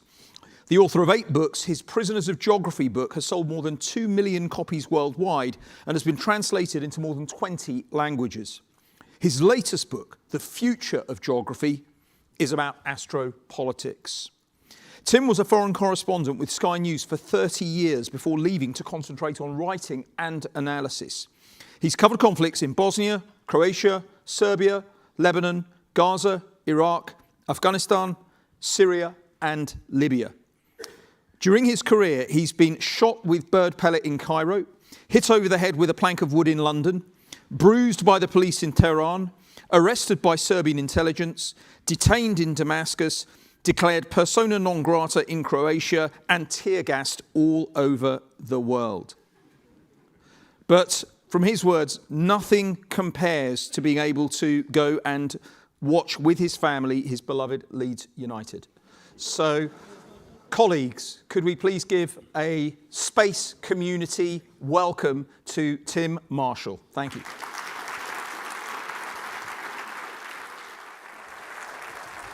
Thank you. Thank you very much. I should start by saying L812985 SAC Marshall, sir, ma'am. Which should tell you that I am an amateur in a room of professionals and a generalist in a room of experts. So please bear that in mind. I'm acutely aware that anything pretty much I can say you probably already know, but maybe I can say it a different way. I was quite alarmed when that lovely introduction it said you didn't have a clue what I was about to say, and I thought, yeah, you're not the only one. Make it up as we go along, up to a point. Thank you for the invitation. Do bear with me. I'll start with some homilies, a bit of history, possibly a dad joke, and then I'll try and get to the point. That's my opening remark. That's why you're going to win the argument, because you're pushing at an open door. We have always loved this space. We have always been fascinated by it, and we have always wanted to go somewhere where we can't, whether it's an ocean or the top of a mountain. As soon as we can, we do.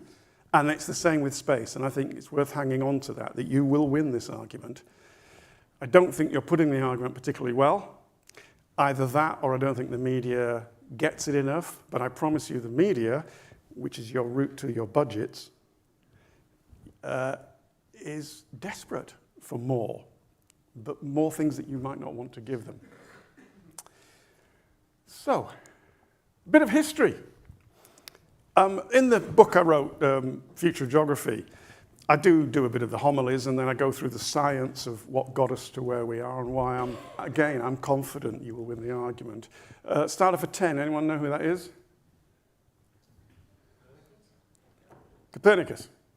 And here's the dad joke, because he was one of the people that freed us from the gods and the ghosts to allow us that science can explain things. And we can thank his parents, because they said to him when he was just a young boy, you know, Nicholas, the sun doesn't go around you, you know. Thank you. But it's an example of this acceleration of science. And science has brought us to technology, and technology has brought us to where we are. And technology, science, and politics go together. And of course, we have now brought our politics and our international relations into our new domain. It was inevitable. And it's one of the most fascinating areas. And again, you've got a great story to tell. Framing. I think we should be framing where we are now in many ways, but including in a historical way, starting with this.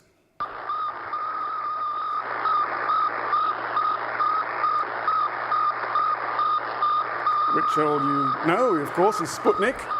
And that's when the world sat up and took notice that, oh, space is part of international relations, it's part of the dynamic of where we are.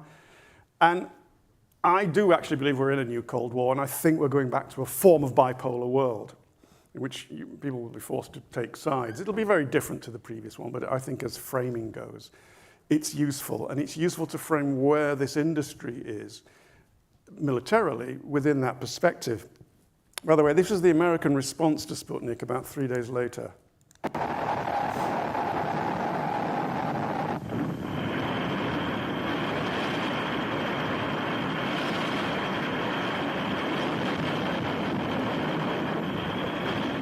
And some of the headlines the next day were Flopnik, which is fair, but it showed the difference between the two systems. I mean, of course, the Russians had loads of incidents like that, but of course, no fool would ever dare put it on television. But in the open society that is America, it was on the nightly news.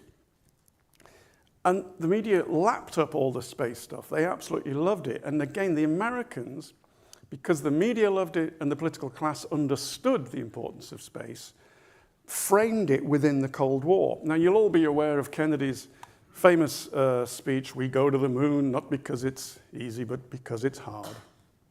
He went on to become Mayor Quimby in The Simpsons, if you've ever seen that. I came across a different speech, which I just loved, because it's the reason why the Americans got to the moon first. It's Kennedy again, but this is to, I think, both houses of Congress, when he absolutely spells out why they're going to the moon. The dramatic achievements in space which occurred in recent weeks should have made clear to us all, as did the Sputnik in 1957, the impact of this adventure on the minds of men everywhere who are attempting to make a determination of which road they should take. That's the key, which road they should take. He knew they had to win the space race as part of the Cold War to prove their system was better, their drive was better, their technology was better. They were prepared to spend what it took because this was front and central battleground. And I don't think we've made that argument yet outside of the military and the commercial industry. So the Americans won it. And then, well, you know the story, Apollo 11 brought back some rocks, so did 12, 14, so did 15, so did 16. Apollo 17 brought back some rocks, and Nixon said, "What's with the rocks? We don't need any more rocks." And there was no reason to go back. There really wasn't, so they pulled the plug and went off in a different direction. Again, now we're not telling the story. There are 3 imperatives to go back and to be in space and to invest in this. It is defense, it is science, and it is now increasingly commercial. But it just seems to be a reasonably well-kept secret. But the framing, I believe, should be that the satellites, and to an extent other elements, are part of our national security critical infrastructure. Most members of the public, and even some politicians, understand that water supply is part of critical infrastructure, electricity supply, critical infrastructure. But I don't think people are aware that so are the satellites. They're not aware, and neither is the public. I think we have the 3rd most satellites of any country in the world. I think it's Russia, USA, Russia, and then the UK, which is a legacy of empire. Well, actually, the legacy of the end of empire. So I think we're partially keeping it a secret. I think you are partially keeping it a secret. You're partially not selling it.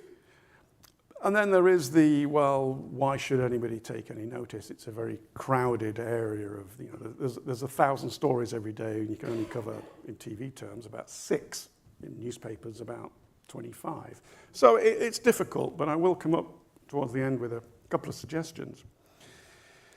When I wrote the book, Everett Dolman, who you may know about, I believe he's the doyen of astropolitical thinking, lectures at the War College in the United States. He was very, very generous with his time for the book. You may know of Halford Mackinder's Heartland theory. He's updated it for the 21st century.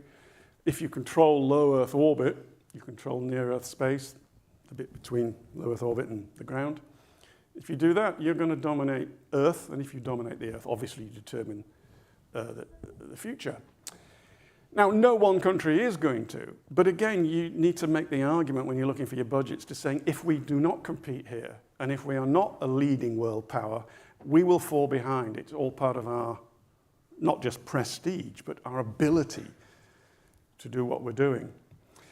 When you go out and try and sell it, whether it's in small meetings to get the budgets and in the policy makers, or it's, and I think this is equally important, within the media, because if the media picks up the interest, the politicians feel the need. I mean, it was when Nixon pulled the plug partially pulled the plug on NASA, it coincided with a severe reduction in interest. When Apollo 17 took off, they offered to broadcast it live. Well, they offered a live feed, and none of the US networks took it, none of them, because they didn't care anymore. And if the public doesn't care anymore, the politicians don't care anymore. So you have to make that two-pronged attack, you know, the genuine critical infrastructure, security, future of warfare approach, and your electorate are interested in this. One of the ways I try and sell it is through the geography of space. I think people understand there is a geography to space. You know, I personally don't want to go through the radiation belt. You can have the Sea of Tranquility, because any fool can land there. I want the South Pole of the Moon, because that's where the water is. There is a geography of space, and when you explain it, a lot of people sort of, oh yeah, okay, right, and that's why we should go. That's why we should do what we're doing. I particularly like L5, because that's apparently where the first space city is going to be. I'm very disappointed there isn't another Earth at L3, because that was the great sci-fi story until some idiot sent a probe around the back of the sun and there was nothing there. It was very, very upsetting. But again, when you talk about things like L1 and L2 and you say, oh, well, you know what Lagrange points are, all of you. And the L2 is where the James Webb is, where the Chinese are looking at, and we better get there as well because there's only so much space at L2. When you're making all these arguments in a really hopefully simple way, I did ask earlier if I could use a particular swear word. I think it's in German.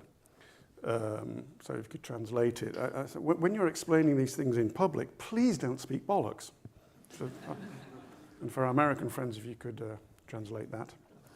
What I mean by that is when whoever you push out into the media, or even actually to the politicians, don't start talking about SDI and SDA and space situational awareness, because nobody knows what you're talking about. They've not got a clue. It's like economics editors when they come on the 9 o'clock news and talk about laissez-faire economics. Why are you speaking French? Do you really think your audience knows what laissez-faire economics are? So again, when you're talking to your comms people, forgive my vernacular again, do tell them to stop talking bollocks. It really helps. You hear it all the time on the media. And I know every profession has its jargon, has its diminutives for concepts and for things that you all work with. You just don't use them when you're talking to people, other than fellow professionals. So all the way up to now, and this new world, and how our publics are not aware, particularly of the new world, how our politicians aren't being taught enough about the new world, the Chinese balloon that got shot down. Now, I know it was a complete accident by the Chinese, and the weather just happened to blow it over the American base, and then the winds dropped for 2 hours. Yeah, I get that. It's pure coincidence. A scenario. Let's suppose there'd been people on it. I know it was uncrewed. Let's suppose it had, as I understand it, and please tell me if I'm wrong, and tell me some state secrets later, any American senior officers. It had comms kit, going up to a satellite and probably bouncing back down to somewhere in China. Just suppose for a moment it had been crewed, and just suppose for a moment unbeknownst even to the Chinese, they were actually over something that was seriously national security, something to do with nuclear code or whatever. And they didn't even know, but they would eventually work it out. And you need to shoot it down right now. Are you going to?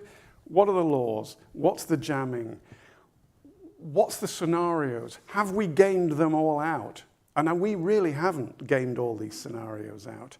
And our politicians aren't even aware that we need to game these scenarios out. But just for a bit of fun, I got hold of the actual genuine audio of the pilot that shot it down. The footage is CGI. It's not, there is no footage of it, but this is actually the audio of the pilot shooting it down. Left Eagle support. Angels as desired. Point COI 1, Charlie Zulu 5. Frank. Attack heading 140, profile 1.3 Mach, climbing, 50K delivery, 5 miles.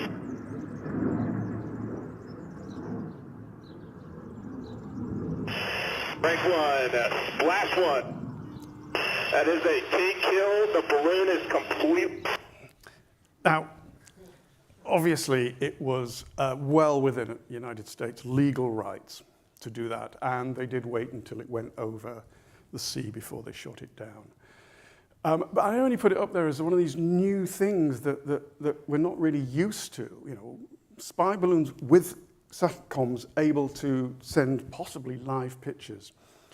And I don't think we've woken up outside of this room to all these different scenarios. I think the first space war, and again, when you're out selling your ideas, I think this is the first space war, Russia-Ukraine, because I know the Gulf War, obviously, most of the guided missiles were guided by SATs. But this is the first conflict I can think of, state to state, in which both sides have access to space assets. Obviously, we know about the Russians, and then the Brits, the Americans, and many other of our friends have given the Ukrainians facilities. And then, of course, there's Mr. Musk. Now, this is brand new, I would have thought. Mr. Musk, this is the Irpin region. They lost internet access because the ground stations went out the first few days of the war. Mr. Musk, in the kindness of his heart, flew in tens of thousands of, they genuinely are called dishy flat faces. Seriously, because they're flat, they're not curved dishes, to receive the signal from his Starlink, which is up there. It's, I think it's about $22 a month to get the internet via it. And of course, you can then direct the internet to wherever you want in the world. So of course the Ukrainians immediately picked up on it and got themselves back on all the games that the teenagers play and anything else they needed the internet for. And of course the Ukrainian military jumped on it to help them to target Russian troops and kill them. So I put it to you, members of the jury. Is Elon Musk's Starlink a legitimate military target? I don't know, is it? I'm not sure all the lawyers know. Oh, it is? Okay, supposing it's, well, is his headquarters in America a legitimate target? Okay. If you shoot his satellite down and it falls on New York City, is that a legitimate military? I don't think we've really talked about this and thought about this enough. And I know there's some very good lawyers working on it, but I have absolute certainty that the politicians have no idea about any of these ideas and concepts. Again, as you probably know, Mr. Putin immediately began dazzling and spoofing Starlink. Of course he did. Why wouldn't he? Now, in their communiques, they never mentioned Starlink, but they made it very clear in the messaging, without mentioning Starlink, that they do regard it as a legitimate military target. And they've been playing cat and mouse ever since. This is new. This is I mean, obviously satellites have been a commercial, and it's not just military satellites that are used by the military. But this was the first incident I can remember where this has been used. Now, Musk didn't send them there for a military purpose, and you probably know the story that he actually would not extend the range of Starlink so they could do an underwater drone attack on the Navy in the Black Sea, because that would have been an overt offer of military assistance, whereas this was supposedly to help the civilians. But these are new times. Most people don't know that these things exist, the ones that were doing some of the dazzling. But there's something new that's come along to shoot down drones. Now, you can either shoot down a drone with a $200,000 missile or $100,000, I think it is, with the Iron Dome ones, a bit in action at the moment. Or you could use $1 worth of electricity and use one of these, which the Americans have perfected. It was a brilliant bit of skill by the MOD, if anybody's here. Last year, when the Brits announced that we've got this stuff as well, the MOD wrote a very good memo saying, British first. And then some of the media fell for it, and the story was as if we'd invented this tech. In fact, it was just the first time that we got the tech and used it, even though the Americans did it really. But it was a great, great press release, and some of the media fell for it. Again, CGI, I don't know, but open source suggests 8 miles range, burns out the drone. Now, you also know that 4 countries have done this. They have launched a ballistic missile from the surface of the Earth, and they have blown up one of their own satellites to test if they could blow up another one of their satellites, perhaps, or somebody else's. India, China, US, Russia. So, that's hitting a bullet with a bullet, and it's incredibly expensive. Just stick one of those lasers on the satellite. There's no atmosphere to get in the way, and rain and clouds. There's no problem with range. Why wouldn't you do such a thing? It's not even against the law, such as law is, because the law, such as it is, talks about weapons of mass destruction, and that's not a weapon of mass destruction. So on you go. Now, obviously, you don't want to do that. The first bloke who ever came out of a cave with a really big spear that was shinier than everybody else's, you know, every single other bloke in every single other cave went, I want one of those, which is exactly what will happen when the first nation puts a laser on a satellite. And a nation will put a laser on a satellite. Why wouldn't they?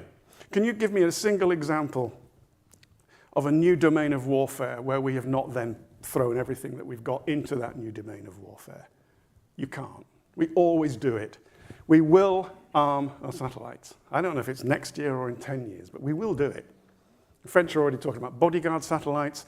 The Russians, as you know, have fired some sort of projectile out of one of their mini satellites. No one, well, actually, there may be people in this room who know exactly what it is, but most of us have no idea what it was. So it's going to happen. And we haven't got any laws about this and about many, many other things. Space debris, I thought militarizing space would be the thing that kept the experts that I spoke to awake at night when I was researching the book. It was space debris. Thank goodness for stuff like this, it's coming, apparently.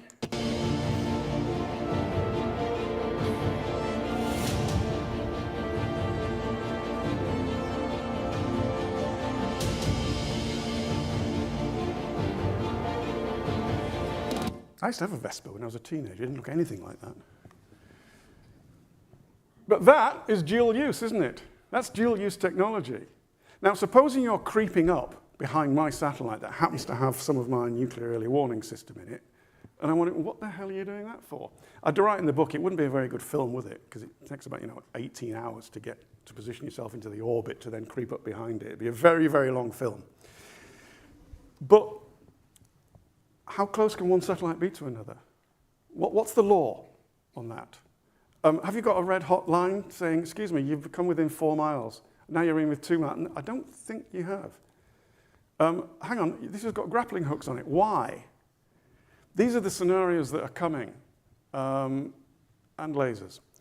So if only we had an outer space treaty to deal with these things that wasn't written in the 1960s.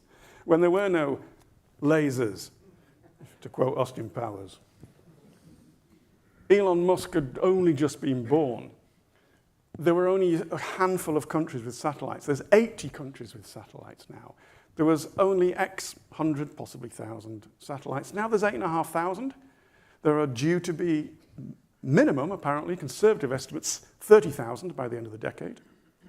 Possibly 60,000. It's getting crowded out there. So how close can one satellite be to another? Who regulates who's going to do space debris cleanup with grappling hooks and all the other things? What's the status of lasers? Because they're not in that treaty. We urgently, urgently need a new outer space treaty. I'm not entirely convinced that there is such a thing as international law. There's just some rules and regulations that you choose to abide by sometimes and not at other times, or interpret in certain ways. I'm particularly interested in the Northern Sea route at the moment and Russia's new interpretation of what inland waters are, but that's another subject for those that drive boats. I love saying that to naval people because they hate them being called boats, don't you? But if you're driving a boat through, no, it's a different subject. So all that stuff is now. It's not the future, it's now. And I don't think at policy level we're talking about it enough. And we're going back, because now there is an imperative. There is a scientific imperative to go back, there is a military imperative to go back, and there is a commercial imperative because they found water at the South Pole. They found titanium, they found possibly lithium. They found lots of stuff, of the very stuff we need for the 21st century technology, which will power, our weapons systems, but also our green technology. It takes an awful lot of rare earth metals. I don't know why they're called rare earth metals, because there's quite a lot of them, but it takes a lot of it just for one wing of those things that go round and round and create electricity. I've completely forgotten what they're called.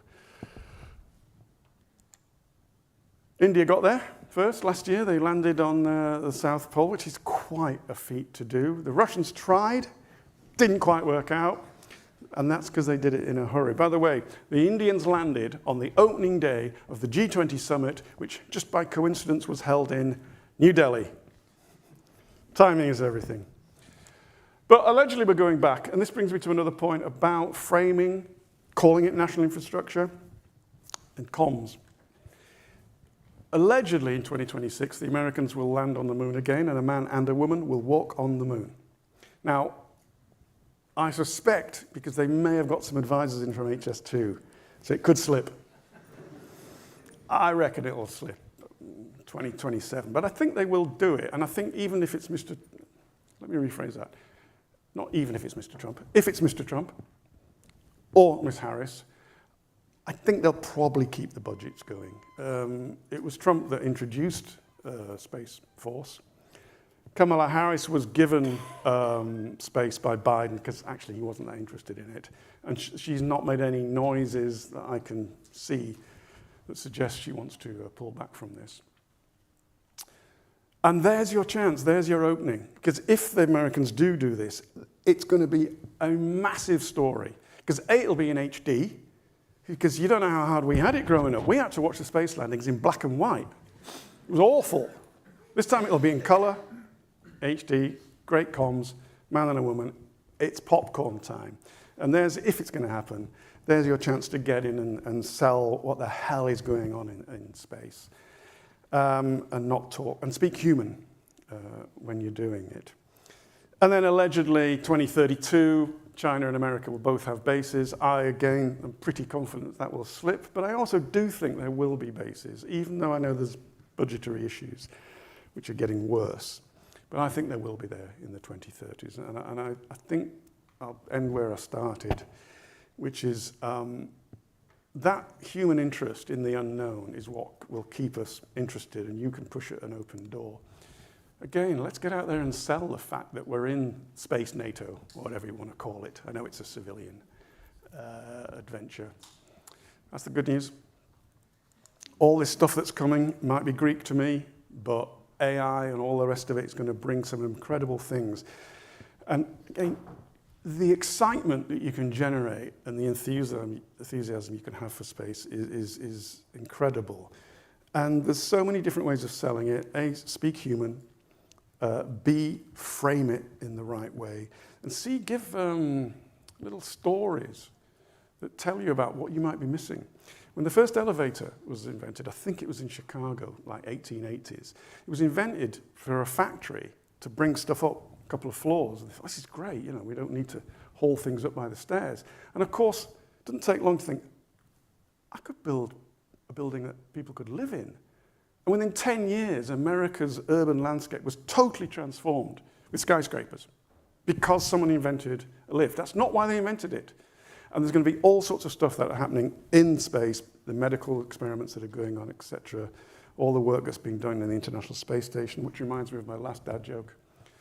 I'm told one of the astronauts read Future of Geography and found it very hard to put down. Thank you. Finally, Kepler knew that 400 years ago, so you're pushing at an open door. Last thing I wanted to say was about access, again, if you're trying to sell stuff, and this is particularly for the defense. The Americans are much better at this than we are. They allow in journalists to sensitive areas. Now, we've always been 15, 20 years. I mean, MI6 didn't even exist until about 20 years ago. Now it has a de facto press officer. The Americans have always been more open about this. Now, they're not stupid. They don't let you see everything. But I read articles in the American press. And I think I read one about the base in Colorado a few months ago, where they invited in a fairly big journal, New York Times or whatever. And it was a fascinating piece, not just for what I learned, but also, and down this corridor, there was a door that they said, we can't go in there. And it makes me think, ooh, which readers love. And there was this and there was that they couldn't film, and that first name terms only. Think, ooh, because, you know, readers like ooh. Now, I've been in 5 floors underneath the MOD with a camera. I've been in the old GCHQ with a camera. I've been in the new GCHQ without a camera. I've been in 1 or 2 of the buildings dotted around London. I've been that nice, great thing at Regent's Park. I've seen things in there which I don't repeat. So UK Space Command is a challenge for you. And it's not, well, actually, if you could let me go as well. You get a journalist that you know you can trust. Doesn't mean they're a patsy, it just means they're grown up. Get them down into Space Command. You wouldn't let me go down when I was researching the book, and I respect that. And I used to work there nearly 50 years ago when I was SAC, L812985 SAC Marshal. I used to work there at Strike Command, and he still wouldn't let me go down. Get a grown-up newspaper journalist. The words a journalist love more than anything other than pay rise is exclusive. And if you're the first journalist down in Space Command, it's, I don't know, it's a Sunday Times magazine, whatever. And then, once you've sparked, because the journalists all read all the other media, once you've sparked that, then offer the first camera. Because we don't, TV, you don't care about bloody newspapers. Then get the first camera down, and you will get a lot of interest. You will spark interest. So just open up a bit more. But just put a dust sheet over anything you don't want them to see. It's quite easy. I've gone over time by 2 minutes 58, which is almost documentary in television terms. So I shall end by hitting you with my bullet points again. Framing, national security infrastructure. 2026 is a real op. Anytime's a real op. If we do the first direct-to-centre launch from Scotland this year, which might happen, or next year if UK is the first European country to do it, get some other stuff out at the same time. Give a bit of access. Do explain to the politicians what the hell's going on in short words with not too many syllables in them. That will help your budgets. Tell them what's coming. Tell them, do you really want to get left behind? And also tell them it's inevitable. So don't stand in the way. Embrace it. Thank you very much. Thank you. Thank you very much, Tim. Thank you very much, Tim. I think your insights into a strategic commons strategy are as relevant for the civil domain as for the defence domain. So thank you very much, Tim. To finish off today, we've covered a lot of ground in the last 36 hours, lots of threads, and I'm delighted to welcome Major General Paul Tedman to weave them together with the closing keynote for the conference as Head of Space Command, Commander Space Command, UK Space Command. Paul, the floor is yours. Thank you.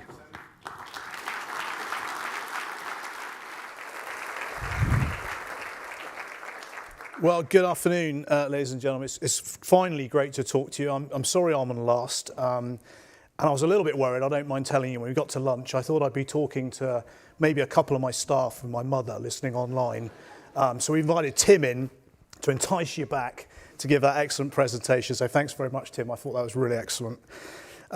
Before I talk about the task Anu set me, which is trying to string together everything that's been said over the last day and a half, and by the way, I think it's been excellent. Thank you all very much indeed for your engagement and contributions. I wanted to just put a few personal thank yous out there. The first is to all the speakers and the participants. I think they've all been excellent without exception. I'd like to thank Anu. I think General Whiting summed it up nicely. He's definitely got a career in the BBC if he wants it going forward, but his enthusiasm, his professionalism has definitely come through. So thank you, Anu, for taking us through the last few days. I'd like to thank the sponsors, which we couldn't do this without them. A particular thanks to Asper. And then slightly unusually, but I'm absolutely determined to thank them, I'd like to thank my team too. I've only been in the job about 3.5 months. So they've led this. They've walked us into this really successful conference. And there's 3 people in particular, which is Ian, Ash, and Charlie, that I'd like to call out. And could you just join me, please, in thanking them on my behalf and yours?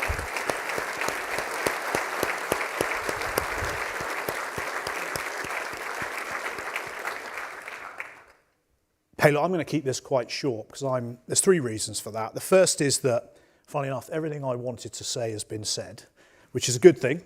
The second thing is I want plenty of time for questions. So I want you to hold me to account for where you think I'm going to go and some of the things you've heard. But the third reason is that I'm a real firm believer that space people talking about space isn't particularly helpful. It becomes a bit of an echo chamber. So I hope what you've seen over the last day and a half is that we've really tried to diversify the presentations to bring to life what Tim's talked about and what many people have talked about, the national security space enterprise, not just defence. We might need to try and rename this in the future, because I think it's about that. It's about other people advocating for us from the highest levels all the way down. We know what space is and why it's important.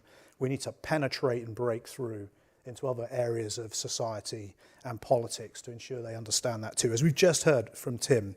And I saw a really powerful example of this in my last job about a year ago.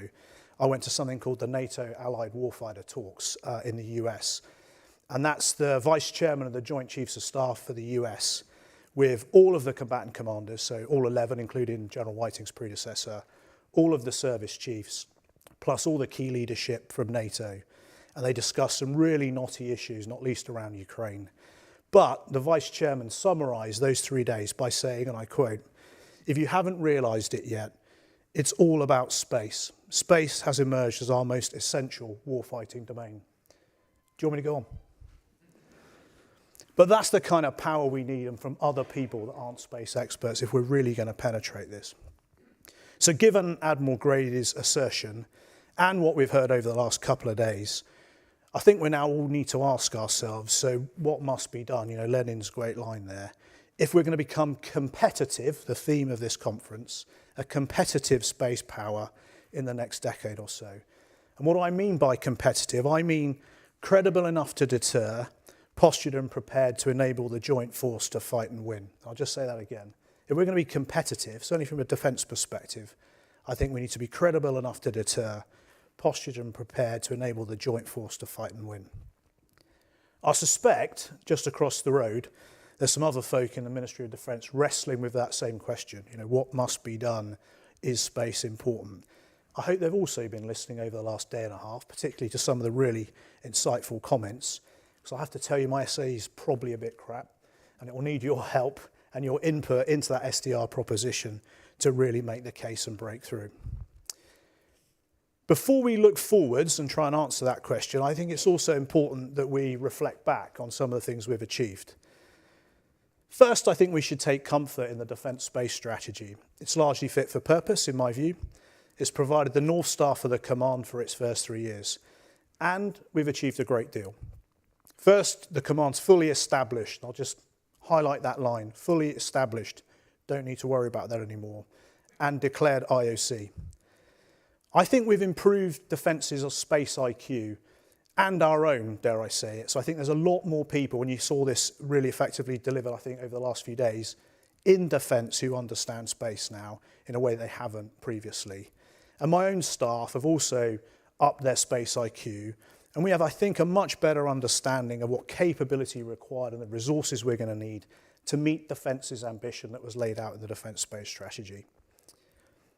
I think we've also deepened allied cooperation in space through initiatives like CSPO, OOD, NATO, and other frameworks.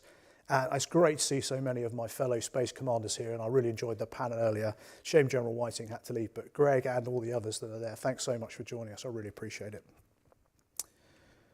I think we've also enhanced cross-government partner efforts. I routinely work now with DCIP, UKSA, and all the other government agencies that bring mutual advantage to space in the UK.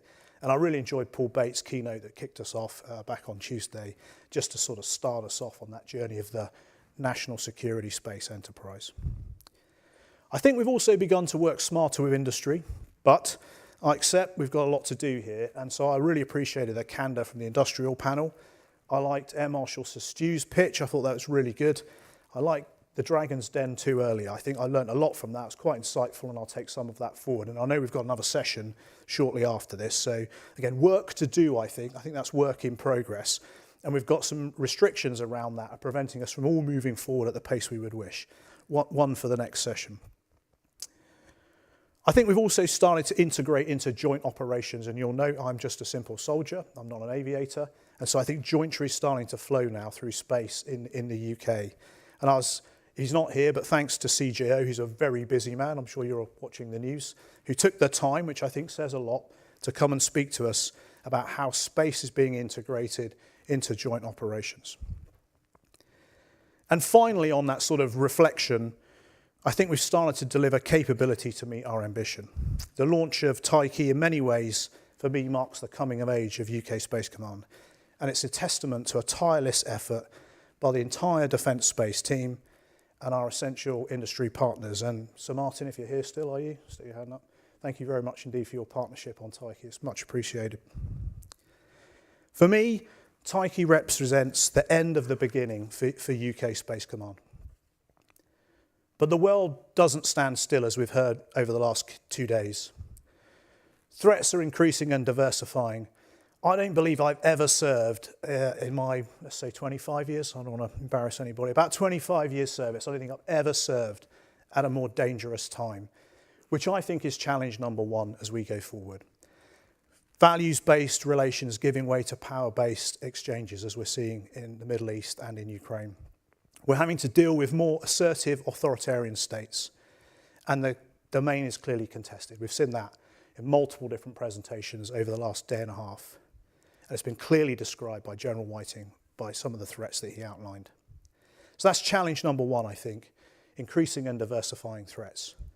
Challenge number two, I think, is our dependence on space is increasing. Critical national infrastructure is highlighted by Tim. Space is critical national infrastructure. 2 of the top 5 national security threats are space-related. We routinely rely on 40 satellites a day for our day-to-day business. 16%, I think Paul said. I've got 20 written down on my script here, but it's too good a quote to challenge. But a lot, 20%, let's say, of the UK economy is underpinned by space. The global space economy is on track to hit $1 trillion by 2030. And a bit closer to home for me in defence terms, space no longer just accessorises warfare, it's fundamentally changing how we do our business.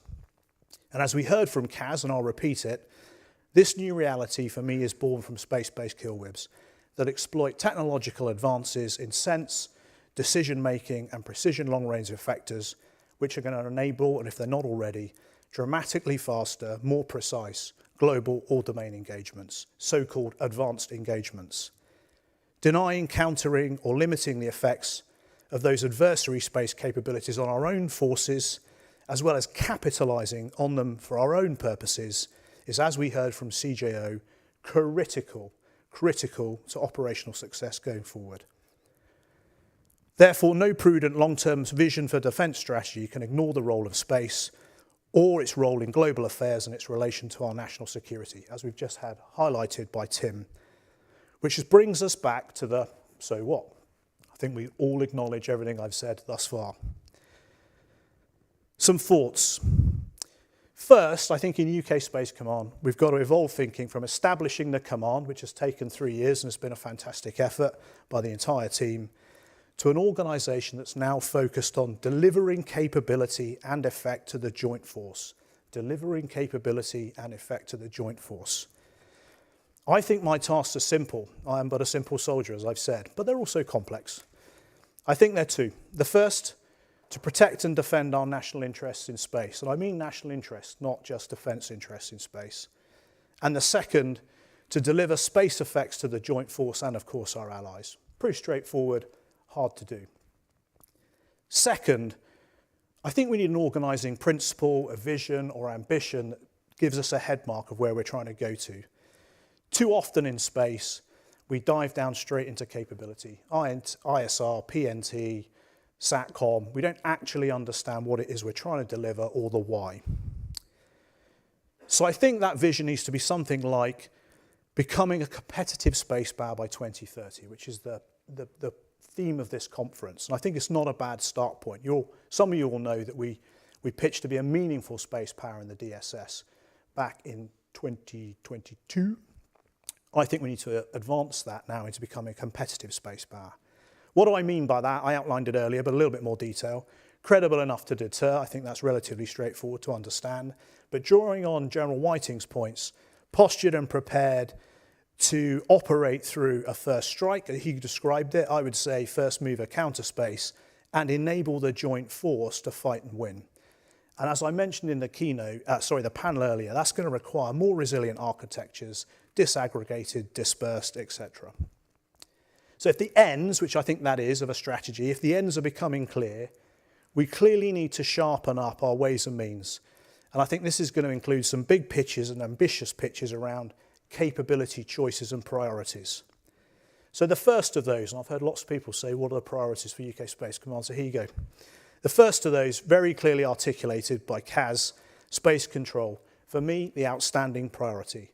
Like all other domains, I talked to normalization earlier, if you can't responsibly control the domain, the force will not be able to operate in, from, and through it. It won't be able to move, communicate, and fight.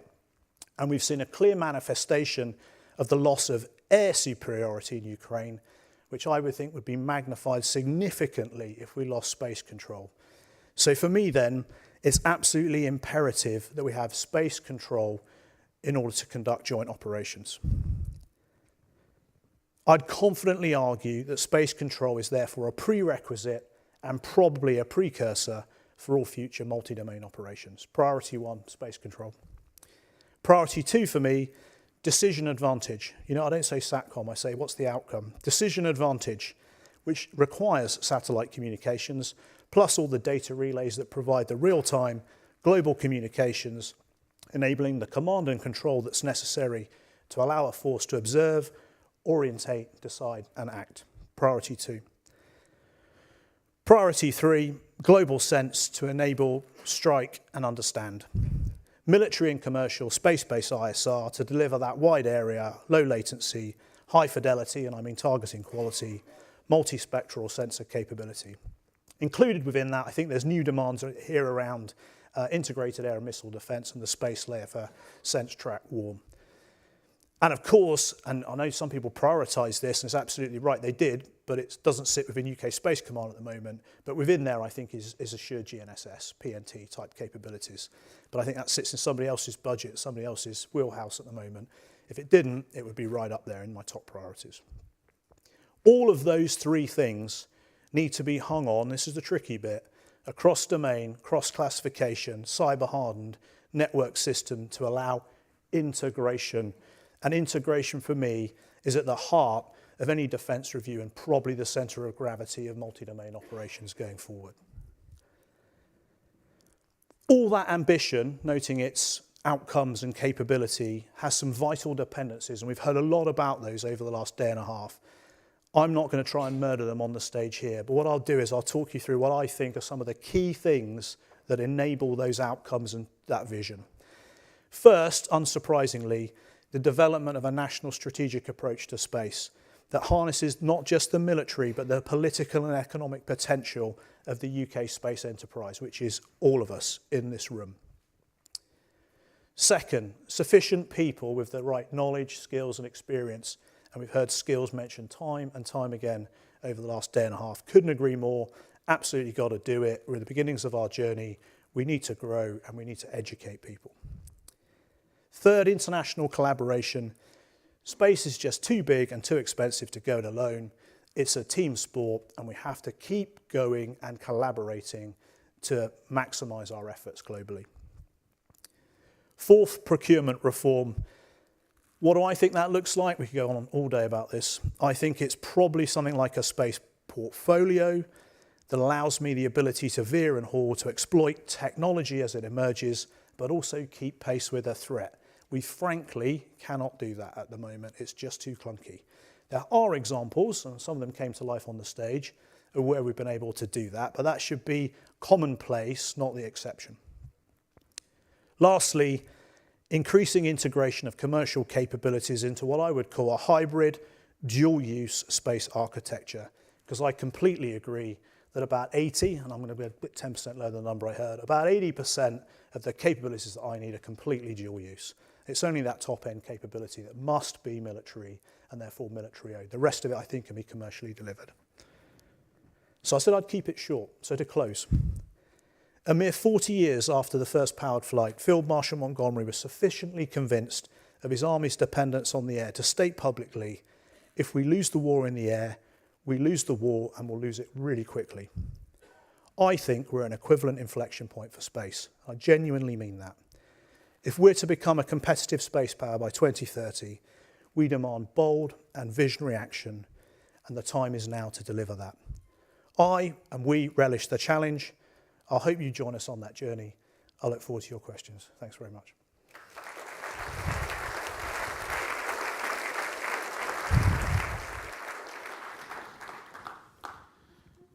Now, I'm not sure if Slido is still active. It's suddenly the the Wi-Fi thing has gone on to it's not showing anymore. So if I go time-wise, we've got 7 or 8 minutes. Oh, hold on a second. Thank you, Pierre. You're going to rescue me here. Thank you very much. So I'll go to, I've got one on Slido, and then I can go open. So, Paul, should the military take a share in funding educational activities at the national scale to bring young people into the wider space industry? It's like all good answers. I'll come at it with a different perspective. I think if we establish a national security space enterprise approach, we wouldn't even be asking that question. It would be a national endeavour which would cross government, and therefore everyone would be contributing to answer that question. I don't think we can specifically call out defence or DCIT. We've got to broaden our perspectives into a national perspective. Okay, thank you. I'm going to go to the floor to do a sort of mix and match approach. I've got 1 or 2 people who've already asked. Sir, do you mind if the microphone could come around, please?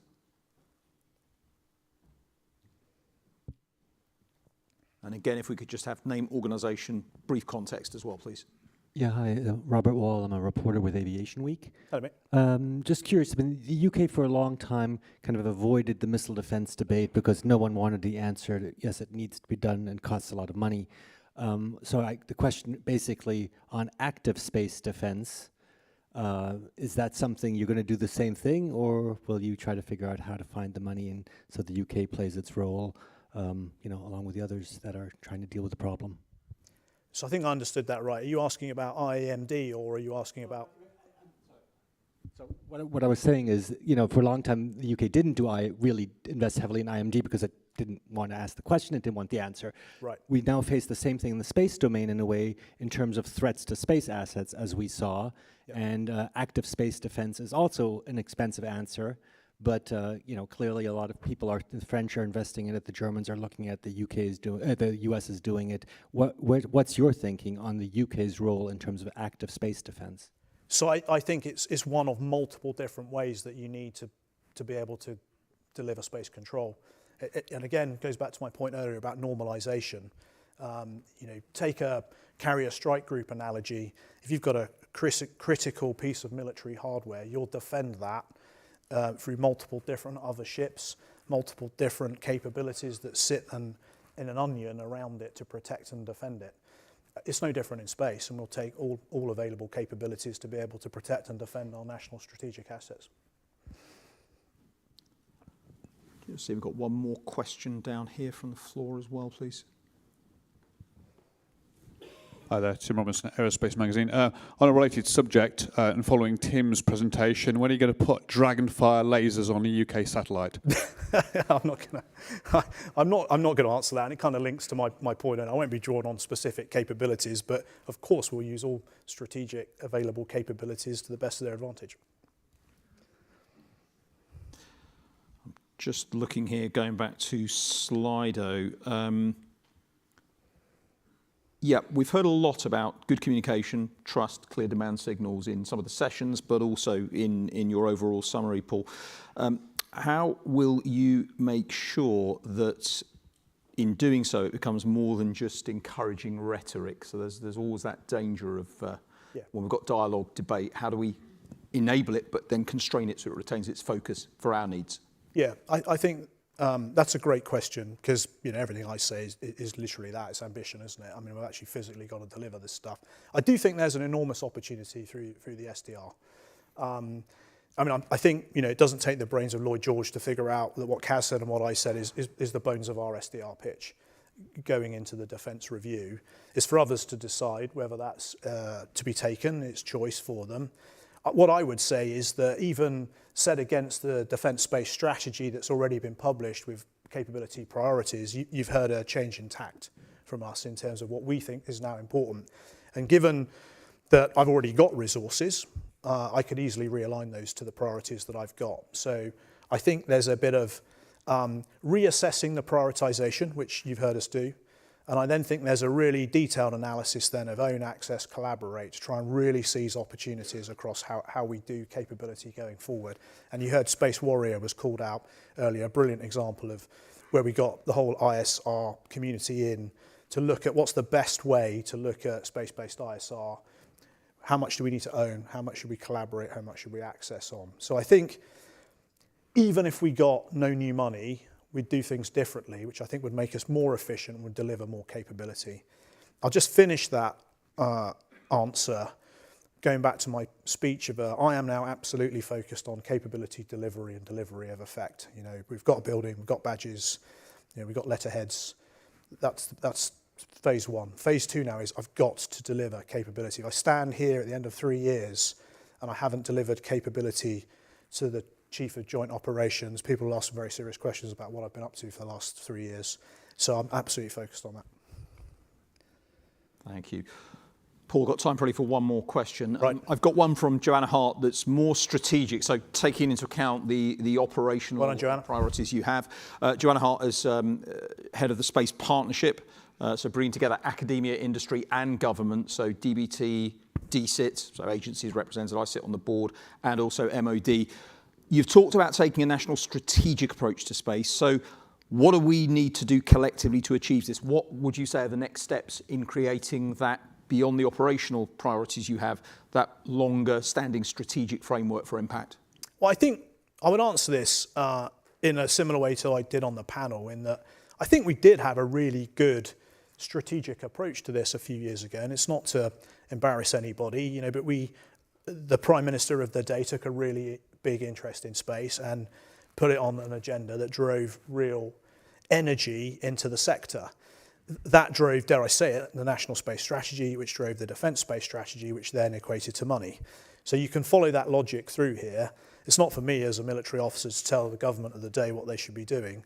But what I would welcome is the seizing of an opportunity to really push space into the forefront of a new government and drive that leadership through the whole community to give us efficiency and coherency as we go forward.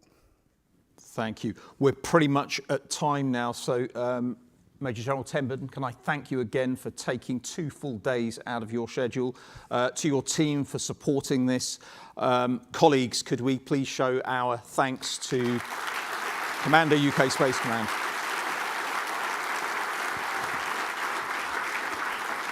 Thanks very much. So colleagues, thank you for your stamina and for your inputs, for the discussions, for the debates. It's my privilege to sort of just give my final thoughts before I hand over to Mark Roberts, who has led the organisation of this event from the Air and Space Power Association. I think most of the points have been pretty much covered. I just want to say things from a personal perspective. So yes, I'm here as part of the leadership team of the UK Space Agency. Put that to one side. There's a little bit of that, but there's some personal perspectives here. In terms of where we are now and how far we've come in terms of defence space capabilities, the establishment of Space Directorate, Space Command, I do have, many years ago, this is going back, 25, 26 years ago, I spent 3 years out at Decalia, attached to British Forces Cyprus, and did a lot of things, learnt to skydive, kept jumping with military skydiving teams and so on. So I've always had a very close affinity to the military, but I'd never been involved on the space side.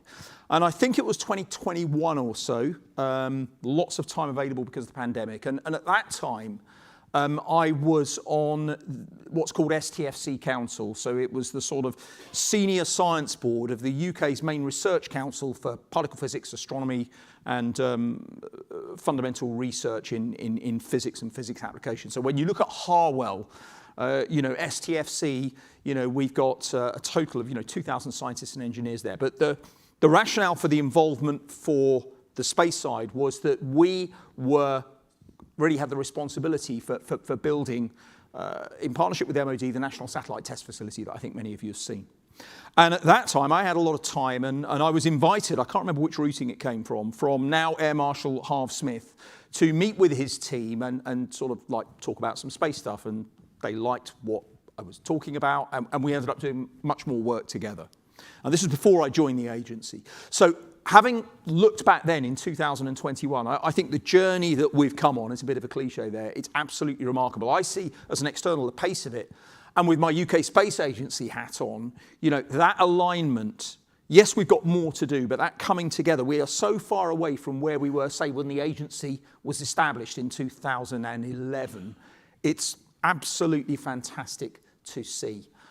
Yes, we've got clear priorities we need for the future going forwards, but some of the discussions today, I'm just going to now talk about sort of lessons that I do with our MSc and our undergraduate professional students coming into the space sector from elsewhere. There was a point that General Whiting made, and it was about sort of the challenges that we now face.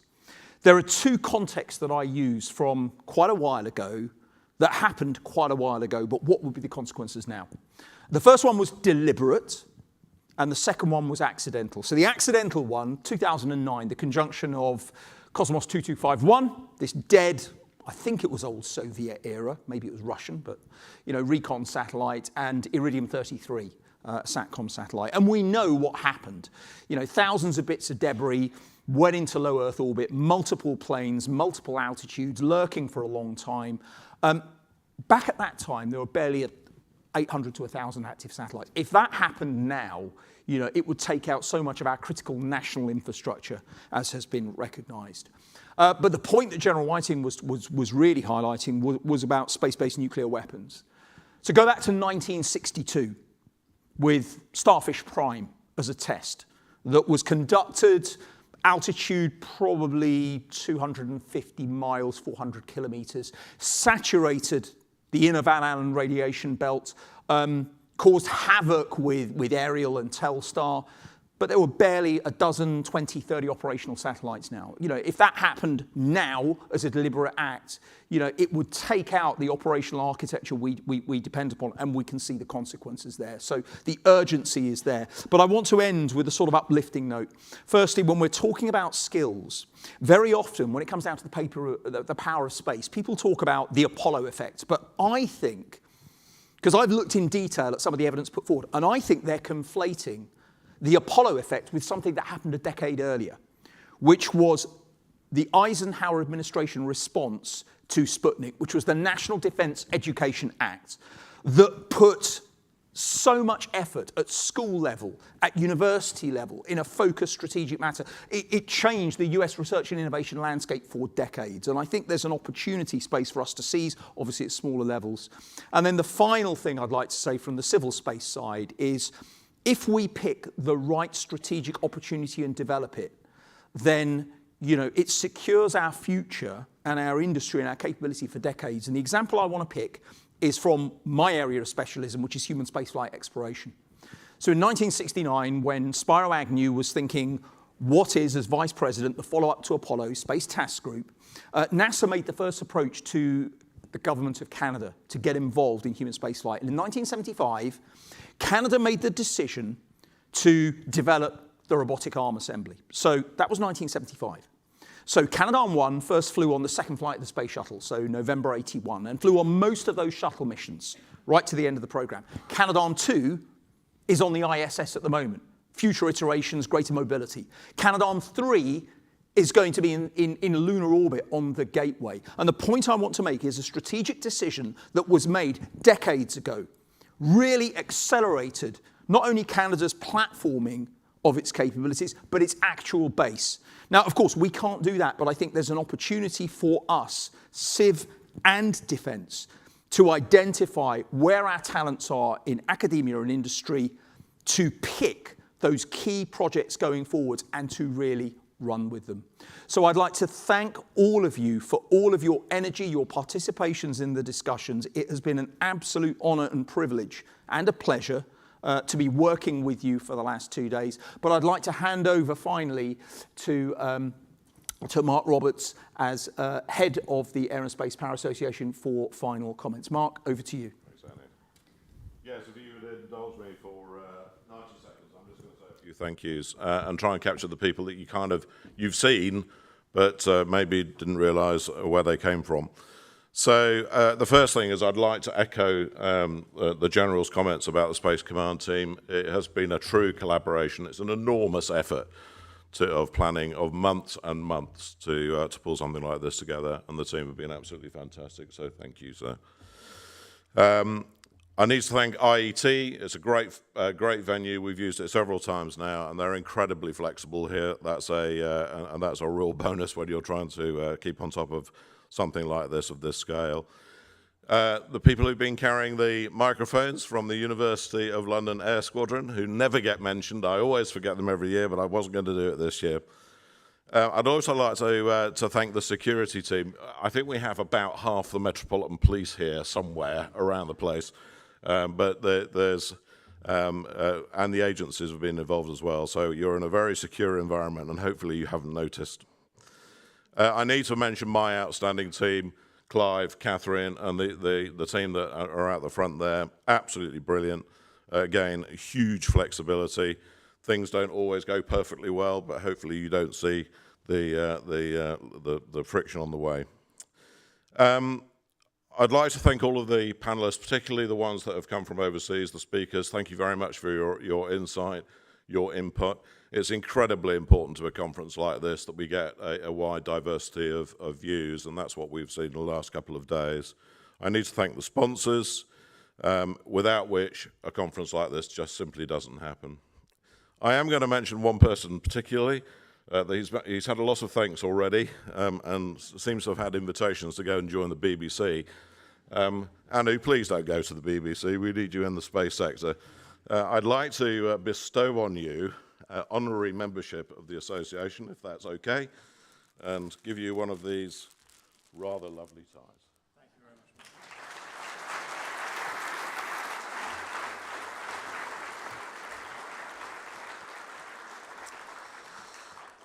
very much. Finally, I'll echo the General's comments about your participation as well. And somebody just, I think it was Anu, mentioned the word energy. It's my view that conferences like this, the energy comes from out there, not from on the stage. This has been a great conference. General, I think that's a wrap. Thank you very much.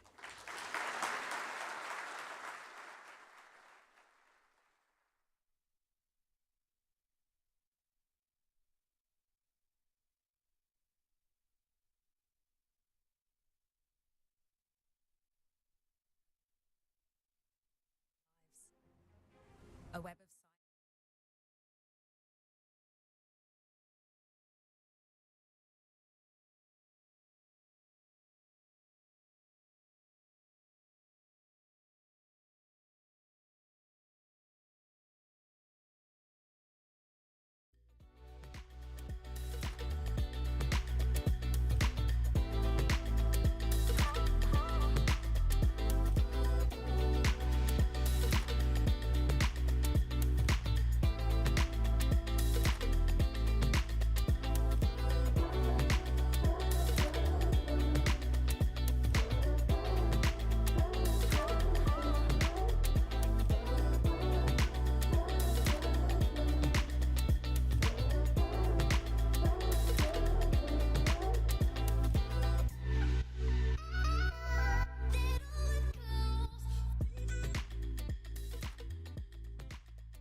There's a hidden thread that binds together the fabric of our lives.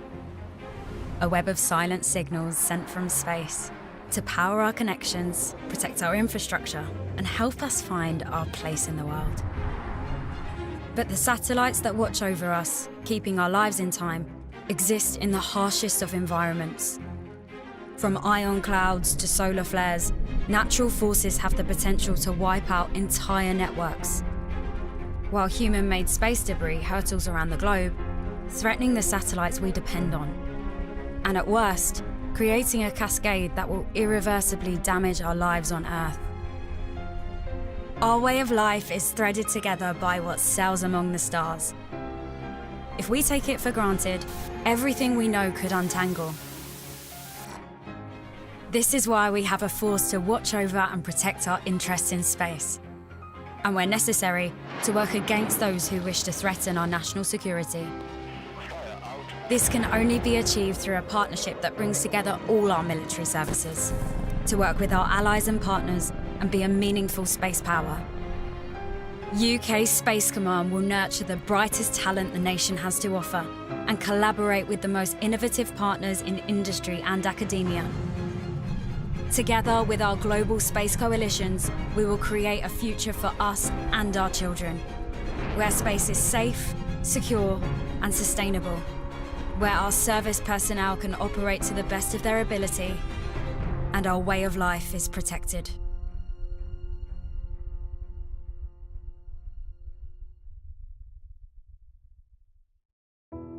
At a time when the West's focus is on securing stability, protecting peace, and deterring our adversaries, Palantir Technologies works to help Western militaries make the right decisions at the right time to assist these critical missions. From multi-domain operational support and personnel management, to platform availability, scenario planning, and pushing AI to the very edge of space in ways we've never seen before, Palantir is providing cutting-edge data integration and modeling software to help drive the most effective and agile operations for our allies in the US, UK, and around the world. Our mission is to help the West compete and win by revolutionizing decision-making, helping personnel use their data better and faster than their adversaries. By enabling military forces to interact with all their data, no matter the source, Palantir helps personnel discover previously unseen links across the entire defense enterprise. We are in this for the long haul, working for generational change and enduring impact as defense undergoes a dramatic digital transformation. With Palantir, defense can rapidly turn oceans of data into operational effect.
Raytheon Norse are experts in space domain awareness, dedicated to monitoring and understanding mission intent. This means we see where others can't, to track what's going on and provide the critical data needed to protect our assets on orbit from accidents or adversaries. We are trusted to deliver for both domestic and defense customers. Through collecting and distributing critical data to government and UK satellite operators, we are helping build British space capabilities from the ground up. Our low-key sensors tackle the challenges of low Earth orbit optical observation. They track object size, speed and direction, providing the data our analysts use to identify events and concerns. Loki is complemented by our Norse Track software, which simulates space events from conjunctions and fragmentations to maneuvers and re-entries. Raytheon Norse.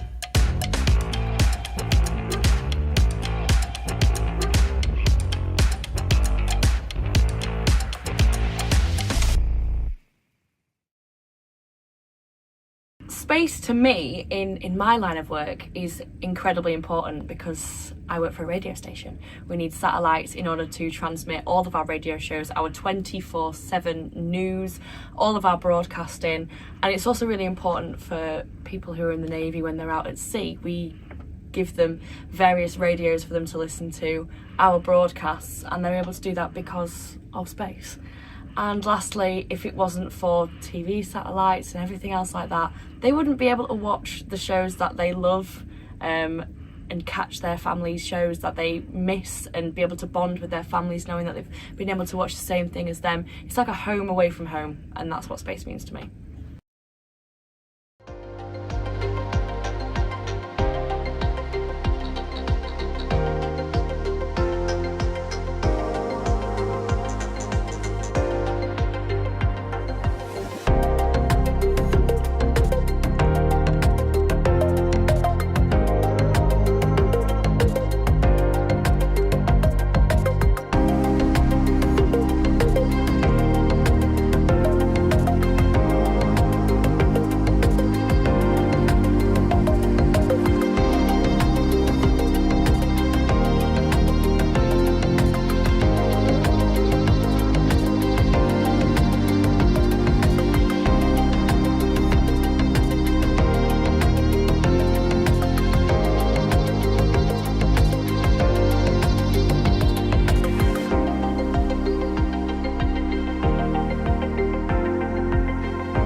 So I'm Lieutenant Sam Hendy, XO 59.1 Squadron, as part of the US 5th Fleet's 59 AI and Innovation Task Force. Space is important to us as we integrate commercial assets inside the 5th Fleet in order to address problems within theatre. Satellites allow us to communicate with all of our mobile assets in theatre, as well as outside of theatre, amongst other seas in the AO. In order for us to integrate the commercial technology, we rely on various constellations such as Starshield and Starlink to provide encrypted comms back in our robotics operations centre here in Bahrain.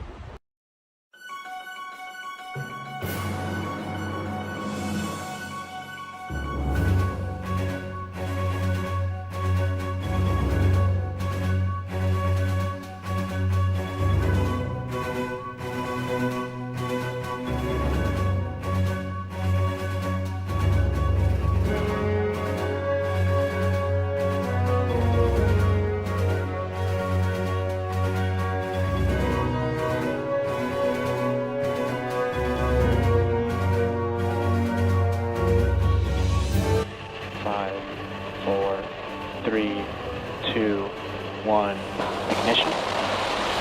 And liftoff of Falcon 9. Go Transporter 11.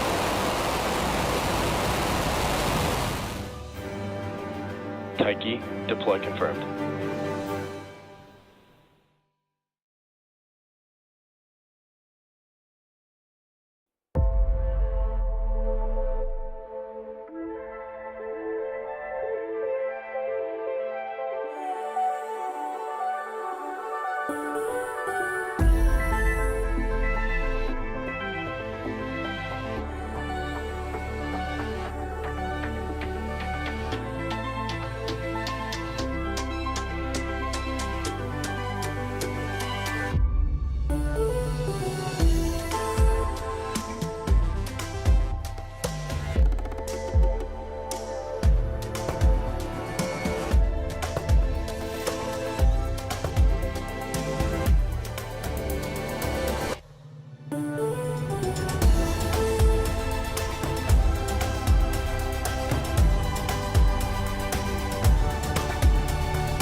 Radio, GPS, satellite communications, intelligence, surveillance and reconnaissance are crucial to my role. I'm a battle watch captain here, so I'm a focal point of contact for all UK maritime elements within our joint area of operations. This spans from the Eastern Med all the way through to the tip of India. So this covers a vast region. In addition to this, I liaise with my colleagues at the US 5th Fleet and Combined Maritime Forces to enable us to ensure our units achieve their mandated tasking and are ready for contingent tasking. I use GPS, satellite communications, intelligence, surveillance and reconnaissance daily within my role here. Whether this is from communicating with ships, conducting interdiction of vessels smuggling narcotics, through to ISR assets supporting UK forces transiting through the high threat areas which vessels are at increased risk of action from hostile actors, which I'm sure you've all seen in the headlines. This ultimately builds situational awareness of the environment that we operate in, with it being an increased risk to UK forces. GPS, radio, satellite communications, intelligence, surveillance and reconnaissance are crucial to ensure that we have the edge against those that attempt to do us harm and allow us to conduct free navigation operations to support merchant shipping around the world. Hindsight is 20/20.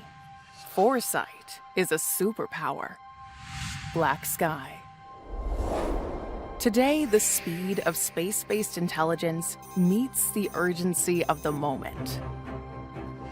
Unexpected events around the globe suddenly and dynamically alter relationships with allies and adversaries, force rapid national security decisions, and impact the health and safety of entire populations.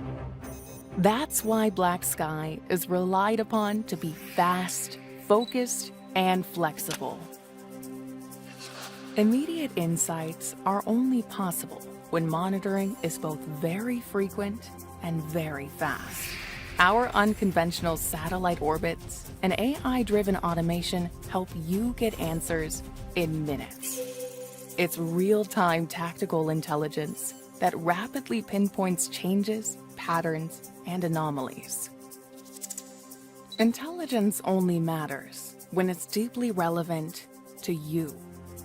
This is the industry's only purpose-built platform for dynamic monitoring, not static mapping.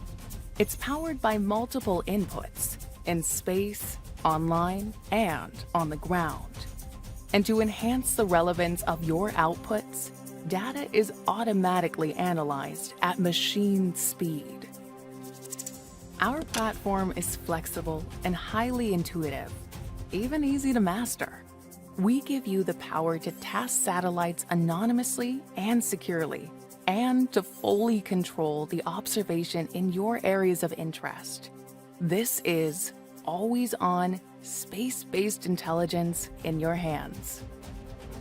When you need to act, not just fast, but first, harness the power of a superpower. Black Sky.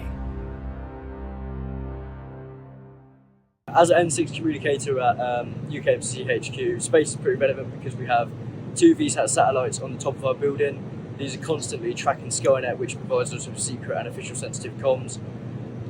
We also have a reversionary mode called the Type 4 node stroke BGAN. This is, for instance, if we were to lose Skynet, or if we were to lose the capability of achieving Skynet at HQ, we could set up this portable node with a BGAN satellite that shoots straight to it, and then this will provide secret and OS comms, voice, data, whenever we need it and require it.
Who wasn't here earlier, just so I get a sense? Can you just stick your hand up?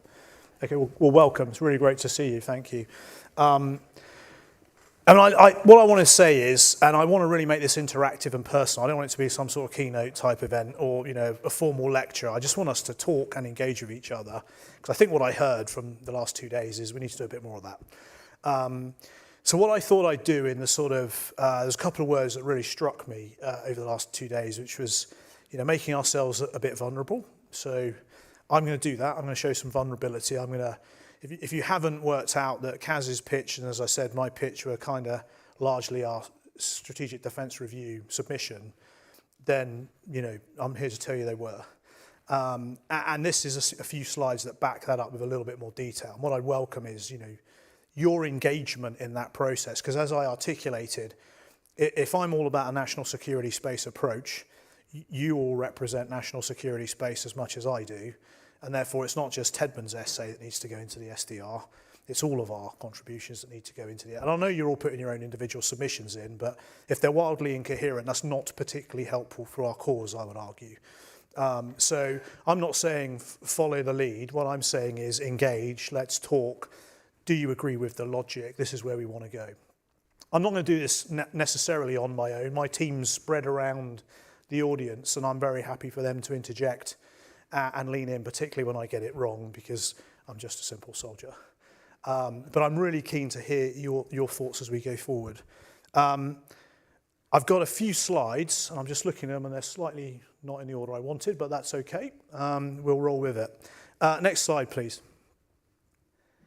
So, in fact, I'm not going to do this. Can you go forward one slide, and I'll come back to this one. Okay, let's start with this one. So I came into the job, as I said, about 3 months ago. As those that just heard me speak heard, my view is the defence space strategy is pretty good. It's a good 80% solution. It's a good North Star. It gives clear intent. It sets out some priorities. It lists some money and where that needs to go, and it sort of sets some timelines. I mean, that's a pretty good strategy from a defence perspective. They're normally delightfully ambiguous and don't say much. So it's actually quite good. And then, of course, that was then turned into the defence space portfolio, which is a whole load of capabilities that then supported that strategy. And the approach that was taken, as most of you know, is we're going to deliver a load of operational concept demonstrators to discern what we need, sharpen up the requirements to then get on with it. But what I would say is that the pitch that then went in to support that into the integrated review in 21 got knocked around a bit when the savings measures came in and priorities were made, and we didn't get anywhere near the money that we were hoping for or wished for in IR21. Again, I'm being very candid with you here. And so we got what we got. So on top of the 5 billion that was already allocated for Skynet, we got about 1.4. It's not secret, it's all in the strategy.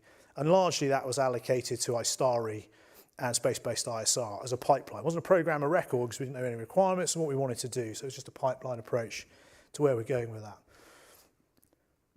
So what? You fast forward, the command's been busy establishing, as I said earlier, and we get to the point where at the beginning of this year, SDR starting to look likely if we had a change of government. There was a change of government, SDR's kicked in, which is an enormous opportunity to review where we are set against a few things. 3 things that I think changed. First of all, the threat, increasing and diversifying, was delivering operational concept demonstrators to stipulate requirements to get after a constellation within a sort of decade time frame, keeping pace with the threat. Probably not. Our dependence, as I mentioned over the last couple of days, and specifically in my keynote, on space has deepened. And that's well recognized now. Not just our economy and prosperity, but our defense and security dependence is absolutely deepened, and people recognize that across government now. So that context, top left-hand box there, all has sort of whacked us in the face as we've walked into the SDR, and requires action, bold action, if we're going to really keep pace with the threat and harness the technological advantages that we could deploy in space. We then did a bit of analysis, and I think the analysis is really important because as I said earlier, and forgive me those that have just turned up, keep repeating myself, there's a lot of political heft behind space when we initially went into IR21, which meant a lot of the analysis that was required to develop the requirements and the capabilities, it was done well, but we only knew what we knew at the time. And the world's moved on at pace, as we've heard for the last 2 days. So we've done some analysis that you can see on the bottom left, and it's pretty stark. If I want to be a competitive space power by 2030, the reality is we're not, and we're not even on pace to hit that by 2030. So that's kind of challenge one. We all know the counter space threat is increasing and is not going to slow down anytime soon, so that's kind of challenge two. We know because of the threat we need to be far more resilient, and having big buses that are vulnerable is maybe not the right answer in the current context. So, requirements are shifting a little bit too based on the threat. So we just need to acknowledge that, be honest with ourselves about that. So there's an element about needing to be resilient enough, as you heard from General Whiting, to be able to operate through any first mover counter space and then enable the force to fight, which I think is really important. So how do we do that? Well, yes, of course, there's building more dispersed, disaggregated architectures, but there's also a need for space control. Space control is a part of being resilient. As you've heard me argue, not just earlier, but from my time in command, the ability to control space at a time and place you're choosing is just the foundational role of UK Space Command and, dare I say it, defence going forward, if it's the ultimate high ground. So we need to pay attention to that. I would argue, and this is interesting, and I've had this conversation with General Whiting, that global or great power competition is eroding the support we might get from the US and our wider allies. Their focus is very much Indo-Pacific. Their capacity is being drained by a really vociferous attempt to control the domain by China. So their ability to be able to support the UK and to give us assured access to capability, in my view, is an unsafe assumption going forward, which points to what needs to be assured. What nationally owned, I heard the term the other day which I really liked, nationally separable capabilities do we need to develop in order to assure those capabilities to the joint force. So that sets a requirement and an envelope for how we might think about what we need in the future. And of course, there's an exponential, my words, increase in demand as we go forward. It's just not going to get any less, is it? The requirement for space in the future. If anything, it's going to get more and more. And I would point to, again, without giving any secrets away, even in the first 3 years of UK Space Command's journey, the three things that we've really got after, JCO, MRSS, if that means anything to anyone, and space domain awareness, to a degree, two of those capabilities weren't even a sort of factor in the original assumptions that we developed in the formation of command, because that's okay. That's just because the world's moved on and our requirements are changing at such pace that we've had to veer and haul to be able to get after those. So the analysis is quite stark, right? And by all means, ask questions in a sec when I finish this. But that analysis is based on a what? It's the demand signal, right? So nothing in defence gets approved without an authorised demand signal that's been interrogated from the defence documentation set. So the defence plan, the defence command plan, defence strategic direction, the RAF command plan, down into the space command. There's a hierarchy of plans that in defence that you draw demand from. They are the endorsed requirement from defence. They are the things that FMC put money against because they can say that's an approved endorsed requirement and therefore we'll pay for it. Did all that happen around all the space stuff when we stood the command up 3 years ago? To a degree. Are we now changing all those requirements? Is the demand signal improving or becoming more clear? Yes. Next slide, please. So we've done a ton of work on this, and thank you, my team that are in here. They've not thanked me for asking them to do this, but I've asked them to go away and interrogate the defence documentation set to look at where space demand is. And it's not easy. You know, it says we need a carrier strike group at readiness, whatever. But it doesn't say we need SATCOM, ISR, PNT, and space control capabilities to support the carrier strike group. It doesn't say that. So there's a little bit of hand up the puppet's back to say, but you mean this, don't you? When you're talking about requirements. So then we can then retrospectively draw those demands out and get them enshrined within the documentation set. That's a long process. That's going to take a year to 18 months to make that happen. In the interim, it's all about influencing people to say, you do agree, don't you? And they're like, yes, we absolutely agree. We've drawn a ton of lessons from wargaming and experimentation. We talked about Space Warrior, and the team's looking at Sean and Jim there, done a brilliant job with all of that, to look at that own access, collaborate model, what are the requirements based on what we knew. So there's a whole load of that. But the bit that I think has been really profound is this thing called frontline command use cases. So the team's gone out to all of the different frontline commands and the domains and said, what do you need from space? And that, they'll give me the numbers in a second, but we got hundreds of responses, is that fair? We got hundreds of responses, and we helped them hand up the puppets back again. What do you mean by that? This is what, you know, give us an effect and we'll tell you what that looks like. And they've boiled all that down into 17, is that not about right? I'm nearly there, aren't I? 17 use cases across defence that will then go into the defence decision-making processes that then get endorsed, so they'll get resourced, you know, so really important work. This is a journey, right? This is part of that normalisation of space within defence. We've been flying pretty fast for the first 3 years. This is a little bit of, let's start doing stuff that people in defence and the processes and the money recognise as being the way we do business, whilst keeping the agility to move fast and do what we need to do in space to match the threat, keep pace with the technology.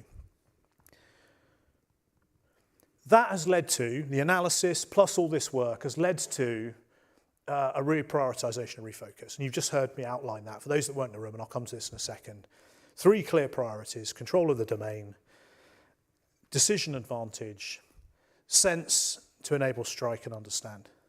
I mean, it's that simple. And I've gone for those 3 things because we've been beaten up repeatedly for diving straight into capability. And it's a bit like Tim was saying, if you go into a room and start talking INT, PNT, ISR, SATCOM, people almost start glazing over, because that's like going into a room saying, what I'd like is a tank, rather than, well, I actually need a strike capability or land strike.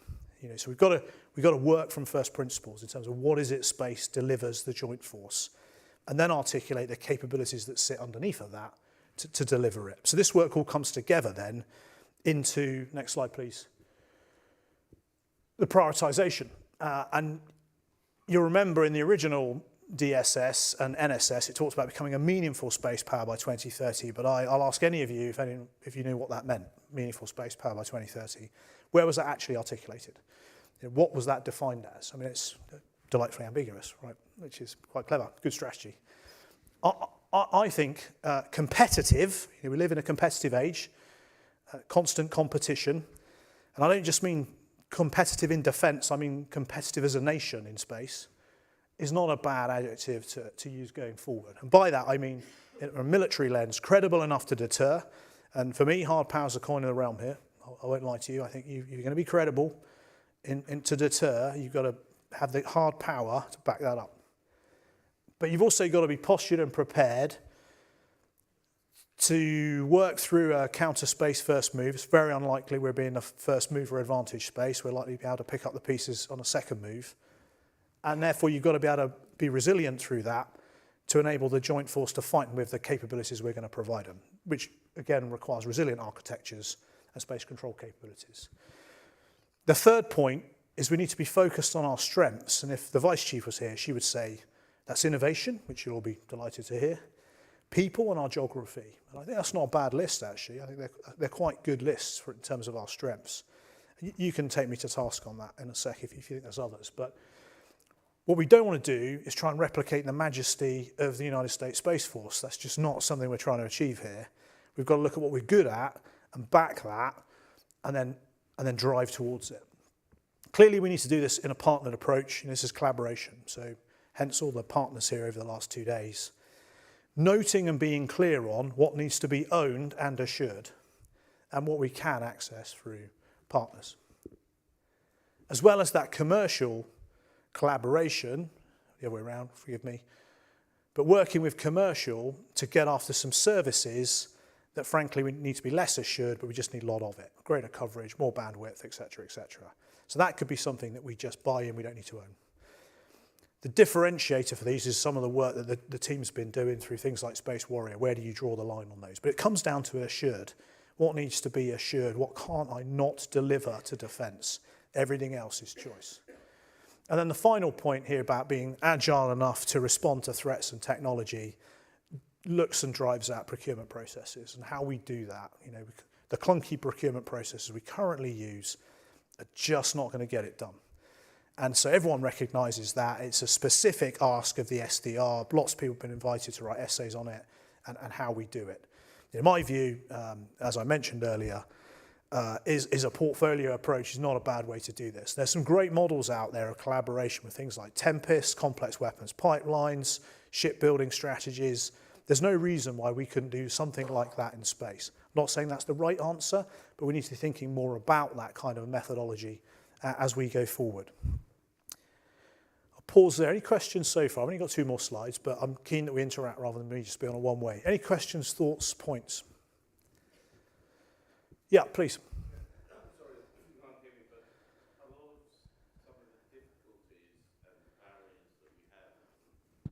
In discussing things with you, Paul, is around classification. Yeah. And what could possibly be construed as overclassification.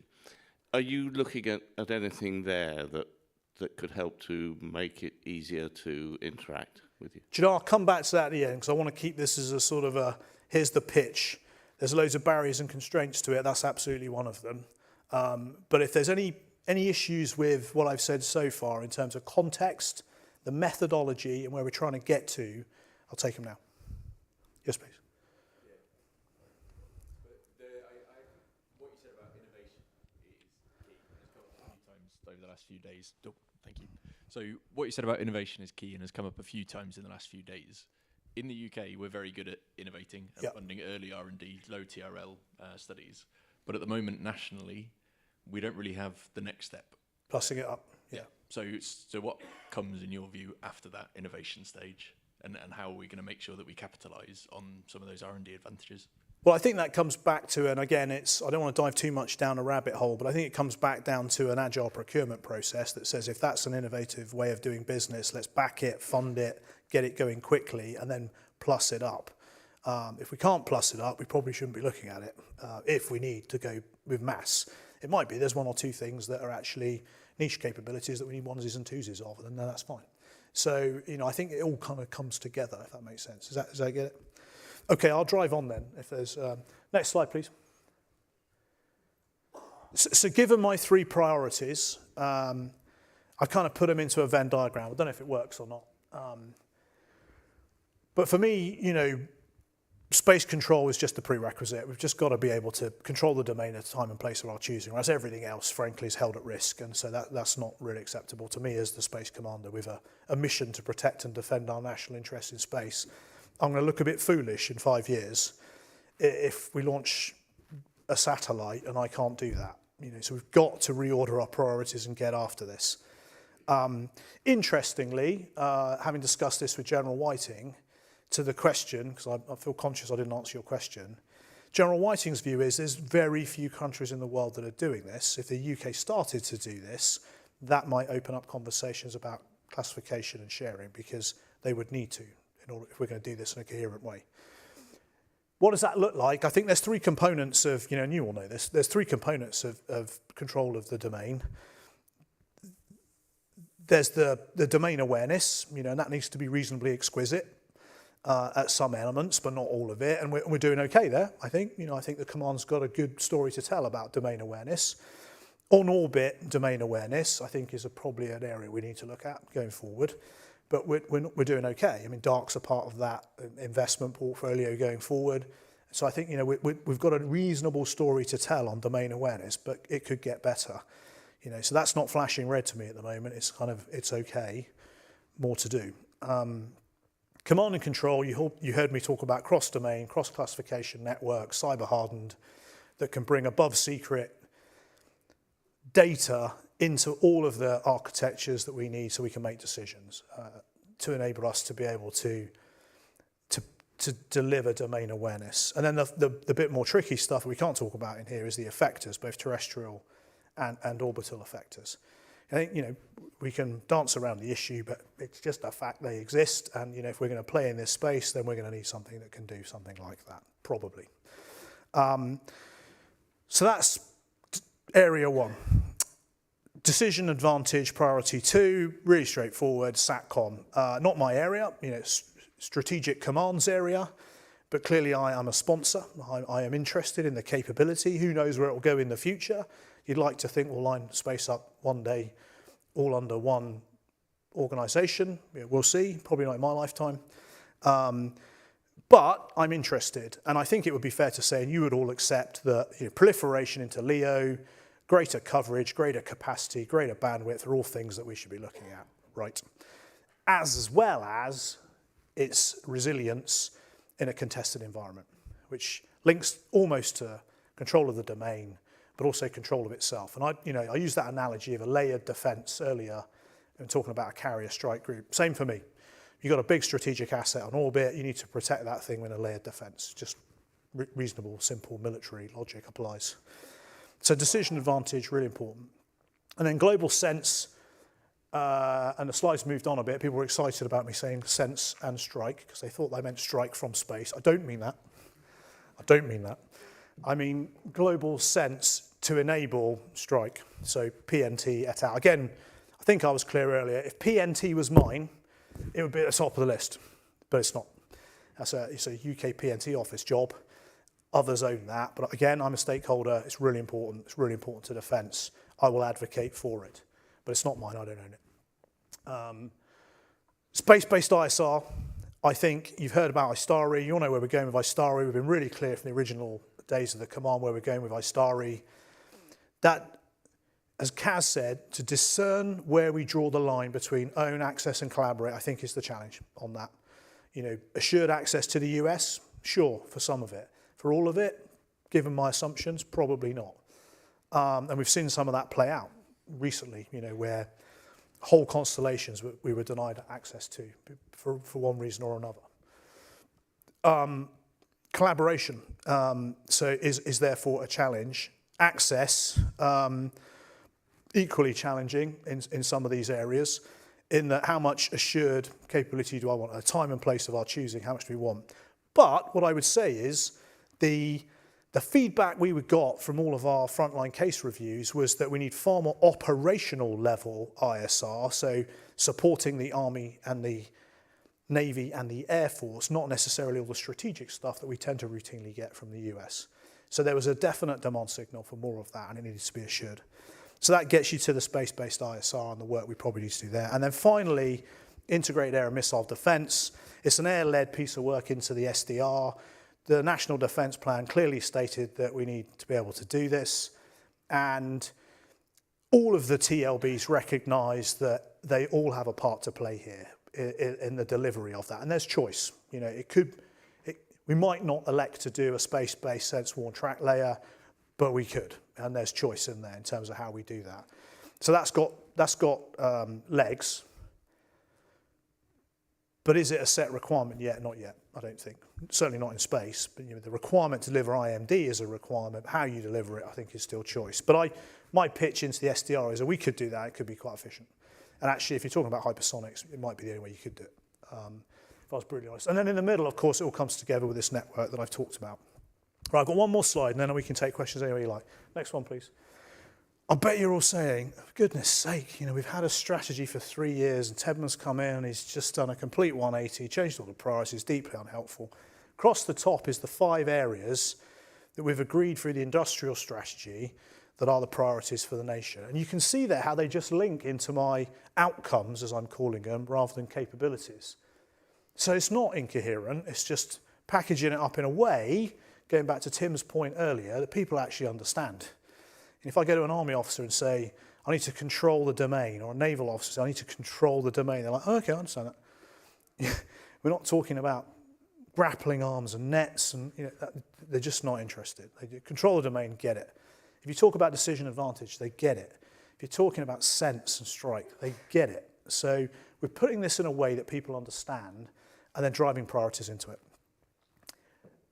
Okay, I'll finish by saying, and as I said, I'll take those questions. This is all just ambition. So I wouldn't want you to think this is all funded, set requirements, all good to go. There's none of that. This is just our pitch into the SDR, but I welcome your feedback. Kaz 100% supports, as you heard from his speech. We've briefed the team, Lord Robertson and General Barons, on this. Didn't get any allergic reactions. The money associated with it is a lot. But that's choice. To do all this is a lot of money. Even within the modest ambition that we would put around it, it's still a lot of money. And if you add up all the essays, I'm told, in the SDR at the moment, from all the submissions, it's about 4 times the defence budget. So all of this is choice, which comes back to why you're in the room. We need your help. I mean, you've got to start singing for us in every corridor, in every government department, in every opportunity to say space is important, here's why. Control of the domain, decision advantage, sense and strike. If you can't do that, joint force is a bit of a waste of time, and therefore the whole proposition looks like it's being held at risk. That kind of narrative is what we all need to be driving through all of our departments, through all of our workforce, through all of our CEOs into government. And then we might get somewhere, to Tim's point, because me saying we need space capability to MOD is them going, of course you do. Just like CGS needs more tanks, just like First Sea Lord needs more ships. So that's not going to work. It's got to come from elsewhere. All right, so I hope that was helpful. As I say, I've been very honest and transparent in terms of where we are and where we're going. I absolutely get we've got to deliver, but we can't deliver until we've got our ducks in a row and a baseline set, and that's this. Chris.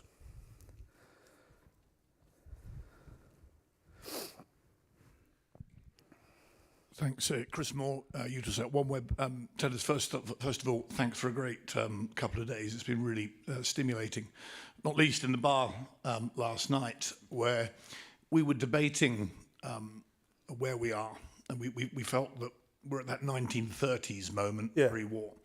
And the debate in the bar is the optimists were saying it's 1931, the pessimists were saying it's 1938. I'm more pessimistic.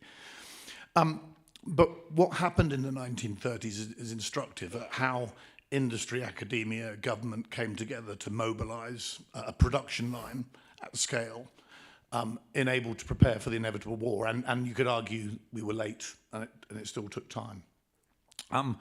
Your own strategies, the integrated review, says we're in persistent competition. You've said it yourself today. Yet it doesn't feel that industry is mobilized for this. And with the technologies involved, when you do mobilize them, it'll probably be too late. So we've got to create that 1930s urgency in what we're doing here. Now, defense procurement, we can throw mud at it, but we also know defense can and has done things very quickly when it goes into crisis mode. So Afghanistan, Iraq, even COVID, because the departments and the MOD made a choice to do things quickly. So that's a choice that the MOD can make today. And as you know as well as I do, you've got to make the argument that the threat goes above a threshold to do it. So I think there's an argument to do that, not just because of the threat, though. I think the argument is also that industry, in the space industry in the UK, is becoming increasingly skeptical about turning talk to walk. And you picked that up from the panels yesterday. And being candid, are we Chatham House or? Yeah, sure. Being candid in Eutelsat OneWeb, it's becoming an increasingly difficult argument why we should be doing business with the MOD. I'm not going to talk for industry colleagues in the room, but I can say that's a sentiment felt widely. And justifying why we should build an industrial production line in the UK that meets your requirements is becoming very difficult.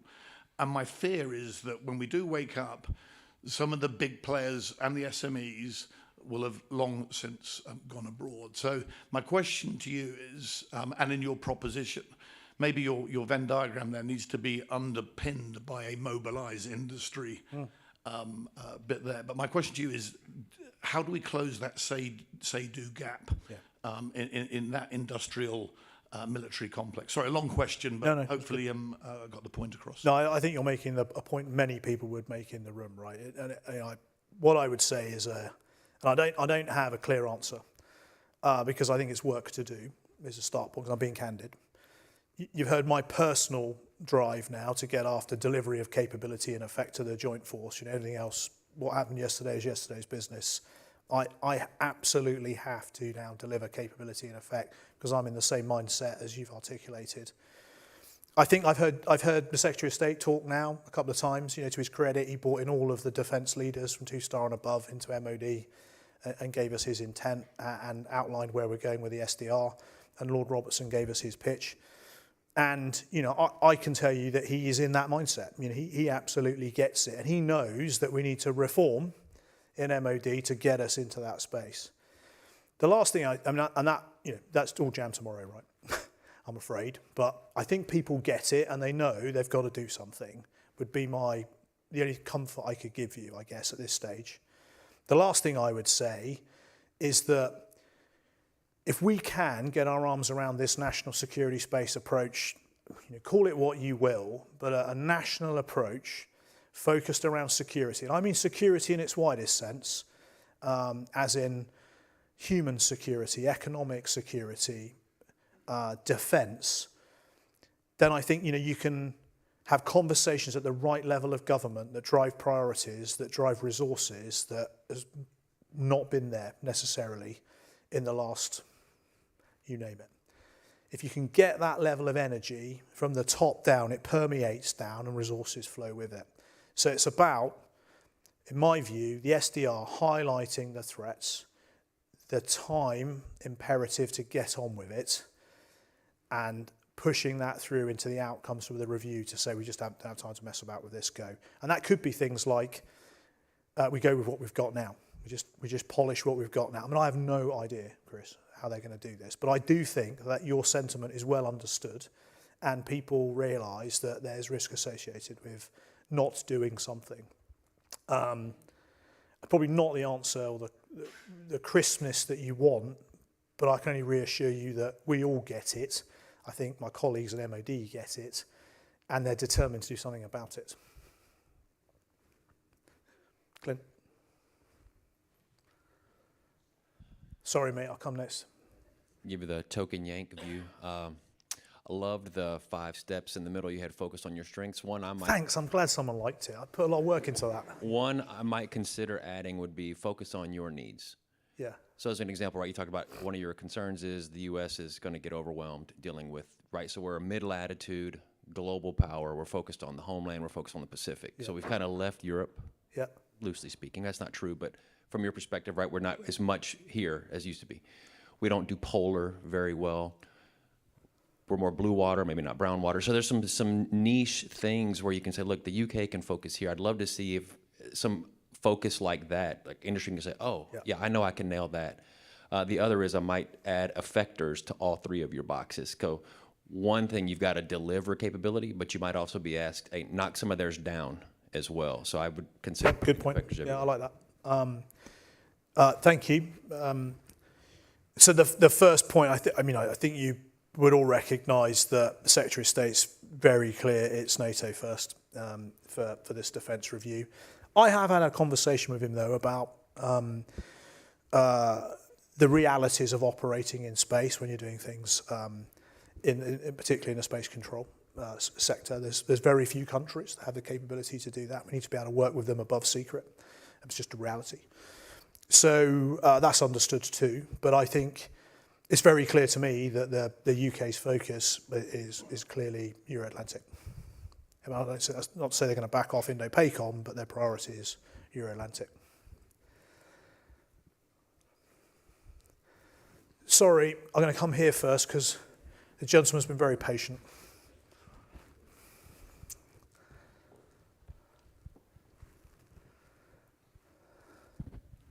Thank you, Paul. we haven't met. Simon Reed from Deorbit. Hi, Simon. So some of, when Space Command was being stood up and so on, I think some of the presentations and so on mentioned a word that sort of disappeared over time, which is opportunistic. So from what I'm seeing in the industry generally, there's a lot of really smart, large and small companies building new capability and putting it out there and trying it out. And really, this is the point. And we're involved in helping some of those test some of that capability in space. So this tells me, of course, it won't be ideal. It will be compromised. It won't meet a need. But certainly, these things are definitely heading in the right direction of the topics that have been talked about today. What would you think about becoming more opportunistic somehow in Space Command and capturing, just getting involved somehow in some of these things are already happening and just capturing the value from that and maybe getting rid of the things perhaps that aren't so useful and allowing that focus to happen with a more velocity, I guess, that would allow, perhaps? So I'm torn on an answer, if I'm honest. My instinct is to say, yes, I'd love to do that. The reticence, I guess, in being forward-leaning on that is it comes back to what can we do with the frameworks that we've got, particularly with procurement at the moment. We need to be realistic about that. And my CAP team might want to jump in here in a sec to help me with this. But that's my kind of point one, I think. The second point I'd offer, and I don't want to be dull about this, is that we just got to get the basics right first. We've got one defence-owned satellite on orbit. I mean, from Space Command. I mean, obviously we've got Skynet. I mean, so yeah, I want to be opportunistic with some really cool tech, but can we just have a basic capability baseline first? That would be really cool. And you might say, well, that's really unhelpful because that's kind of 20th century thinking. Well, we've already moved on to the next generation. But I didn't say what payload. I just said we need to. That's where I think there's opportunity. It's taking a data-centric approach and a payload approach, not bus approaches to how we do this. So I think there's definitely something in that. And the third thing I'd say is, I can't talk about it here, but I think we do seize opportunities and we have done stuff really quickly to deliver effect, and that's been really successful. Team, do you want to add anything there? I'm conscious. Is that good? You do that if I'm talking nonsense. Yeah. Does that help? I mean, what I should say though is, if you're doing stuff, if you're doing stuff that's driving towards those priorities, I'm delighted. Come and talk to me and I'll say, how does that contribute to my priority? And then that might be something we can get after. Yeah, cool. Yeah, no, exactly. Yeah. I mean, I'm all for that. I given the caveats I've outlined. I mean, I want to say this because I had a chat with Joanna before we came in.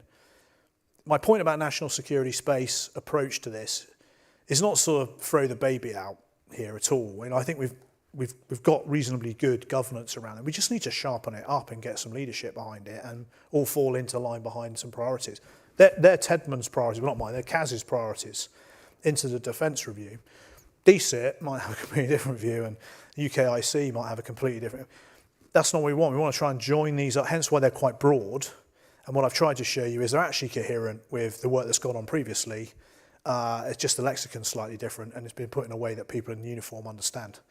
That's all this is. Yes. Nice wave. Got you. Stephanie Ayres from the UK Space Trade Association. You are going to be very pleased with our submission. Good. I've just come from Liverpool. That's why I wasn't here yesterday. And I think we need to change our language. Hear you loud and clear about we are the ones who are going to have to make the messages.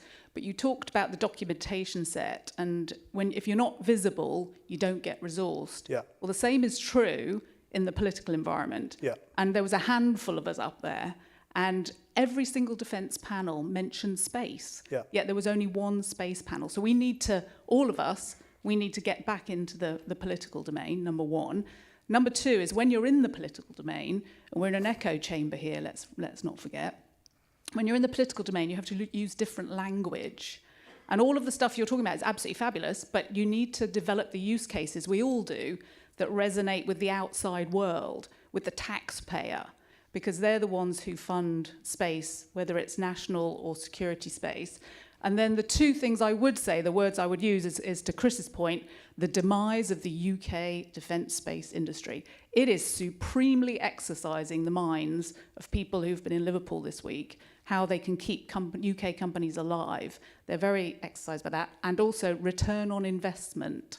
So they are prepared to give us money in the strategic review, in the spending review coming up, but we have to have told them what that return on investment is. And this is possibly a 2-term Labour government, so that's 10 years, potentially. So it can't be beyond all of these clever people in this room to work out what the pounds, shillings and pence are going to be in 10 years' time from the national security space sector, so that we can then go and ask for those funds. So I just think, as a group, we need to sort of get together. The national endeavour for space security must look at the money.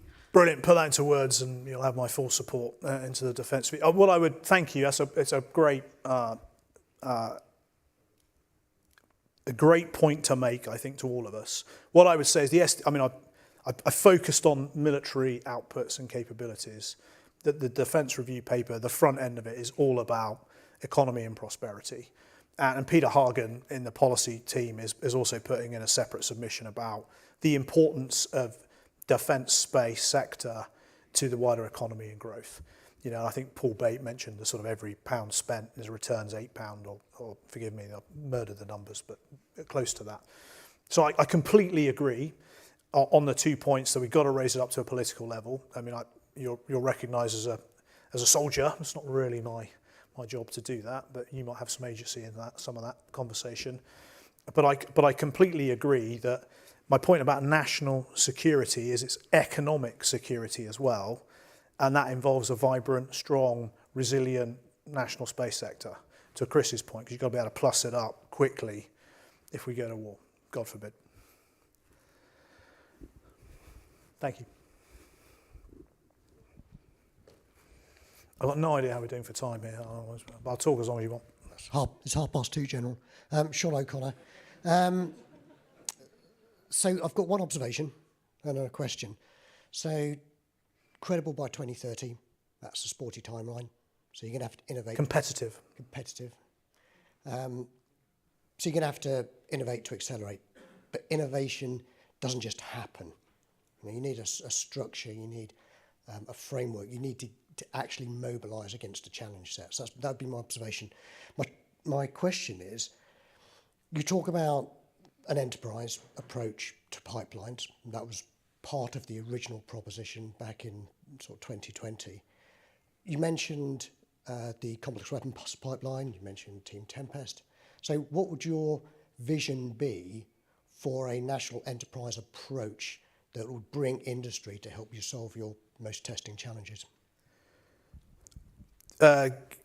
So I think, shooting from the bat, I think, I've mentioned a portfolio approach to how we do veer and haul money in across the enterprise. Certainly defence enterprise. I mean, it's a more difficult argument cross sector, cross government. I think the second thing I would say is all I'm talking about really is a plan. You can put any bumper sticker you like on it, but we've got a defence space portfolio and a plan to deliver that. My view is it's just taking too long and it's reasonably pedestrian. That's not matching the pace of the threat or the technological advancement. So you can call it what you will, but what we need is a plan that gets after capability quickly and insulates it from any shocks that might happen in defence reviews or spending rounds or the rest of it. And it just gets driven through because, ring fence is a bit strong. I think nuclear is the only thing that's going to get ring fenced in the future, if I'm brutally honest. But it's just recognised as being part of our national security imperative to deliver this. And we've had a bit of that, even in my short time in the job, where, we've had to make some pretty strong and loud arguments about continuing to do what we're doing because, you all know this, money's tight. So what we need is a plan, that people recognise and are bought into, programme a record, call it what you will, but with some special sauce on it, like we've seen with Tempest, that brings in commercial approaches to it, brings in industrial approaches to it, and gets the government behind it, not just defence, the government behind it to drive it through. Rach, you want to say anything on it? I'll put you on the spot. Yeah, I can do a little bit. So appreciate there is some work going on, and at the moment we know the defence procurement processes, the acquisitions inside defence is slower than we need it to be for the space sector. That's tough for you outside, that's tough for us inside too. But we are part of a number of pathfinders initiatives, and we're currently feeding back into the defence reform how we can feed the evidence to drive that quicker pace and decision making. There's also, going back to the boss's approach and taking that one step back and talking about those outcomes we need to achieve, is reframing how we think our approvals strategies are developed to look at outcomes, and therefore we can change the mix underneath that without too many permission sets underneath it. It's permission to get those things on contract, and it's looking at actually where are the hurdles in our acquisition system, and how can we think smartly about making sure we've got the right controls, the right processes, we're compliant with what Treasury and the Cabinet Office need us to be, but we can be agile enough to meet the demands of the sector and pull that through. So going back to it's standing back and taking a look at that approach, and that's what we're trialling at the moment with a couple of initiatives with some success and some broad backing at a senior level in defence. And we've already started shaping the thinking around SDR will likely give some sort of reset, possibly. I think it's likely to do some sort of reset for space. We don't know what that will be, but how can we shape the thinking now so that when the SDR comes out, we are ready to go in that space as well. So again, a bit of jam tomorrow, but having spent 21 years in the acquisition system in defence across a number of different areas, I am knocking on doors and stamping on people's thing and showing up with evidence and going, this isn't right. So the classic one we've had this week is explaining to the PermSec why the level of approvals we have to go through inside defence for a LEO satellite that takes me 2.5 years to build and launch. It takes me nearly as long to get through the approvals process. That isn't good enough. So we're starting to build that evidence to actually say the system doesn't work for us. Thanks, Ray. Paul, do you want to say? No, I've got anything to add, Ray. I was really hoping we could beat up DNS, but sorry, mate. Again, none of these answers are perfect, but what we're trying to do is give you a sense that we know, we empathise, we want to fix this. It is a bit of jam tomorrow, but we're really clear on the requirement and what we need to do to fix it. Yes, please, sir. How have we got, by the way? 5 minutes. Brilliant. Ralph Dinsley, I'm a SME from the northeast of England, 3S Northumbria.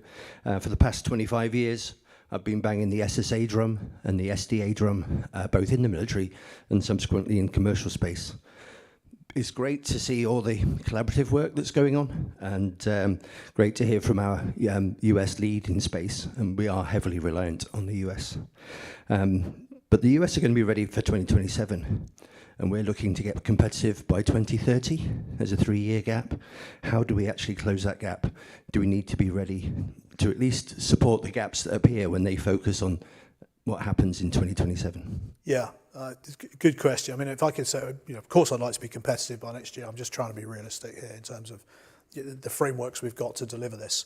But hopefully the prioritisation will allow us to drive some things a lot faster than by 2030. That's the intent. If we get the procurement reform we need, if we get the money we need, if we get your buy-in, we get the political heft behind it, I think we can move really quick on some of these things. And there's some great capabilities out there that we can turn to pretty quickly. So I think it's not looking at it as the sort of whole. It's looking at it we'll still be competitive next year, and we're competitive now to a degree, but just who competes against who and when. What I would offer you, though, is when I talk to ministers and the SDR team, I'm using 27 as a sort of inflection point, not for the reasons that General Whiting outlined about Indo-PACOM and China. I'm saying that Skynet 6 Alpha will broadly, we hope, launch in 26, 27. That's a national strategic capability. It's going to cost us a ton of money in defence to put those birds up there. If I can't protect and defend those capabilities by the time they go up, let's say 27, people are going to be asked some pretty difficult questions of UK Space Command and what it's been up to in its first 5 years. So that's the timeline I'm using to drive this conversation. So it's pretty sharp. Yeah, I'll take two more. One here, and if there's one over there, I'll take it. Yes, ma'am, we'll take yours next. Alan Thompson from Skyrora. Hi, Alan.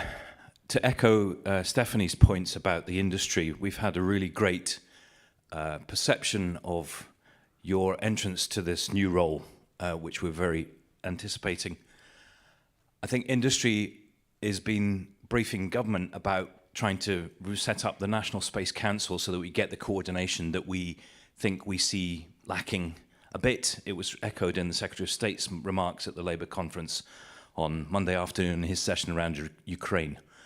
I think there's an opportunity here that in Simon's comments as well, that there are industry who is not in the room, who hasn't engaged with defence, who is ready to pick up the gauntlet and actually sees Space Command as the opportunity to do that if Space Command stands out and says, we're ready, we're open for business. I think what industry has been missing in space in general is an ask. I'm not talking about a requirement, I mean an ask. With the space industry and space agency, we've got environmental things, but we don't have anything approaching an understanding of what it is we're doing this for apart from ourselves. And I think that the opportunity, if we do get a National Space Council, if we do manage to coordinate that work, if you can stand up and say we're open for business, we may not be at the detail of engaging with all of you, but this is how we want to engage with you. We want to be aware of your solutions because it could be a strategic solution that you've developed. So not excluding us before we even start. There could be a massive leverage of you just saying we're open for business to actually reinforce the message that Stephanie said, that space is the air we breathe. You are the catalyst for the economic transformation of this country. And I think that anticipation, I think I'm beginning to see, but I'd like to just reinforce the point that I think you have that opportunity in your hands. Well, I think we haven't landed that in the last day and a half, and I apologise. That was kind of what we were trying to do. But your point's well made. I would say, I hopefully that is the ask. I mean, that is what we're trying to achieve. If you're saying, here we go, here's a ton of money, I mean, I'm not going to lie to you. I'm just not going to put myself in front of you and tell you, well, you're 2 weeks away from a contract, stick with us. We're not doing that. You know, I'm going to be honest with you. So we are at the ambition point at the moment. We're setting the requirements. We'll put them through the defence review. If we don't get what we want, we'll have to rethink because what we're currently doing is not right. So whatever happens, there's going to be change in the next 12 months. I hope it's going to be a positive outcome. We'll get a ton of money, ever the optimist, and we'll have a go at restructuring how we do this, reprioritising. But to Rachel's point, even with the kit and the money, if I come and say, we're good to go, here's a heft of money, I still need the people, I still need the tactics, techniques and procedures, I still need the networked infrastructure above secret that I'm reliant upon Defence Digital for. You know, it's an ecosystem of capabilities that all need to come together. It's a really challenging proposition. So I'm afraid it's not quite as simple as saying we're open for business, we've got a ton of money. You know, I need to be really honest with people about what we're trying to achieve, and this won't change in my tenure, and where we are in the development process and what we've got available to do it. To some degree, you know, the procurement process guides us on that. It's just a bit clunky. You know, we could go a bit faster. And the key word here is take a bit more risk, isn't it? But you know, we've got to convince the politicians to take more risk before they'll allow the military to take more risk. And that's just a fact. It's a great question. It's a good point. It's probably not what you wanted to hear, but I want to be honest with you for the next 3 years that I'm in this job, or at least until I'm sacked. There's a question. Yes, ma'am. Which could well be after this chat, because unless you Chatham House rules it. Gail Eastoe, representing the Cornwall Space Cluster, but working with colleagues across the cluster network and representing hundreds of businesses that are really keen to engage with you. I think it would be very welcome if you were able to share as many opportunities where you're already working with SMEs as possible on your slides, out on your website. That's a good point. Because I think people need that encouragement. Yeah, I like that is actually happening. That's a great idea. And my question is really around the evolution of your industrial engagement kind of team. I'm conscious that you have one front door. I'm conscious that for a lot of time that's been one individual who's had to manage that. So I'd be really keen to understand and find out how you see that evolving over the next sort of 6 months or so. Yeah, again, great question. I want to see all of you all the time. My diary won't allow for that. And again, I want to be honest with you and only have conversations that are going to be meaningful. So right now, what I would say is I've laid out the ambition, I've laid out the intent.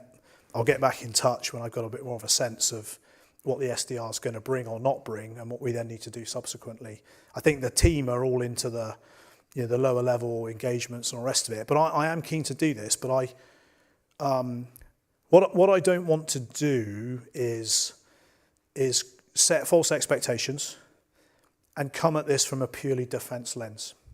I'd much rather, if we get this architecture in place, this governance that we're driving towards, I think we all kind of agree on, this national governance structure where we can actually get some clear prioritisation. And I mean, I need to land this with all sorts of other government departments. I mean, some are bought in, some are not.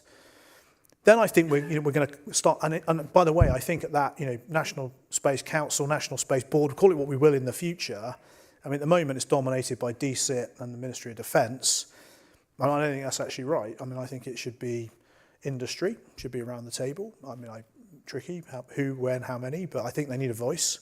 The intelligence community probably needs to be at the table. There's other government departments that definitely need to be around that table because they're doing stuff within the national space sector too, and we all need to be coming together on it. So I think that's kind of part one. There's sort of a strategic approach to engagement. Part two is I will do this at a frequency that you feel it's useful.